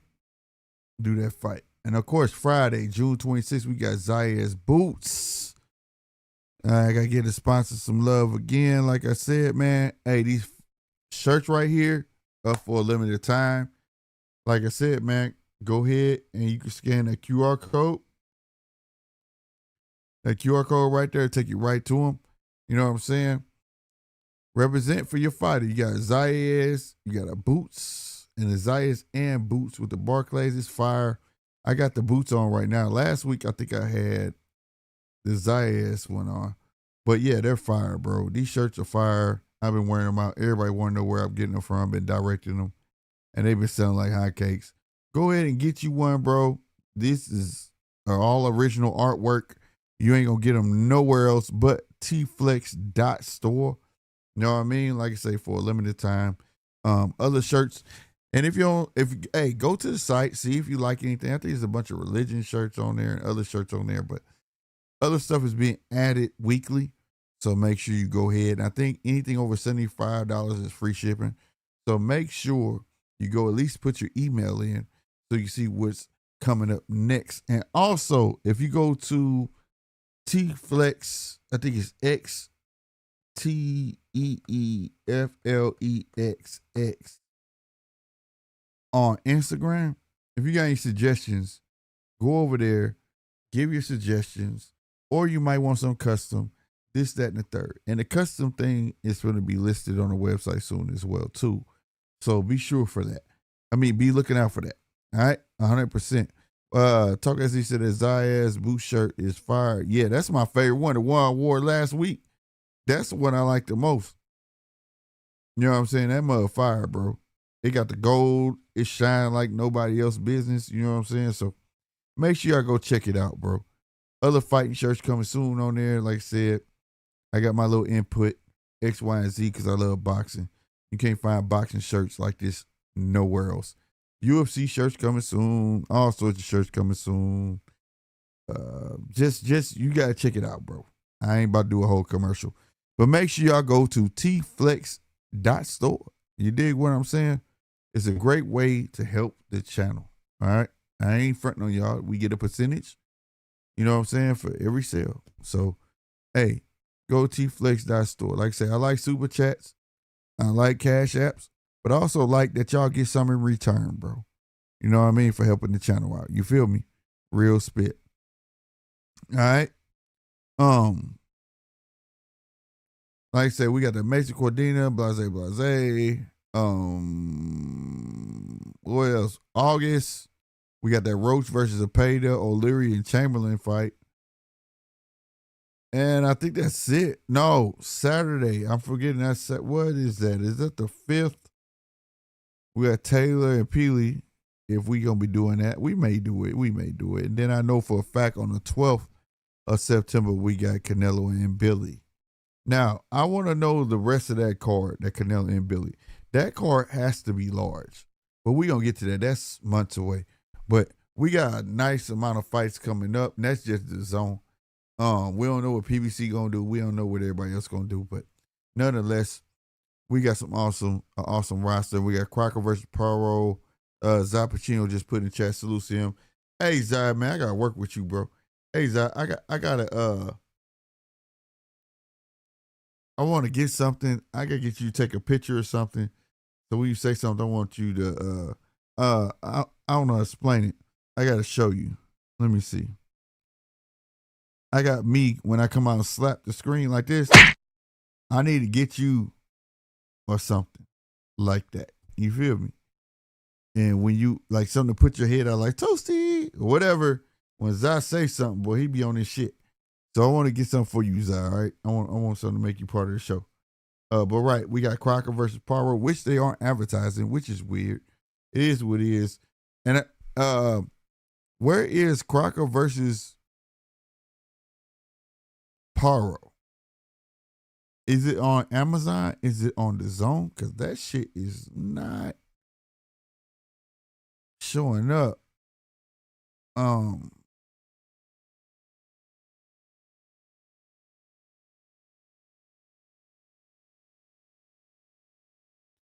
Yeah, it's not showing up. So I need to know, where is that showing at? Amazon? You think it's on Amazon? Okay. I'll know for sure tomorrow.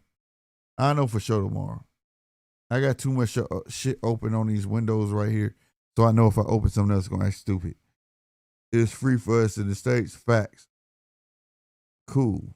It should be. So I'll be doing Wednesday. I need to know the time. Because I definitely want to see it. It was early morning. I still could do it. But that's gonna be a good fight, which should have took place feel like a millennia ago. How many times have we scheduled this fight? Twice? Right? So yeah, we definitely gonna check that fight out. They didn't have ample time to get ready for each other. It better not be no poor outing. You know what I'm saying? But Sousa's that. And round one, putting that on there. You know what I mean? Letting us know what's up. Talk SD, he's laughing. Yeah, it better not be no poor outing. Shit, these motherfuckers got rescheduled twice. They got enough time to get ready for each other. We better get an epic fucking battle. That's all I'm saying. Epic fucking battle. 100%, bro. Like, that's how I'm looking at this shit. Ain't no way you finna give us some poor shit and y'all done had all this goddamn time. Oh, I forgot. June 22nd. We got Tama versus Herkovich. No, that's not June 22nd. I'm tripping. That's a launch press conference.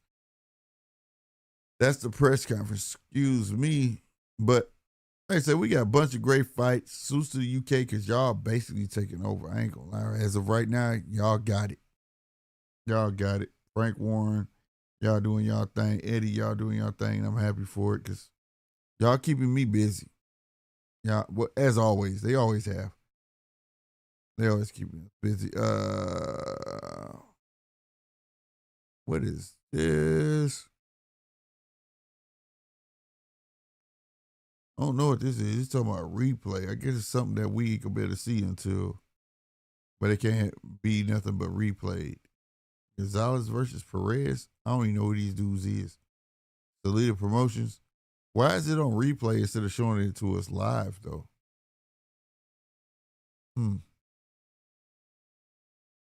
I don't know. But y'all know over this way we watch everything boxing. Everything boxing. Don't matter. And then like tomorrow we got Collazo Valdez. I want to say that. I don't know what is 1900? I'm going to find this out right now.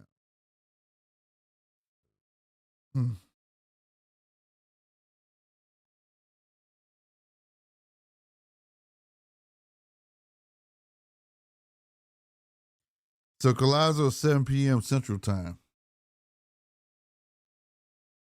Collazo and 1300 is like 1 o'clock, right? Yeah, 1300 is 1 o'clock. So the Garter Magazine, I wish that was coming on at 7 o'clock. I really do. I don't know who on this Collazo Valdez card. I'm going to look. But most likely that's what we doing, y'all. So tomorrow we got a full day of boxing. Yeah. We gonna see what's up. Talk SD, what'd you say? What fight you going to, Talk SD?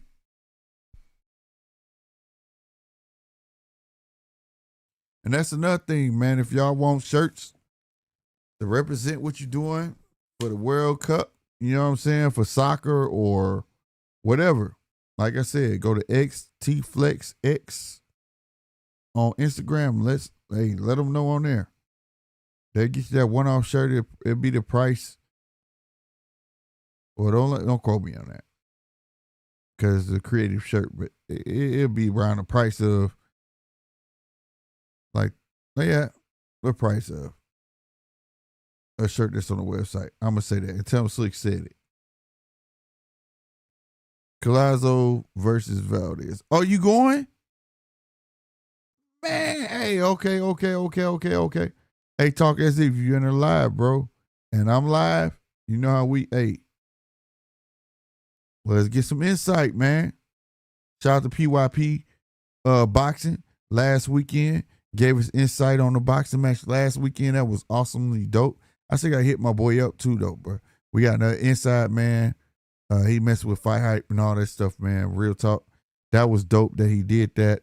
Talk SD, y'all know about Talk SD. Talk SD be out in these streets, man. You know what I mean? He said, facts, I got you. Bet. We need that. Man. Trying to see what else is coming up. But other than that, I talked about Errol. I talked about a lot of things. It was something else, but nonetheless, I think we're going to save it to tomorrow. We've been on here for 4 hours and 25 minutes. Not mad at it at all, because I appreciate y'all hanging out with your boy. But make sure y'all hit that like button, man. We trying to reach that 3K. I know I ain't said the whole stream, man, but if y'all can, hey, it goes a long way. That's really the best way. And again, y'all can head over to T-Flex, man, get y'all something that helps the channel as well. You know what I'm saying? There's more than just these over there. Go over there. Like I said, it's a great way to help the channel as well. And you get something in return. Fast shipping, all that great stuff. Head over to www.tflex.store, or you can scan the QR code right there. All right?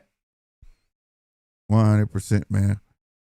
And shout out to my rewatch gang. I never give y'all no love. I got to start back doing that, man. Shout out my rewatch gang, because we get a lot of views on a rewatch. No lie.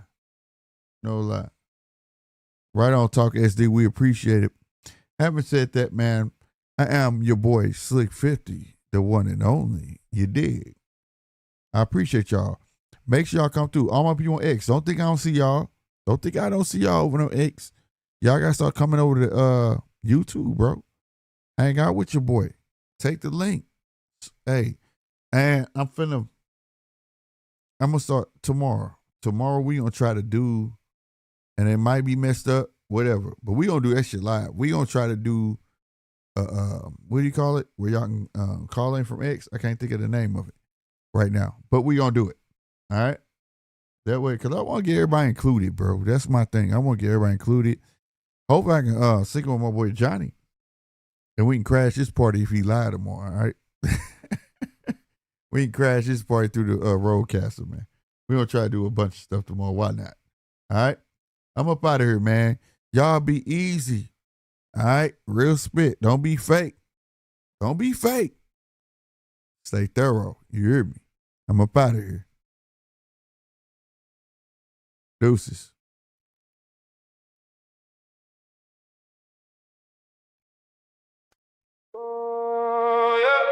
For that pulse, that rhythm in your soul. From the heart of the 3143, let the story unfold. St. Louis in the house where the legends are born. Every fight, every round, we weathering the storm. Yeah, yeah, yeah, yeah, yeah, yeah, yeah, yeah, yeah, yeah, yeah. Slick 50 on the mic with the vision so clear. Born from the struggle, no doubt, no fear. Punch by punch, round by round since a young man.